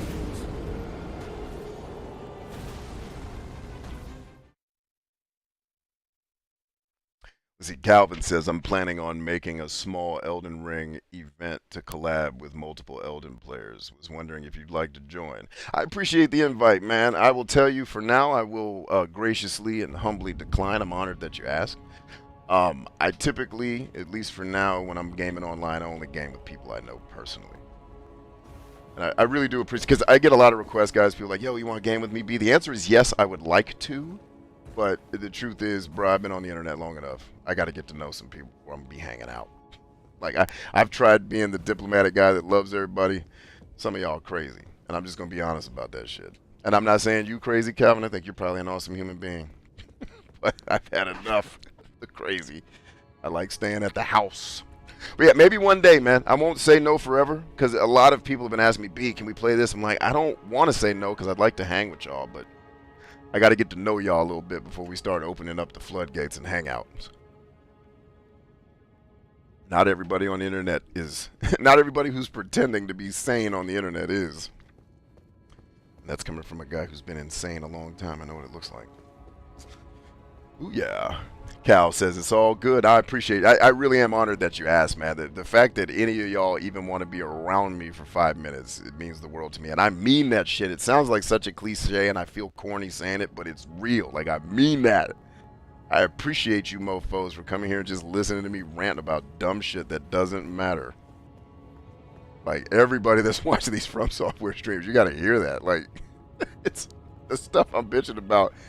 It's satire, baby. I love this game. I had to tell a guy, I was like, yo, I love this game. What do you think? I'm not hating. I'm just saying some of the stuff it does is dumb as shit. But that's every video game. Shit. I love Elix. Go play Elix and tell me if you can get past the first 5 hours. You don't talk about hard. Shit, Elix is harder than this. It just doesn't require you to play Simon Says in a fucking boss fight. You know what I mean? Shit, Elix is brutal for the first 10 hours. And it has no mercy. There's no trick. There's, oh, you got grenades? Nah, bitch, you ain't leveled. Throw that grenade. Blows up right in front of somebody and they laugh. Like, did he throw a grenade? Yeah, the dude with no armor threw a grenade. Fuck him. Put the blowtorch on his ass. Like, damn. Like, that's the joint. I don't even know what I'm talking about. That's how my rants go. I just start, and then it ends somewhere, and then we move on to the next thing. But yeah, it's meant to be fun, man. I actually, like, I think a couple of people thought I was, like, because people were like, why are you complaining? I was like, I'm not. I am telling you that I think this is silly, but it's not a complaint. It's just, I'm observing a thing, and hey, that doesn't make a lot of sense that that's that way. Why is it that way? I'm observing, reporting, and asking questions. And then everything else, like when I do start, because, you know, I've said horrible things on this show, which I hope like the God, anybody hear the God of War joke when I said the dude who invented that stupid ass puzzle in Splistelheim, or the place where all the dead people are? I can't remember the names. And I said, I hope the guy that designed this puzzle got fired on Christmas in front of his family. Like, it's just so crazy to me. There's people on the internet who take that shit seriously. Like, who do you hang out with in real life who talks like that? Like, you know a lot of people that are wishing that type of hardship on people in real life and meaning it? Like, no, I hope everybody who worked on that game is having a fantastic effing life that gave us joy for a couple hours. Hell, that's a gift. Who cares if the game wasn't perfect? Did you enjoy some of it? Good. Yeah? Shit, that's better than nothing. Alright, yep, we'll come back to that fight. I'll go look up some guides on a proper technique of Simon Says dance revolution horse shit that I'll have to do to beat him. And then we'll eventually get good enough to do it. And then this game will be over, and I will have beaten a From Software game, and this one will probably be my first and last From Software game. Oh, God. I got to go back to playing Platinum Software games. I'm sorry, Platinum Games, not Platinum Software. Clem, where's the damn dude that sells the arrows, bruh? We need that. Guess I can try the round table hold. But I haven't killed any of the merchants, so I don't have their bell bearings. So whichever merchant sells them, I just got to find them. Did I buy Elix 2? Heck yeah. I've shown it on the show like no less than 6 times. Where were you at? Oh yeah, I bought Elix 2, I think the day it came out. And it's still in the plastic. I'm actually holding it right now. It's underneath my Elden Ring copy. It is still wrapped in the old plastic, bruh. But yeah, we're definitely doing Elix. We're doing Elix. We're going to do Suikoden 5. We're going to do that. We're going to do Final Fantasy 10 at some point. Just kind of the games on the horizon I'm thinking about. NBA 2K22, now that I figured out how to make that nightmare of an interface work. Although 2K does get some things better than Madden in the creation space. So I was like, oh, that's pretty cool. You can actually edit your player during the season. Wow, Madden. What a novel idea. If I want to change my haircut, I don't have to start an entirely different season. Because my hair is long now and not short. No. There you go.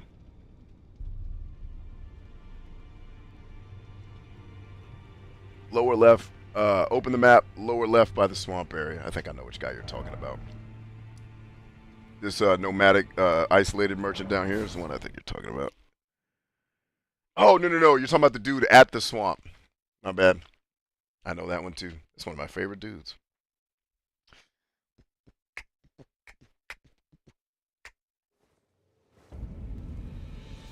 But while we're here, we will see what this dude has. Back already. Unusual fellow, aren't we? Did this aged merchant have something that caught your eye?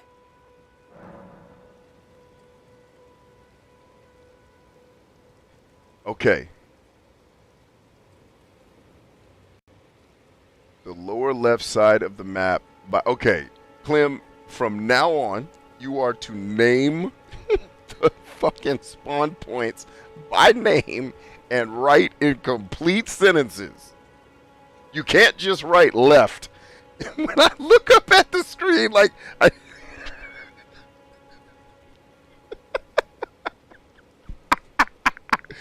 what in God's name are you talking about? One of the people I follow on Twitch, says Josh, is currently doing a stream of Final Fantasy X.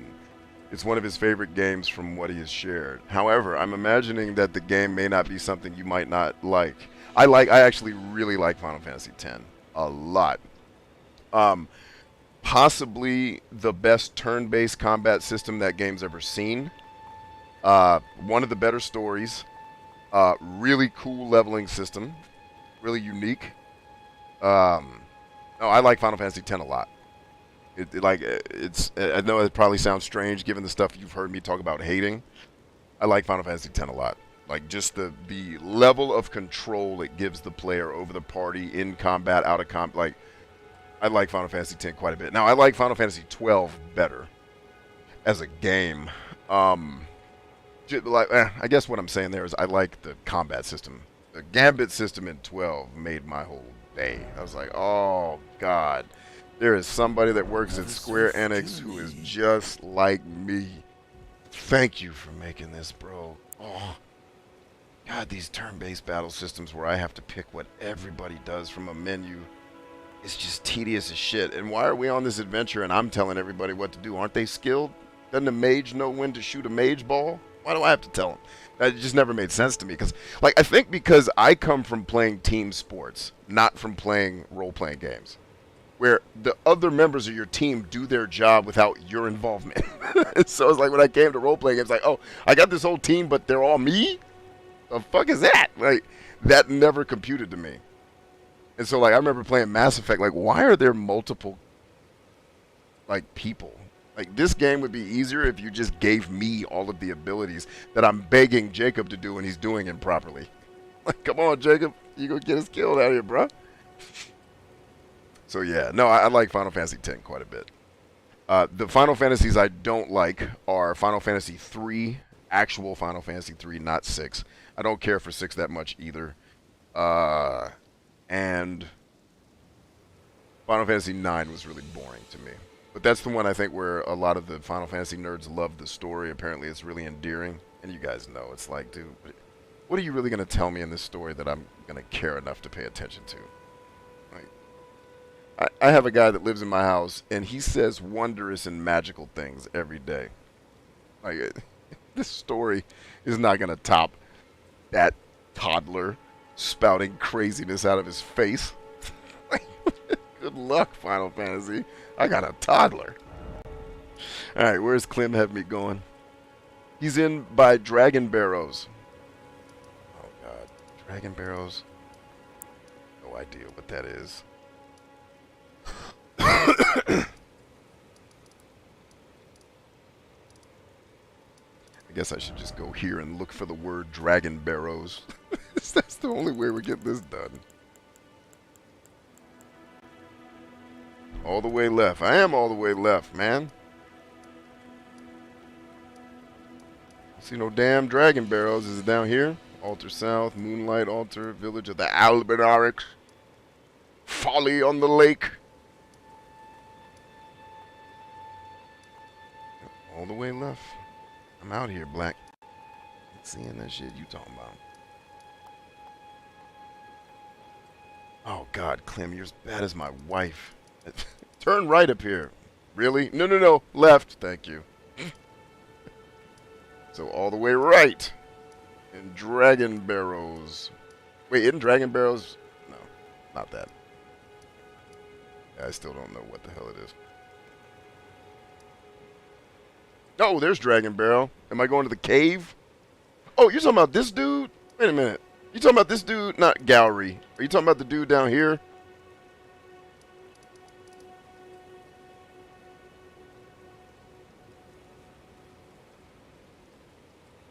Okay, Clem, don't say that one. Say Dragon Barrow Cave or This dude's gonna make me. If I choke somebody today, it's your fault, Clem. Just. Oh, God.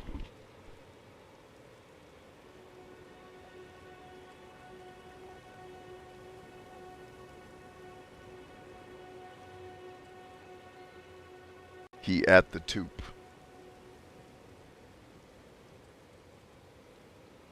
He at the tube. The highest. Okay. The highest one is this, Clem. Am I supposed to be buying them from the beast clergyman? Is that what you want me to do?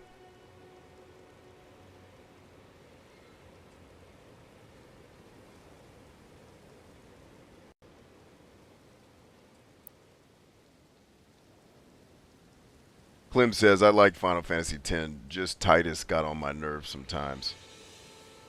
I think I related to Titus because the whole story is him coming of age and being insecure, and that, I mean, who doesn't know that story in their life?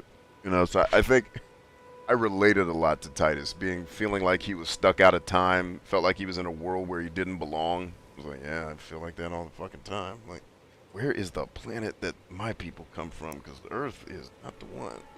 Like, these motherfuckers are crazy. Okay, you're talking about the Garing. Alright, I'll go see him.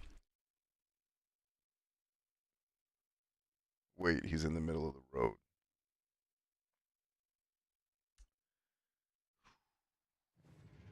Clem. You know, if I just go to random places, I will probably figure this out faster than having Clem try to direct me. Yeah, no, he's not selling me anything anymore because he's pissed that I... Oh, God, I almost gave a huge spoiler. Never mind. Forget I said anything. You've been trying to give me these directions without knowing where you're sending me the whole time. You know what? I think I know which damn guy it is. It's the one down here. It's the only merchant at Caelid. I know who you talking about.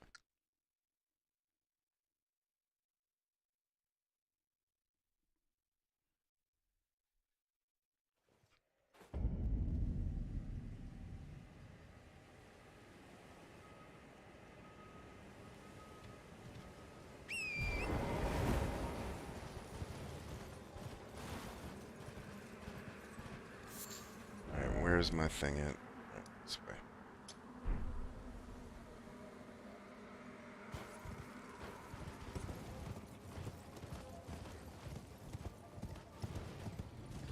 Hey, Dragon, what's up, baby? Oh, damn, that's a boss fight? I didn't know that. Hey, I guess that's why I don't have as many beast dragon hearts as I thought I should. This is why. Kick ass. This is a nice little distraction.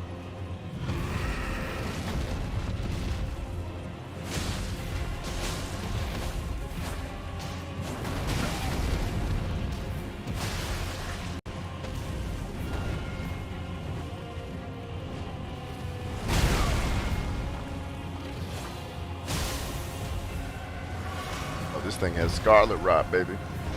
Get some, Teach.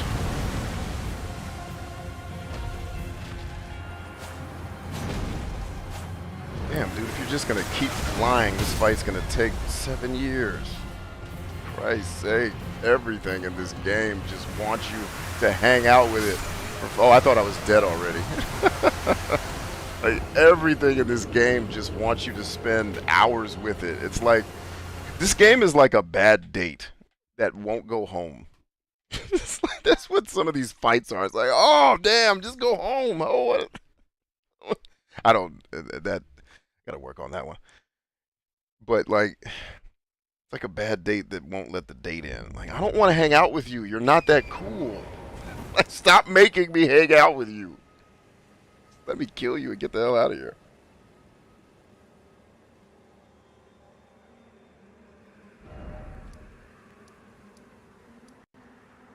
I guarantee you this is the guy. No, that's not. You said isolated merchant, so it's not him. And you said Dragon what? Dragon Barrel West was... Oh, this guy. Okay. Yeah, I want that dragon, though. Fuck him. That dragon it. Alright, Teach. Yeah, like, me sucking at this game is more just my impatience than anything. It's like, this isn't fun enough to want to do this for 8 minutes. Get this shit over with. Let me get on with my day. We got so much time on Earth, guys. It's not wasted. Spending 20 minutes on a dragon that we could have killed in 2 and got the same joy.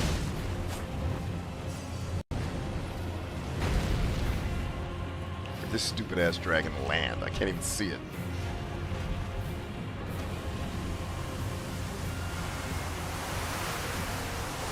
Oh, he landed.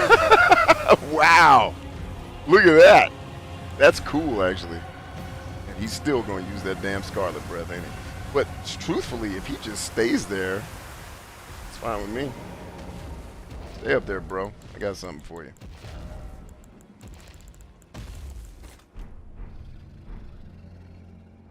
Teach isn't even attacking anymore. That should tell you a little something about how these spirit ashes are programmed. And he's back down. Let's kick ass. Come on, Teach.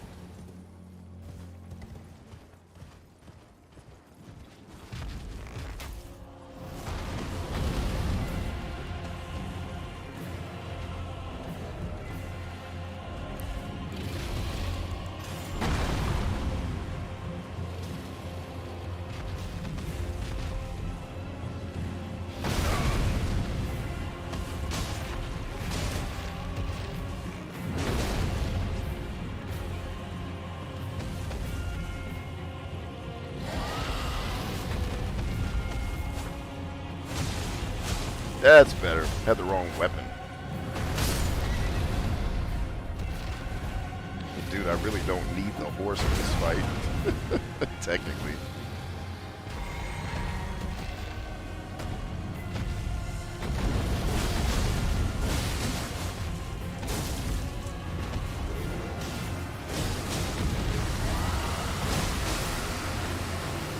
Like, can you just hit the damn thing again so it'll die already? Thank you. Did it kill me as I killed it? That is fucking hilarious. I don't even know. What did it do to kill me? Did I get scarlet rotted because I wasn't paying attention? Because this game requires that you have the attention to detail of being an actual war. Actually, actual war might be less tedious than this game. You may have to be less aware in an actual battle. Oh, man. Alright, I got my dragon, and I got another set of dragon hearts. And that damn screen share button is too close to everything else. I keep screwing it up. Ooh, yeah. I don't think I have any runes, so this is going to be interesting. And even with all the great... Like, I really had a couple of disappointing moments in this game where I really thought the game was going to acquiesce a bit more to my playstyle, where when I started collecting all of the great runes, I got excited because I was like, oh, this is going to be great for currency and buying things, but also for leveling. And then you get closer to the end of the game, you're like, even with all the runes I have in my inventory, like, I can show them to you. Like, I got really excited at the early part of the game, and I really shouldn't have. So if you're more a player like me, who cares more about the adventure than the kind of getting your joy out of memorizing Simon Says type shit, just be aware that, like, if you like to power level and grind, the runes you are getting aren't really worth shit at the end of the game. And I'm exaggerating, as I typically do for the sake of humor. Like, even with all these great runes and stuff that I'm holding, if you go into my inventory, when I did the math on everything I'm holding right now, this still won't even let me level up once. And I've been collecting this stuff the whole game. And because I got excited at first, I was like, oh, they're going to give me like a backup system as I find these cool things in the world, which will help me level. And then you realize 2 hours later, it takes 400,000 runes to level up because they made the leveling system absolutely fucking ridiculous. I think because they want you to play this game for 700 hours so they can collect data on you and sell that data to the company that helped fund the game. Whoops. You didn't know that game companies did that, did you? You also didn't know that the Nintendo Light Zapper was originally invented for guys like me in the military. I know because I used their system to train on. So that's where, like, on principle, I get like, fuck it. I'm gonna finish this game, get the fuck out of here, because if they're not gonna give me the ability to do what I like in this game, then okay, I'll do the things I like, and then I'm out. Back already? Unusual fella, aren't we? Did this aged merchant have something that caught your eye?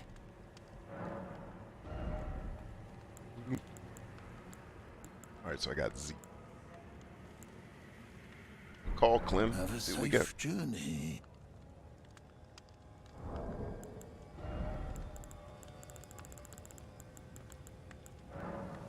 Cool, let's get 1,400 runes. That'll buy us 8 arrows. Yeah, like I guess I would either I would just take down how much everything costs in this game, because to me it screams that the economy is set up specifically to force you to play the game longer than you would otherwise. You know? And like I said, so they can collect data. Like you fight that dude that fought Melania 232 times. You know how much data From Software collected on that guy? About their game design. That guy probably helped them make From Software or Elden Ring 2. Let's see how many arrows that actually lets us buy. Probably 4, if I had to guess. Or 11. I can get 11. It's 11, baby. Have a safe journey. Your mama's a safe journey. Get out of here. Get me in the... Whew, that is... The button input to action on screen in this game, boy. Woof! Don't play this game as long as I have. It will not be pleasant. That part of it won't be pleasant for you. Okay, what else do we have? Golden Rune 5, what does that give us? Like 2,000? Not even. Why did you bother? Here's 2,000 runes. Have 10 arrows on me. Oh God, what am I gonna do with my newfound wealth? Actually take 300 health from a boss? This is gonna be awesome. If I play this game 600 more hours, I'll have enough arrows to... Anything else for you? Oh God, video game satire is too easy. How many do I get for that price? Ooh, I've got 45 now, Clem. We're moving on up. It's the Jeffersons, baby. The Jeffersons. Have a safe journey. Let's go to the inventory. Let's take a... What does 13 give us? Just out of curiosity. I don't think I've ever used a 13. Woo! A whopping 10 Gs. Anything else for you? We'll get like 80 arrows for that. 84, actually. 84 arrows. Have a safe journey. Oh, I gotta go back to...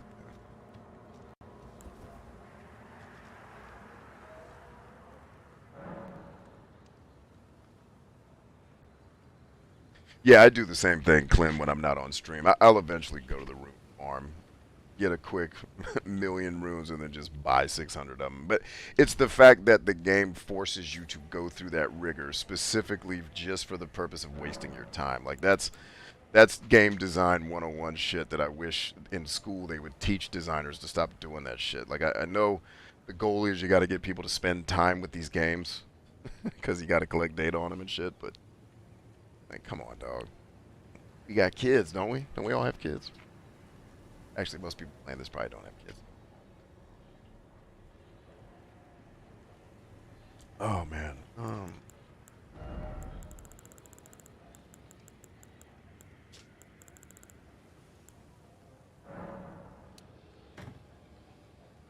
Dang, it jumps up to 12 after that. All right, I'll take...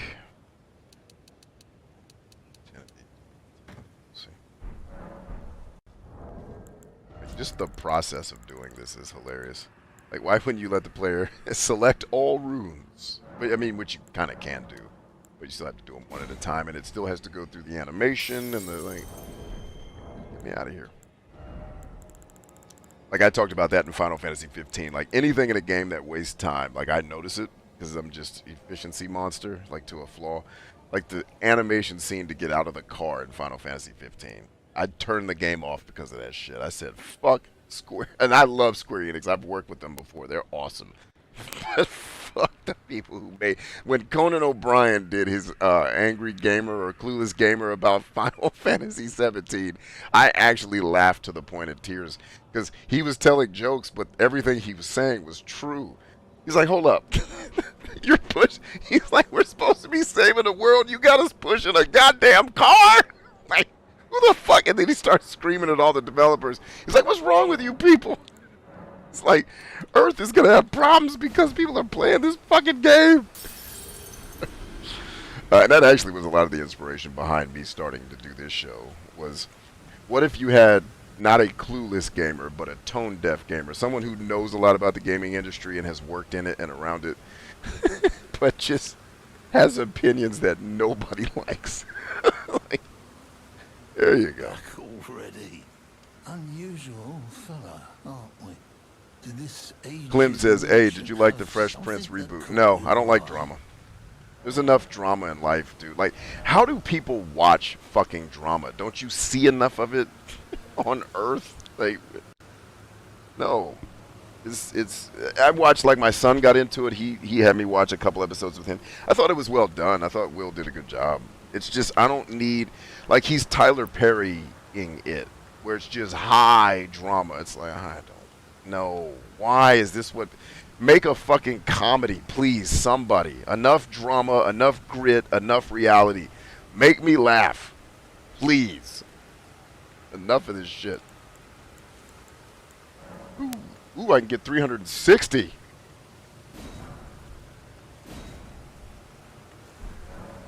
Have a safe journey. If I use those other runes. I can't believe I just used runes that took me tens of hours to collect.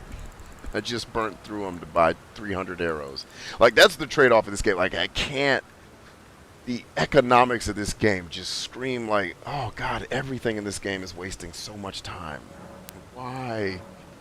Why? I spent hours pulling this shit out to buy 2 arrows? Who the fuck? Anything else? But I'm also, just going back to terrible opinions, I'm also of the mindset no RPG ever in the history of ever fucking ever should have ammunition. Period. If you have a bow, you have arrows. Like, just make poison arrows some shit you either have to level up to have, or you have to go on a quest to make your bows now do poison. But for the love of Christ, like, having to constantly come back to vendors to buy shit, I don't know why game designers still do that. Like, what? Why? Like, I get it's tradition. It's stupid. Like, watch me play any old school RPG ever that you've ever watched me play. There is no going to the damn store.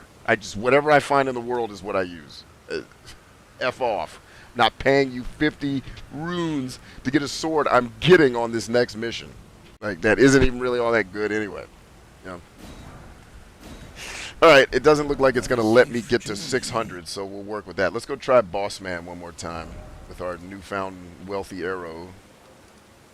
The arrows of Jesus here. You know, if the game had just told me, yo, the next boss fight's at the Queen's Bedchamber, I think I would have just traveled there.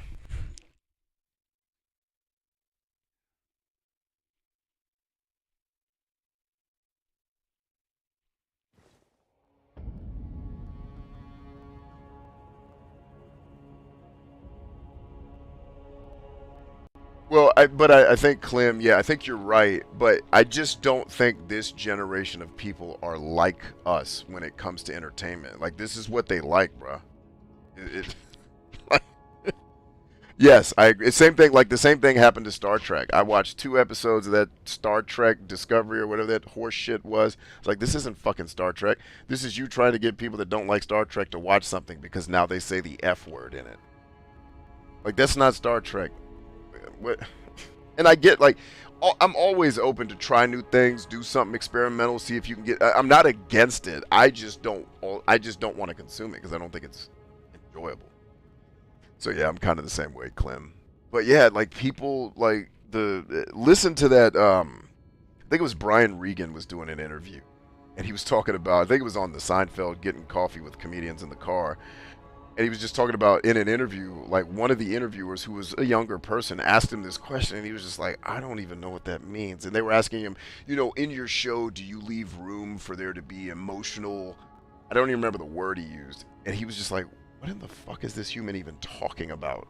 And Seinfeld's response was, well, you have to remember, these younger people have way more emotional energy than old people do. So they want to have these robust emotional experiences. I think very similarly to, like, because history's always cyclical. Like, that's how we were after World War One, or during World War One. I'm sorry. Like, people were bored as fuck, and you had 15-year-old dudes lying about their age because they believed it was more fun to go get blown up in a war than to die in poverty in a dust bowl. I just think people are bored, man. And they like drama and shit when they're bored all the time. It's like, oh, that shit is depressing. And then Josh goes on to say, I would ask the opposite question, which is why people watch the news when they can just watch drama. I think that's a great question because I tell people all the time, the news was the first reality TV show. I don't know if you guys caught on to that. The news is just the first reality TV show, guys. That's it. It is entertainment first. All this, you need to stay informed about what? Is what's going on in Uzbekistan today in any way directly or indirectly affecting your life? Then why are you listening to a 30-minute spiel from some guy that doesn't even know what the fuck he's talking about because he's reading from cue cards? Like, why would you do that? And I'm not saying that there aren't reputable news sources. Of course there are, and you should stay informed. Of course you should. But if you're binge watching, I won't name the names of the companies, it's like, really? That's not getting information. You are in your information. I'm sorry. That's not important information. You are information addicted. And you just can't stand not having information pouring into your fucking brain all day, which is why, by the way, you're depressed a lot. Ryan, how do I get out of this depression? I bet you if you turned off the news, turn off the news for a month, and you can still get informed. Have your app on your phone tell you what's happening if the world's going to explode. But don't watch the television part for 30 days. Tell me how your depression is. You know? And is that a cure for all? No. But it's like, if you look at the things in your life that are causing some of your pain, just stop doing them. You know?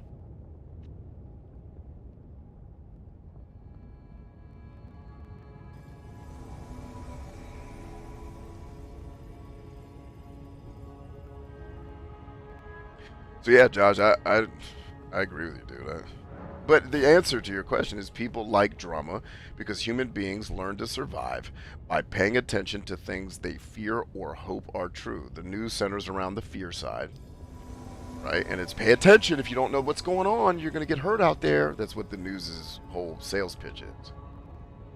But, well, I'll leave it there.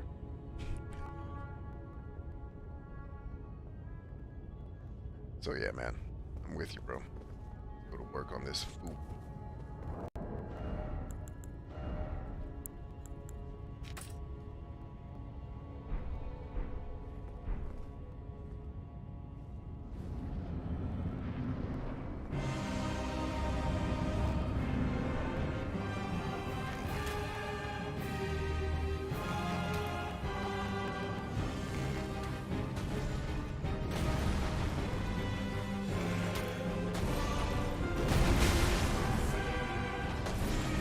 Oh, wow, I pressed B to run and he actually started running.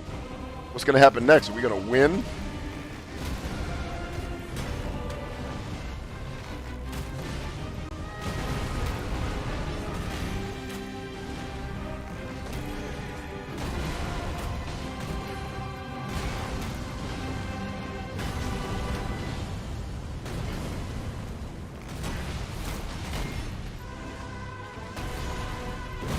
Press B 3 times to start running. Damn it. This game, dude, with these controls. Or maybe, like I said, it's sensitive to how hard you push the button, but damn, dude, they did with the program.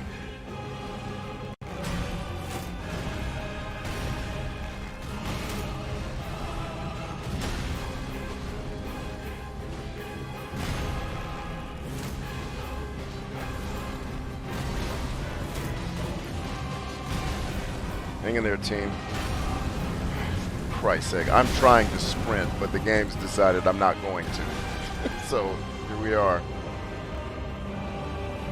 Tarnished warrior, 'twas nobly fought. Yeah, I got you, Clem. You're right. I was effing it up. I figured it out about halfway through the fight. Thank you. Thank you for the tip to remind me not to be an idiot. It's hard work.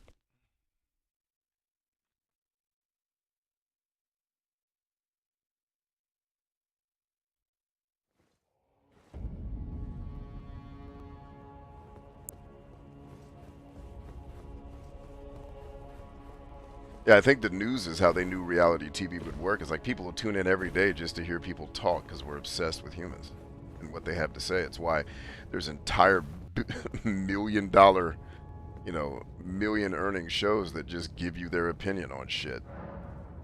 I had to get used to that. People like, B, what's your take? What's your take? We're like, why? I'm a freaking moron. Why do you want my take? Get your own take. Leave my take alone. But then I just realized, like, humans love getting everyone else's opinion on shit. It's like, okay, I can get with that. I'm trying to figure out how to be a human too. One of these days I'll figure it out. All right, Nefeli Lou. Love you, lady. Let's go to work.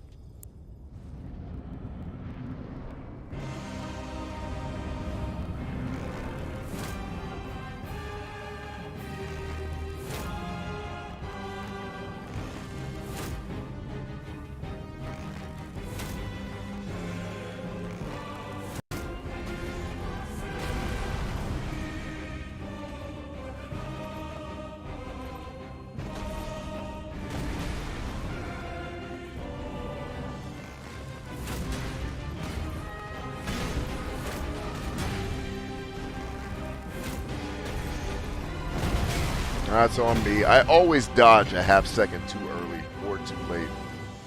Me and time button mashes just do not get along.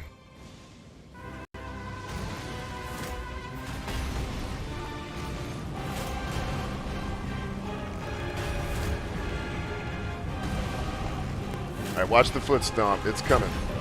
It's foot stomp time. Hey, I dodged one. Look at that. I dodged 2 in a row. And 3.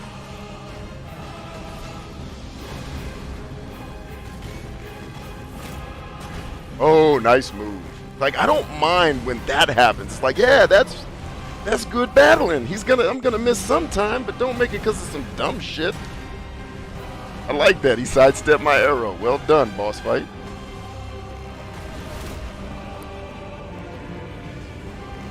What time? Shit! Wasn't paying attention. Oh, and now it's that time.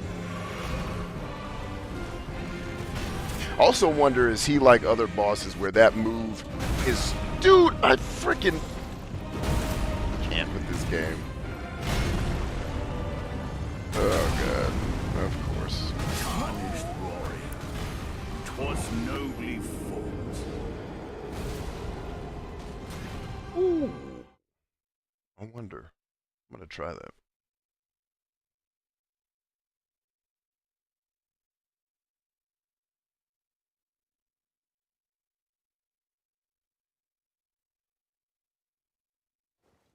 Yeah, Clem, that's our parents' generation. They were duped and conditioned to never turn the... Because remember, our parents lived through the Cold War, dog. That's how the news got so instantiated in people's lives.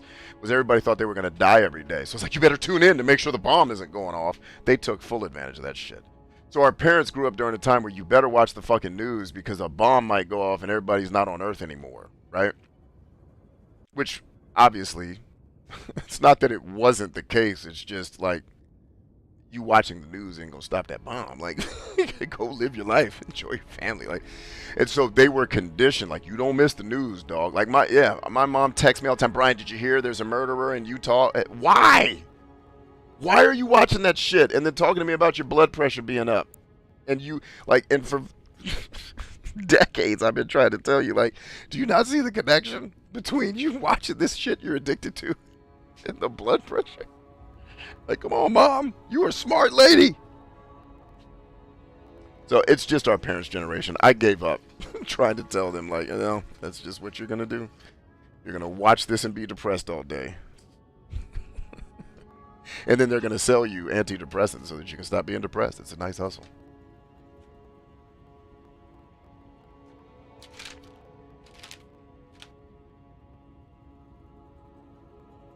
You know, but Conan O'Brien really gave me a PhD education in show business. Like, when I took the task of studying his career 2 years ago and really started looking at, okay, what's he doing? Let's watch every show. Let's listen for the delivery. Let's listen for the cadence. Let's listen for what he's saying. Let's listen for what he's not saying. Let's listen to what he says in other interviews about, like, every super successful person, if you listen to them enough, they will start to reveal in conversation the things that are making them great. You know, and when he made a really powerful point about show business. I don't even remember where or whom he said it to, because it wasn't on his comedy show. He was talking in a different form. But it was just like, for the guy who's basically on top of entertainment, at least old school entertainment, I'd say probably Rogan is on top of the digital side. It's like, wow, that was really educational. I wish I had heard him say that back when I was 19 and really getting serious about pursuing music as a career. Because if I could have understood that and not had so much naivety about how things really work in the world, and not understanding that people don't just want you to be great, they want you to, you know, appease whatever thing they're looking for in the universe. It's like, oh, like, because I had other musicians also try to educate me, like, dude, what you want is not actually to be a musician. Like, you're trying to take music and force it to do something that people don't really use it for. And when I had guys sit me down, I was like, okay. Which, funny enough, my stubbornness, I'm still doing that now, by the way. Just in a very different way, because I've learned from my mistakes and from other people like Conan. But yeah, when I started studying Conan, bro, and understanding what show business is really up to, it was like, this is why I was never going to work in that place. This is why my shit can't really, like, I can have things that go viral, but like being the guy, because you guys know I've made content for years. I've reached however many tens or hundreds of millions of people at this point, I don't know. But it's like you figure it out, like, oh damn, I got it. So I say that to say, like, I don't vilify these people who are making the news. They're trying to survive in a world where things are really damn competitive. And, you know, the things that humans spend money on is a limited list of shit. So it's like, if you want to be able to make a living at something, you can want to be on TV, but you have to be able to adapt yourself to what the audience wants out of the television. And I could never do that. Like, I'm too selfish to just be a dancing monkey for people that want, you know, mindless entertainment for 5 seconds. Now, I can be, you know, the dancing clown in the moment if it's serving our greater purpose, absolutely. But just being the dancing clown, I was like, nah, I can't. Can't do that.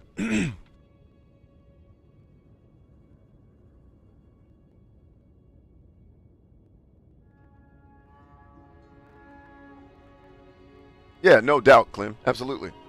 Absolutely. Yeah, so like I hope people don't take away when I say these things. Like, I'm not trying to vilify these people that work in these professions. I've worked with them. I'm friends with some of them. Some of the people you've seen on TV, you know, I don't like name dropping, but some of the people you watch might be cats that I kick it with, depending on the things you watch. You know, so it's like, wow. Show business and politics. All I'll say is I am from DC. I've worked on Capitol Hill, and I've worked in show business. And what you think both of those things are, it ain't.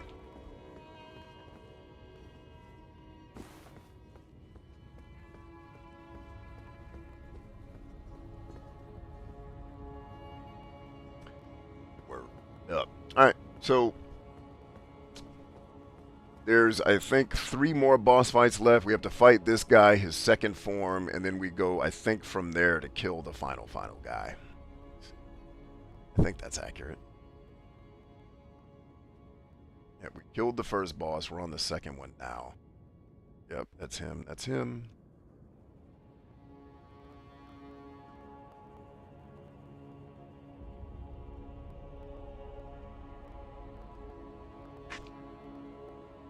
Oh, okay. My tactic for this fight is off. I'm reading one of the strategy guides now, and I had a feeling that this is a fight where they actually want you to be close to him and just learn. Like, I hate the dance moves, so I always try to fight with some distance, because I just, you guys have watched me now for 3 hours, 4 hours, suck at timed button mashing.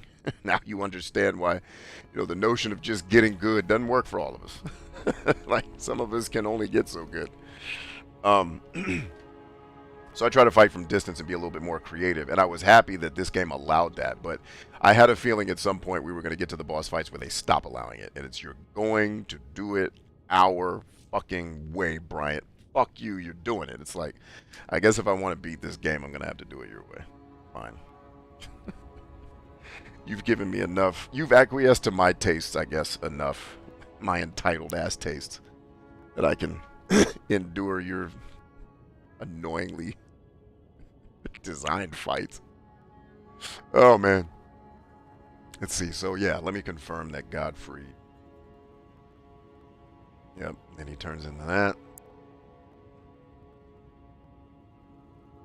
There is a lot of writing. And then we fight the first form of the final boss, who then I think becomes what I think he becomes. Let's see. Yep. All right, so it's this boss and one more. Okay, this actually is not this is not as long as I thought it was. It's just these people that wrote this strategy guide put a lot of information here, which is cool. I'll go through this at some point so I can learn a little bit about how to do this fight better. But I think I just confirmed that my tactic for fighting his first form is way off. Like, getting close to him is... So, this may be the one fight where I'll just have to hope I get lucky with the time button mashes and I just happen to get them all right. That's usually how I end up winning, is I'll do it 12 times and on one of them I'll get all the button mashes right and we'll win. But I don't think I'll ever be the type of person who has the proficiency to get it right every time. It's just not... Laser accurate timed shit is not my skill set.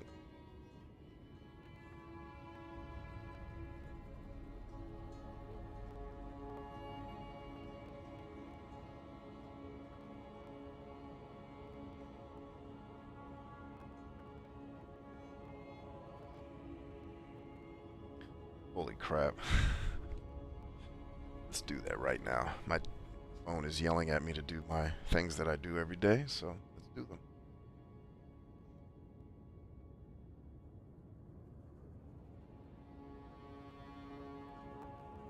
Yeah, Clem, that's another. So I will make you feel slightly less angry when I explain to you what's actually happening.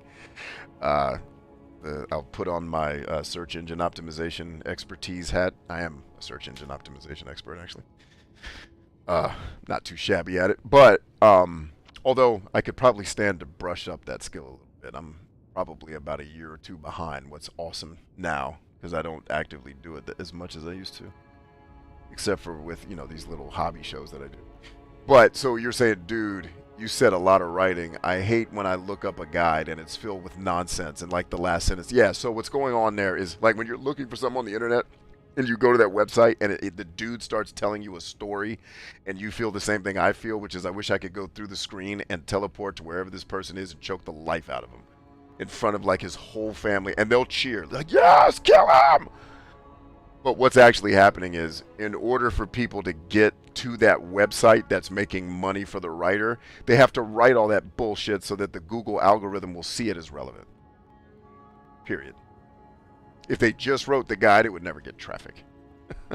That's, you know, at the end of the day, Google is still an algorithm, right? It's still ones and zeros that have to be obeyed to a certain degree. So it's like, Jesus Christ. So I've been on sites too where it's like, I'm looking for, is there any credits? Is there any cutscene at the end of this movie after the credits? And it's like, oh, well, once upon a time I went to a movie. It was 86. It was Return of the Jedi, and it was fantastic. But, you know, like, what is this motherfucker even talking about?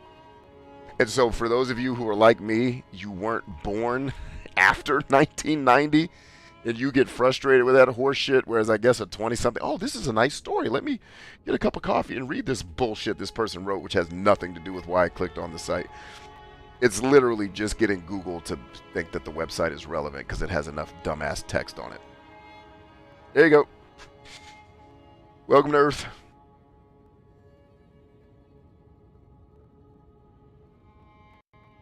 Yeah, so the key is with that, Clint, like I found, I just have go-to people for guides. Like the guys who, where their website is the guide. That's it.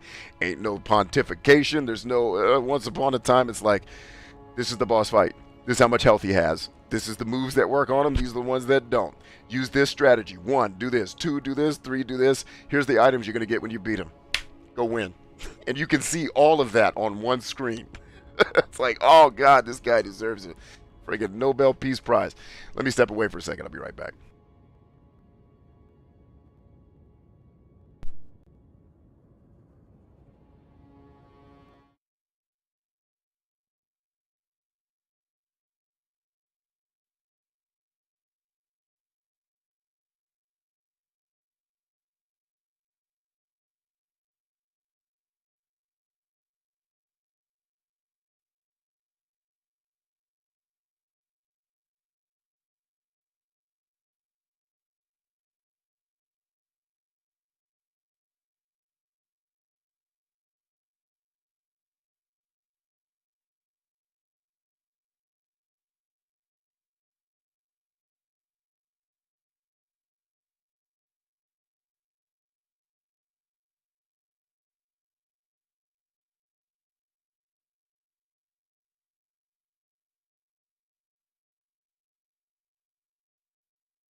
Here, Clem, I'll give you the guy's web. It's Fextra Life. Have you never heard of him? He's pretty dope, man.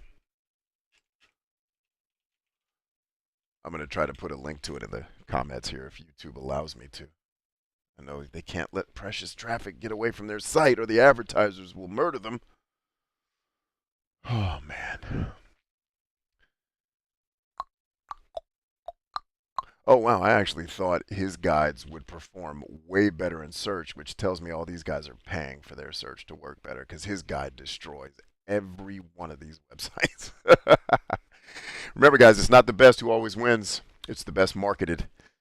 The best thing in the world never wins. It's the thing that gets the best story told about it. Or did you think Michael Jordan was actually the best basketball player who ever lived? Really? The best basketball player who ever lived probably never played in the NBA. That person, and Michael Jordan agrees with this, by the way. That thing doesn't exist. There is no, well, at least he says he does. I don't know what he really thinks. I don't know the guy.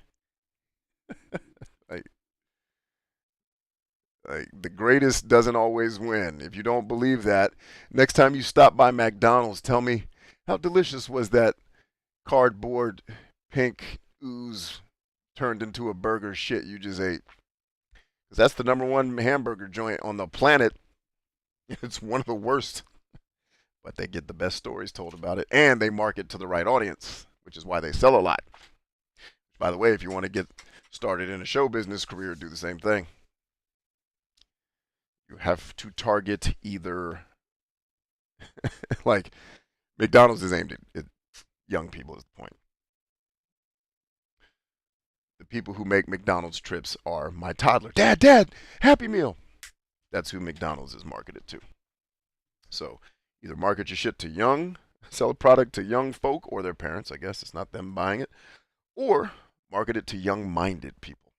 That's why Nintendo's motto for so long was, when you play a Nintendo game, right, it takes you back to a time when, you know, what was the quote? It was such a beautiful quote. Reggie Fils-Aimé said it, and it was genius. I was like, ooh, whoever wrote that for him was great. Like, every time you play a Nintendo game, we want you to feel younger than you really are. Something like that. I was like, ooh, that taps into what games are all about. Well done, psychologists that work on Nintendo's marketing team. You figured that one out pretty damn good. And Clem, I'm trying to get you this guide, but Jesus, this dude's stuff does not come up well in search.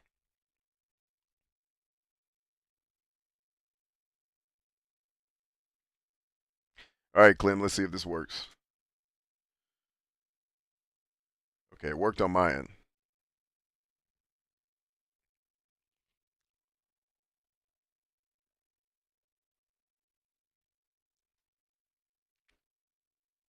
He says it's like people who buy Playboy just to read the articles. Is that real? I always thought dudes that said that were lying. Is that a real person? Cool.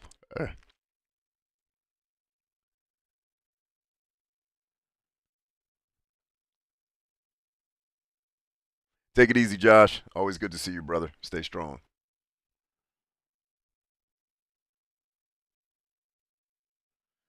Oh, they're remaking Knights of the Old Republic?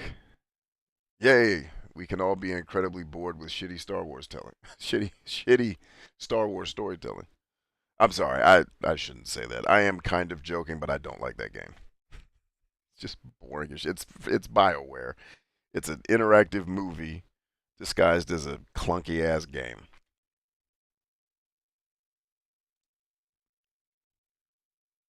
Yeah.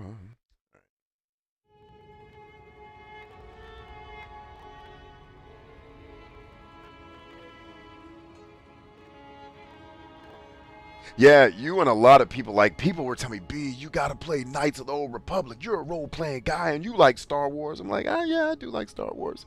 Occasionally. I haven't liked it since 1986. But, you know, get in there. But, yeah, I played it and was just like, I don't know what. I was like, oh, you have to really love Star Wars and be interested in this dumbass story. I am neither of those things. So, and I don't hate on Star Wars. I actually do like it. It was one of my favorite series as a kid. But I kind of grew, for me in Star Wars, I feel like I just kind of grew to a place where it wasn't that interesting to me anymore. Like even and then, like the piece de resistance on that is like I sat down with my kids. Actually, I think my youngest wasn't even born yet, so this would have been like five. This would have been quite a few years ago, and I sat down with my other kids just to watch the series. About 30 minutes into the first one, the youngest at the time was like, "All right, Dad, what's next? We ain't doing this all day, are we?" It's like, damn. He was just so bored trying to watch Star Wars. And I remember being his age when I watched it. Like, it was amazing. They have laser swords, but you don't realize these kids are exposed to such craziness in their video games. It's like you want them to watch Star Wars for one, like, shitty lightsaber battle? Yeah, good luck. They have Fortnite, bro. They don't give a shit about Star Wars.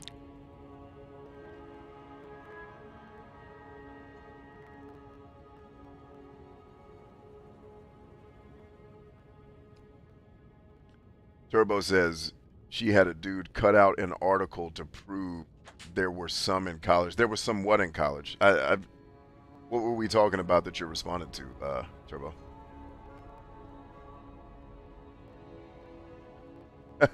Rain Man says, I got a shower and hit the officina, but you're my back. How are you hitting the officina? You were sending me text messages like 3 hours ago. Did you sleep? I guess now it's 10 a.m. That would have been 8 hours ago. Did you sleep? Better had slept.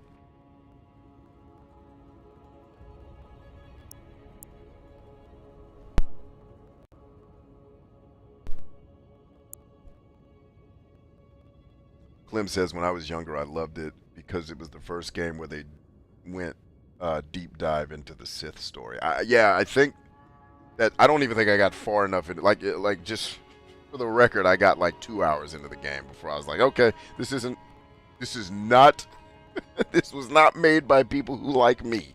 I gotta get out of here.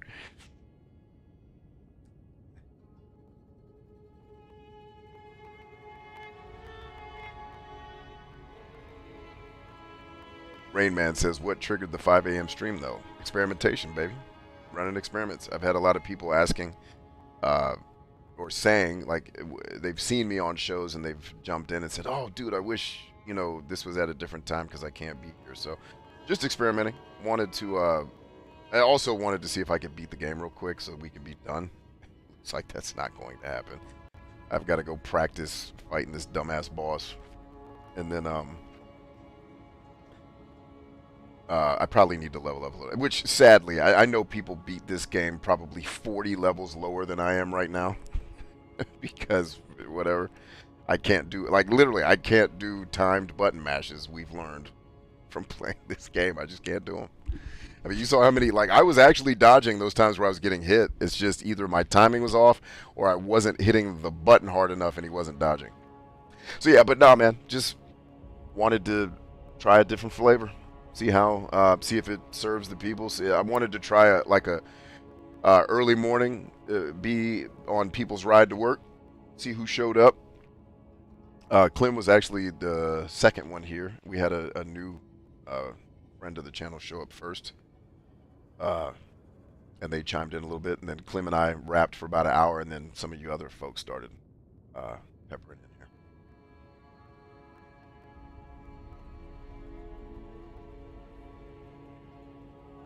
Is my character standing on debris? Oh, fabric. Yes, he is standing on fabric. He's standing on a bed, actually. Show it to you. Queen's bedchamber. So, yeah, he's standing on fabric.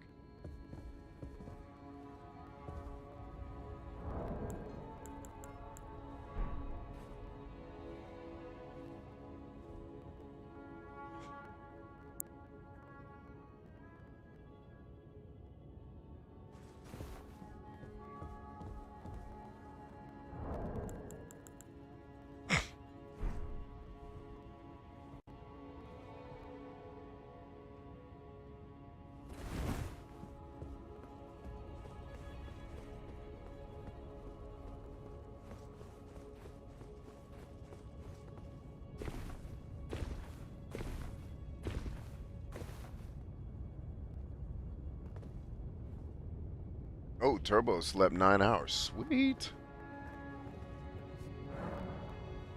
The summoning malfunction.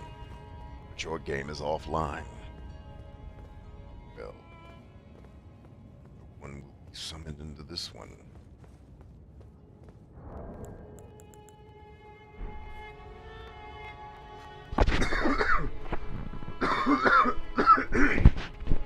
Sorry, excuse me.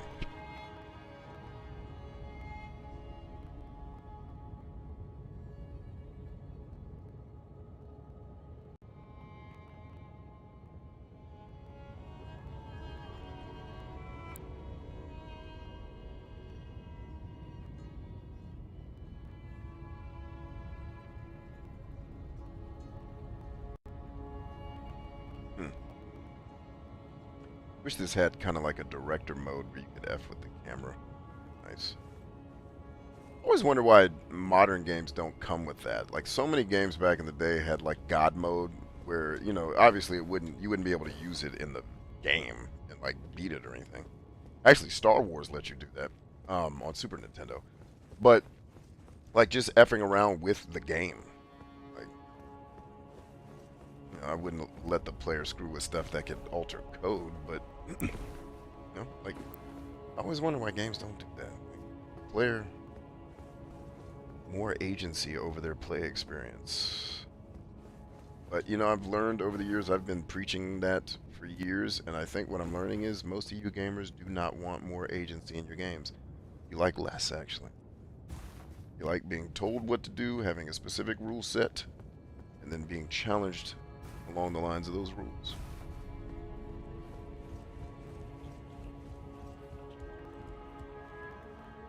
But good golly, this game is gorgeous. It's also nice to be able to run around places where I'm not being stalked at all times. Ooh, there's a spot.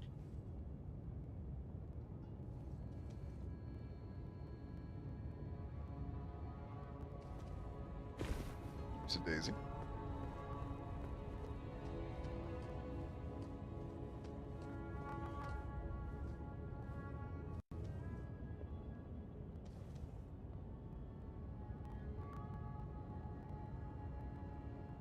Right there. Perfection. Let's stop that.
All right, I think that gave us enough for the people who know what we were up to right there. I think that gave us enough.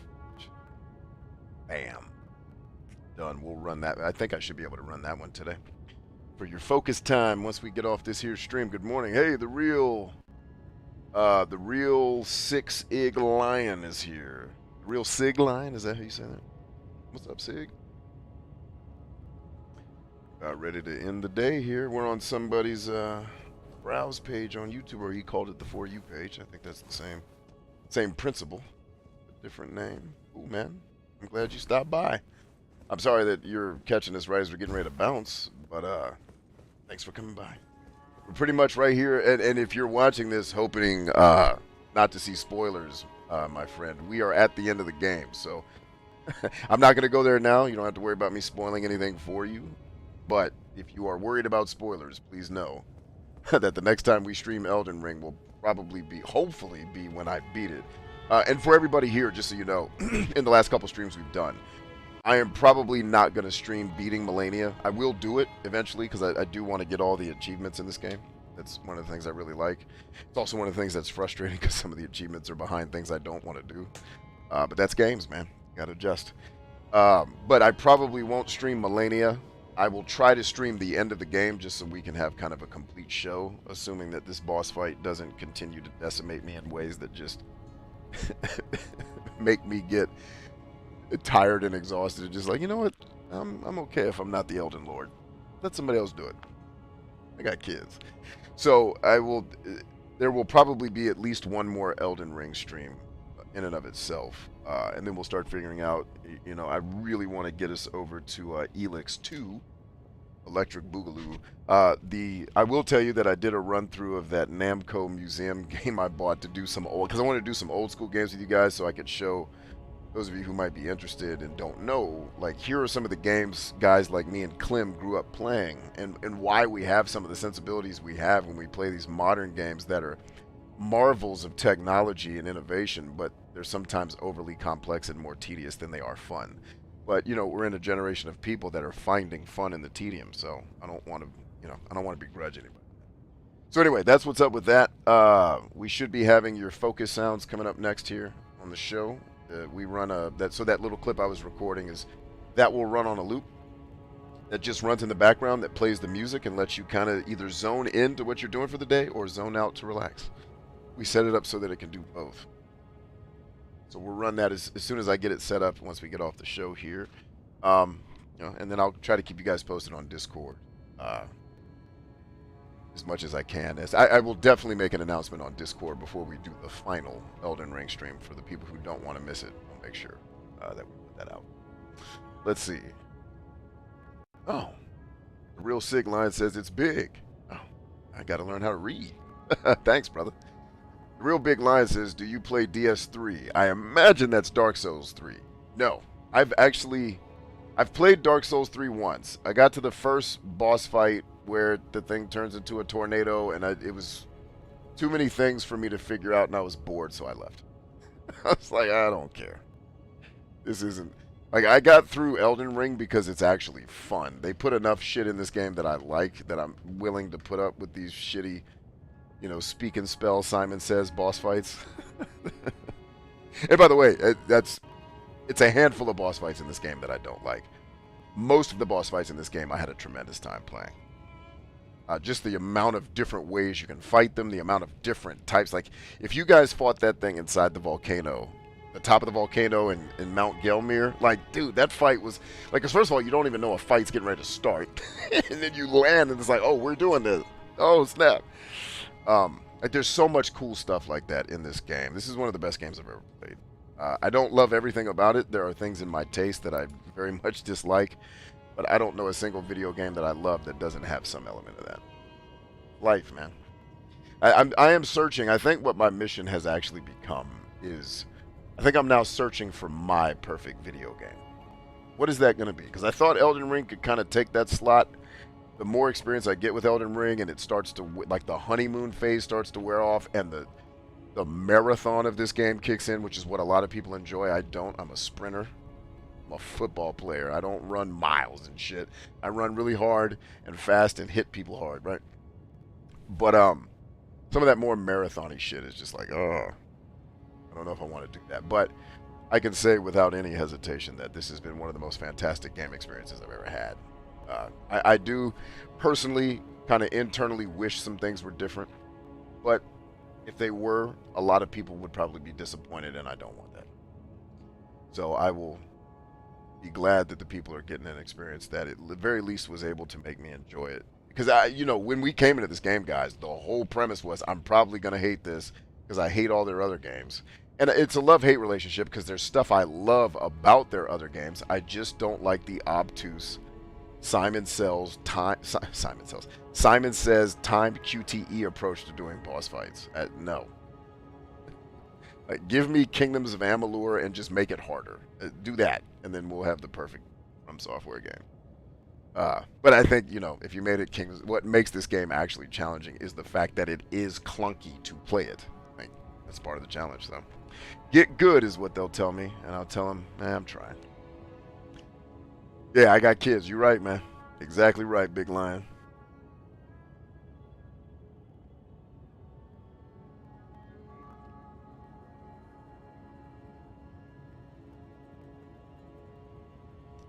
Big Lion says, it's okay. I've watched all the walkthroughs. Okay, cool. I just wanted you to be aware, bro. I appreciate you. Appreciate you being here, man.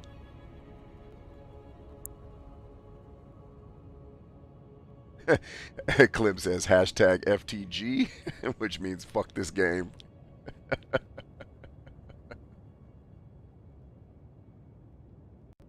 Which one? What was FTN again? I forgot. I come up with so many horrible things to say about video games and their designers. What did FTN stand for? I know FTG was fuck this game. But what was FTG? I forgot. How many hours have I played in Elden Ring? Actually playing and not sitting here while the clock's running? Probably about 100. I had to guess. Maybe slightly more than that. The counter says 300 hours, but I've done so many videos where I just film this for 9 hours. So a lot of those hours are not me at the station. It's running on its own.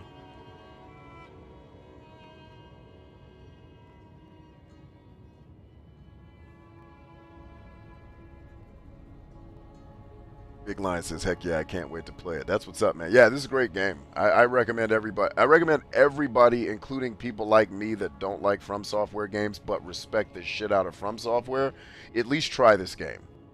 Like, I got this far without completely losing my shit, which is what I usually do, because I get incredibly annoyed when what I want to do in the game is not what the game wants to do. It's like, well, fuck it, I'm going to go play something else. Y'all don't know what fun is.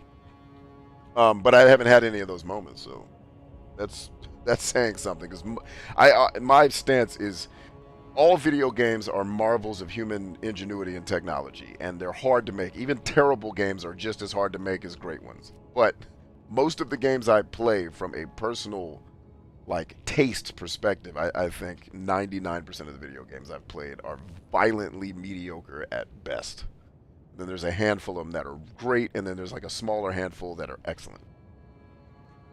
But I can definitely put this on the excellent list. It does a lot of things, especially at the end game, which is what I was afraid of, but I was prepared for it.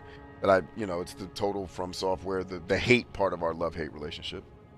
But I still managed to get through it, so they did something right enough for me to still, and like I said, I still loved probably about 8 out of every 10 bosses I fought. I enjoyed 8 of them. And then there's every once in a while there's the boss that reminds you that life sucks and you shouldn't play this game anymore, which is like the calling card. That's what I'm learning that the fans of this game really love, is that brutality.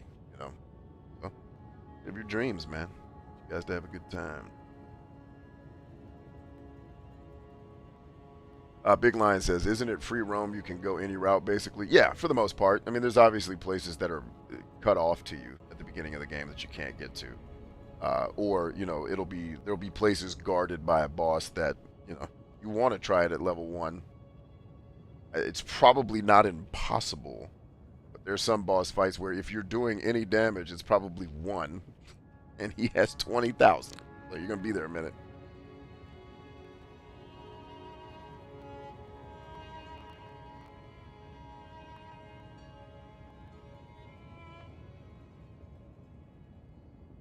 Have I ever played Marathon? Yeah, I have.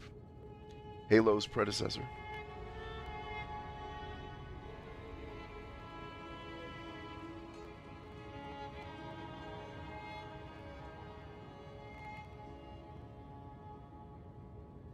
Big Lion says, yeah, a rhythmic feeling to boss fights gets old. Use controller 1 KBNM. I don't know. You guys got to teach me what these acronyms mean. I don't live on the internet, so I'm not up on the lingo. What does KBNM stand for?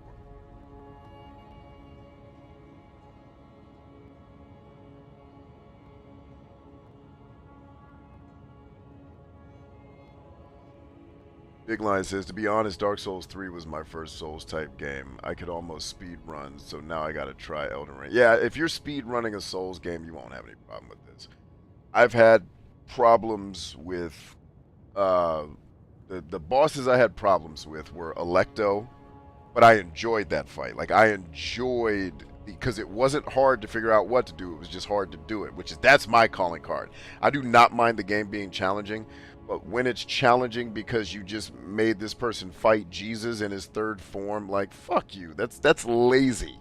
That's not actually hard. That's just give him 1,000,000 health and the ability to do 1,000,000 damage. And if you can't dance around this goddamn arena for 47 minutes without getting hit once, and I'm exaggerating for the sake of humor, but like that shit I hate. But the Electo fight it's just, can you square off it? Like, that was one of the most beautifully programmed fights in this game. It's like, if they could do more of that, where it's still brutal as shit, but what you're supposed to do becomes very apparent, and it doesn't have weird tells that you have to study by playing it 7 times and all that bullshit. Like, it was like, I think it took me 6 or 7 tries to beat Electo, but once I got there and I was properly leveled and I'd figured out, oh, okay, this is a cat and mouse game where I've got to bait her in, stick it, hit, get away, but not get too far away, because this person can do hella crazy damage from distance and they can murder you up close. So it's like balancing this, keeping him away from you, but also not letting him get too far. It was great. I hated it at first, but then I figured it out. Electo, the first boss fight in the place where we're fighting now was originally hard until I leveled a little bit more and then realized, oh, this is how you beat the guy. Who are the bosses? Like, Melania is straight up the kind of From Software bullshit where it's a lot. But, I've watched a lot of people that have mastered her where they beat her without getting hit. I'm like, all right. I suck at timed button mashes. That's the only part of this fight that I can't get perfectly because I'm old. But, like, I have fought... The best I did against Melania was getting her second form down to 1/4 of her health. And then it just became a battle of attrition where I couldn't outlast her. Because I still haven't mastered dodging some of her stuff, and I'm working on that part. But like fights like that, it's if that fight were fun to do, I wouldn't mind that working aspect of it. But the fight itself is, for me, it's one of those fights that's more frustrating than enjoyable, because a lot of your losing is because of either mistakes or she played you slightly different this round than others. Like, I've done fights where I've soloed her and been able to beat the first form. And then I've done fights where I bring a bunch of different ashes. I did Electo, I did the Mimic tier, which I've never liked the Mimic tier. I know everybody kind of sweats that thing.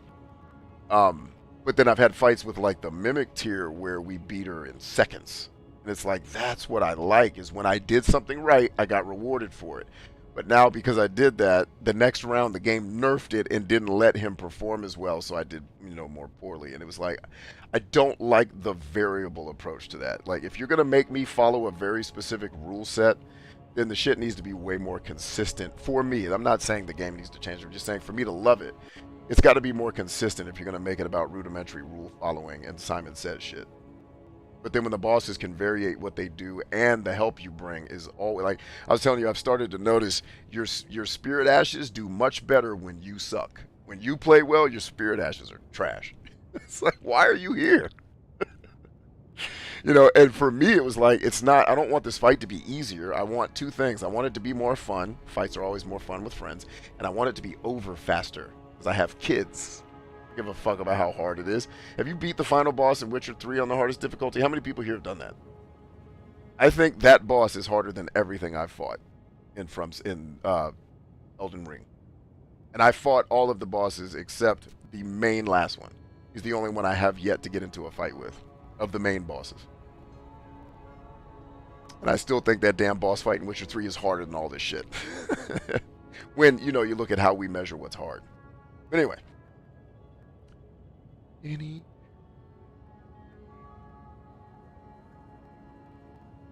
But I was saying all of that to say, if you're speed running Dark Souls 3, this you will be fine in this game, because you have enough of the muscle memory and the hand dexterity skills to be flipping your weapons around and all that shit. You know, like I watched one guy who did a guide on Melania. I was like, yeah, I'm never doing it this way. I will never hit the buttons fast enough. I was like, y'all better hope saving Earth never comes down to me playing video games. It's over.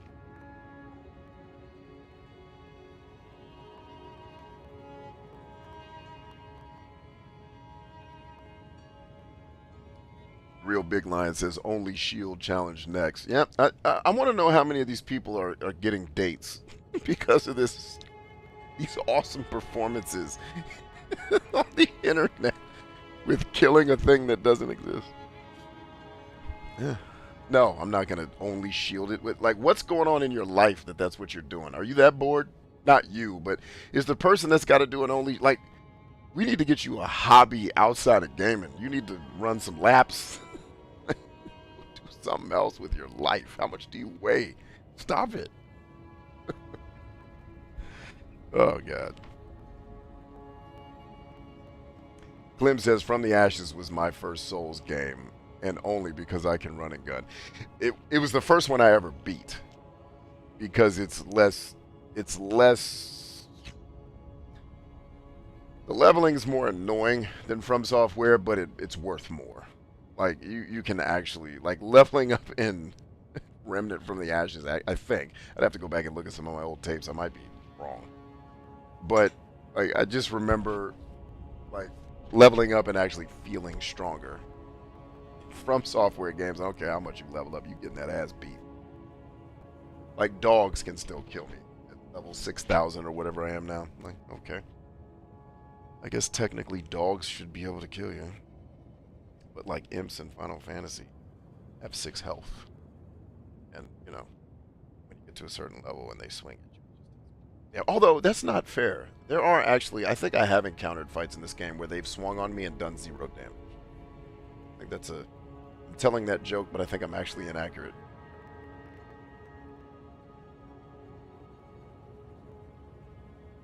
Oh, keyboard and mouse. Gotcha, man. Lisa's in the house. What's up, homie?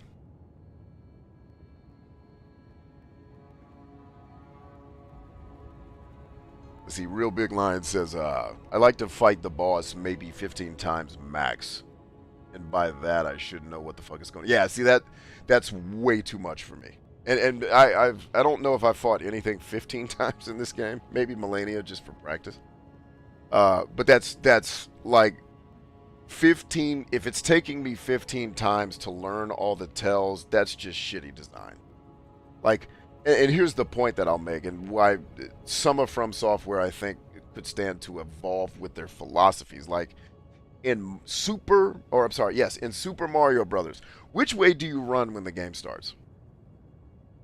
Anybody know the answer to that? Which direction do you start running when Super Mario Brothers kicks on the first level?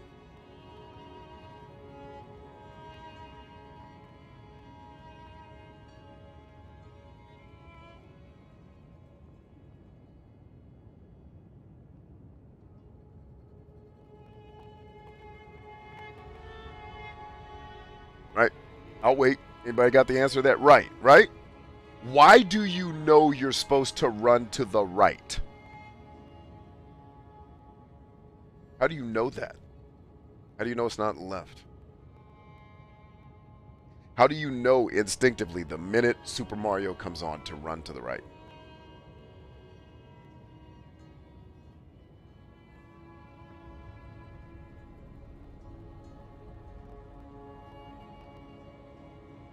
Because left is dead. Yes, because the game is designed in an intuitive way to let the player know what to do without telling them. the tells on some of these bosses are so ridiculous to read at times that it's like, okay. You just wanted it to, because I was saying it may have been on this stream, where like Melania, for example, is very much like Mugen from Samurai Champloo. Her moves are completely erratic, so it's harder to figure out. Okay, when is now? I have a lot of her stuff down because like her crazy spin move, you know that's coming because she's gonna float in the air for a half a second before she hits you with it. So those tells are kind of good to go, but it's like. Just learning some of the tells in these fights for me, like if it's taking me 15 tries to learn your tells, you hit it in too much fucking obscurity. The player should know what to do within 2 matches of these fights. No questions asked. That's just me. I'm not saying that's right. But 15 tries? Like, I'm not saying it shouldn't take you 15 tries to master it and be dope at it. But I better damn know what to do in 2, and that's what pisses me off about this game, is because it's like, okay, like when we were fighting Godfrey, it's like, oh, that's his next move, okay, thanks for teaching me that by killing me, so I can do this way hilariously awesome boss fight all over again, because I'm having the time of my life. You know, like, that's the part of the From Software core audience that I don't understand. Like, why is it fun for you to do this 20 times to learn? Like, how are you deriving your enjoyment from that specific part? Like, I understand everything else about the game being fun, right? And even the fact that this is challenging and you're overcoming a challenge, totally understand. But the methodology that's being used just, it does not compute to me. And that doesn't mean it's bad. It doesn't make any sense to me. And I don't like things that are super illogical like that.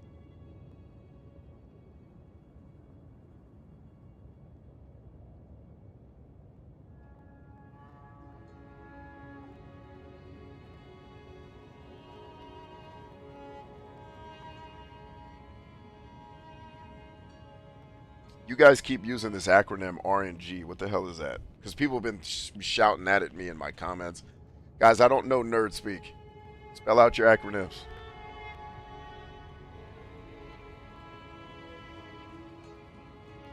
Big Lion says, Nameless King will make you cry. He's the hardest boss in Dark Souls 3. Cool. I'll probably never see him. I think Elden Ring is going to be my first and last completed From Software game. I'm going to enjoy the marriage we had together and then issue the divorce papers and say thank you. It was great. We're going to end, amicably. I don't even want half. Keep all your stuff. I'm just going to enjoy this one time I had a good time with your company and understand that after all the feedback I've heard about this game, there's no way I'm going to like Elden Ring 2. It's fucking possible that I'll like Elden Ring 2 after I've listened to this core audience complain about this game. Because the shit they're going to change is like, yep, nope. Like, all of damn Elden Ring 2 is just going to be the Halig tree. Which, okay, I mean, if that's what you enjoy, go nuts. We will be going nuts alone. Chambers will be enjoying Elix 2 with rocket packs and shooting people with guns that explode when they hit the ground, because that's fun.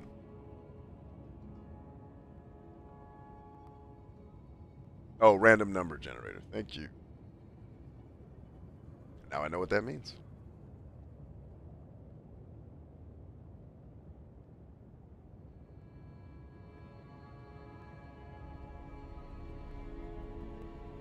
Yeah, so like 15, bro. If I gotta do 15 of these damn matches to learn your tells are too fucking obtuse. And maybe I'm not as observant as I should be. I'll olive branch that. Could I be more observant? Yeah. I just want to remind everybody I'm playing a video. Like, I ain't actually out here slaying goddamn dragons. Motherfucker, I just wanted to swing a sword and get a toy and go home. Y'all in here playing this game like it's your job. I don't want no damn job. I'm trying to have fun.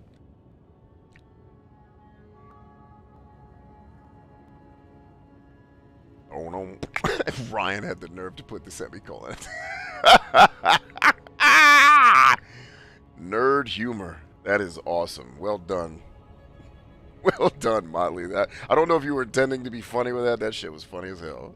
This dude go write the semicolon on a separate line like, oh, my bad. Oh, and nobody who understands computer code knows anything we're talking about. That's one of my favorite things about this show is having the inside jokes that inevitably will get people will all be let in on it and they will all have fun together. That's awesome. Clem says boss 5 tries, maybe 6 in time. Yeah, like I don't mind having to do it 15 times because I suck.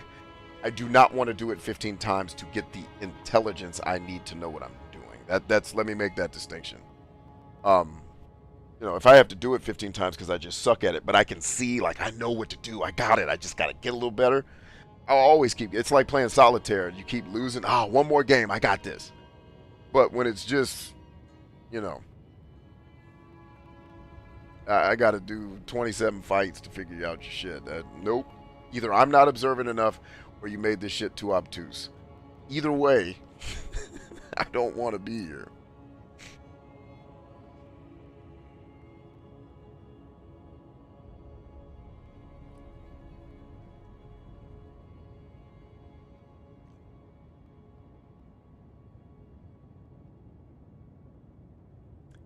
Mixu.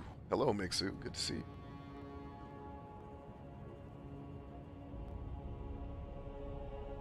Damn, Turbo just shanked Ryan in the back with a dagger. It ain't funny. She's like, I know what that shit means. It ain't funny. And then she laughs at the end of it. That makes it even better. Like she's laughing at herself, shitting on your shitty joke. She's like, my making fun of your shitty joke is funnier than your joke. LOL. That's awesome. You guys make me smile, man. I gotta say that every time I come on here. You guys make a brother smile. Oh, man. But I have loved this game. And I'm gonna finish it. And then From Software is getting divorce papers. I can't do 2 of these. And there's just no way. Like, kind of one of the things, and I'll say this and we'll end. One of the things I kind of think is going to happen with From Software, and I kind of hope it does. This would be great because then everyone gets to be happy. I think Elden Ring is going to show From Software that they have more than one audience, right? And they're going to have to, because all you fucking core guys are telling me, I don't like this, it's too easy. And I'm like, it's not easier, guys. They just give you more options to be creative in your fight so that you don't have to fight like a dumb person. Like, the game is hard because they force you to fight like someone who can't fight. Like, until, like, obviously some of the sword, like the Sekiro type sword battles are definitely very skill based, but some of it's just, look, this dude is a nuclear bomb. You know what I mean? But so that audience does not want Elden Ring. They have made that clear to me. I don't want the open world. I don't want all this exploration. I'm like, damn, that's the thing I love most about it is the exploration and finding cool shit that helps me not suck. Like, damn, the thing I actually like about this game, the core audience seems to hate. You know, or some of them. I won't lump them all into a group. But it's very evident, like, Spirit Ashes gotta go. Anything that makes the game slightly less tedious gotta go. Like, give these people their abusive father masochism that they're asking for. And that's going to be next. And then hopefully what they see is, hey, we also have an audience that loves the brutality, but not when we turn it up to 11 because some of the people who play this aren't manically depressed. It's like we just want to have a good time to get the fuck out of here. So they'll bake in a more challenge. They'll keep the challenge in the game, but one of the things I've said about these games forever is, like, it's just clunky. Like, this doesn't move like I want to move. Like, and this is cognitive dissonance for me because I'm an athlete, right? Even at my age now, I am still super fucking athletic and I still train. Like, you're making me do shit. Like, I'm faster than this motherfucker and I'm probably 20 years older than he is. Like, damn it. Let me be an athlete. Like, let me what's that game? Kingdoms of Amalur, these fights, like, make them more about the flair and the visual and the fun of the fight. It can still be hard. I still have to dodge, or you can still do 1,000,000 damage or whatever. But, like, the QTE shit, no, I hate QTEs. I'll never be great at them.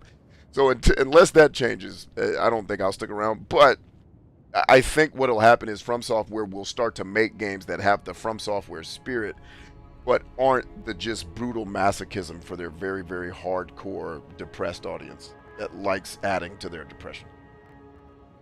That's kind of one of the things I think will probably happen, is they will splinter into like subsets of their core audience. And so that way, like, their core audience gets blessed, because it's like, if the whole game was the Elytra, I'm convinced everybody would say this is the best game that's ever made. Because it beat the shit out of them like their parents used to, or whatever. Whoever hurt you in real life, this game reminds you of it and makes you feel good. Good to go. But like, they can have that and go nuts. And like, I've noticed Suba, who's a big fan of Bloodborne, not Dark Souls, he was just saying, like, dude, I don't want to play another Elden Ring because it's too fucking long. Like, everything I can do in this game, for the most part, I can do in Bloodborne in a fraction of the time and have more fun, because the combat is more fun in Bloodborne. Like, I think he said I don't know if he used the word easier, but definitely the parry system in this game is it's a pain in the ass, because I guess they were trying to telegraph to the audience, like, here comes the punch you need to dodge, but in doing it, they actually make it harder to dodge, because you don't know when to push the button. It's like, when is he going to do it? Like, his leg's been in the air for like 8 seconds. When do we jump? But like, I see it going that way, where they may have a more action-oriented, like, for action-oriented people like me, who don't want to solve puzzles and play chess every time one of these fights breaks out. Like, I would love that. Keep the challenge, you know, keep the lore, the storytelling's fantastic, keep the exploration, and give me combat that's more fluid with a fighter who's actually athletic, you know. And then, yes, could I have leveled differently? Can I take off all my clothes and run slightly faster? Sure. I'm still faster than this guy. I'm still more agile. As an old effing man, I can move better than this guy. And that's what I've argued has added to their difficulty for years, is it's the fact that you suck that makes it hard. Like, if you made me actually athletic, this game gets at least not as tedious. I don't know if I call it harder. Oh, man. Need some water there. The throat's getting dry.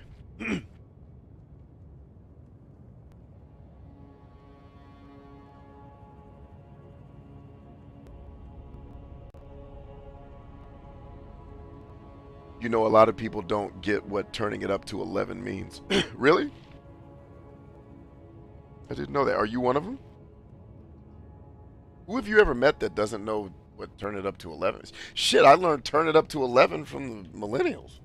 I didn't make that shit up. Who are these people?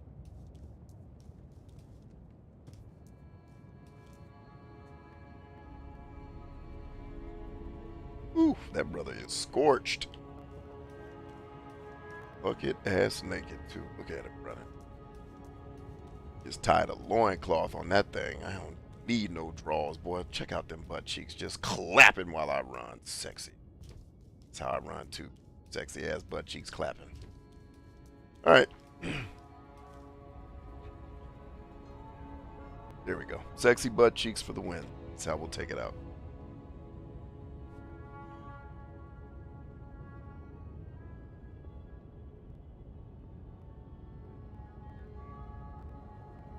My 7-year-old calls chess chest. Yeah, I love that. I love when when kids do that. I think one of my kids did too.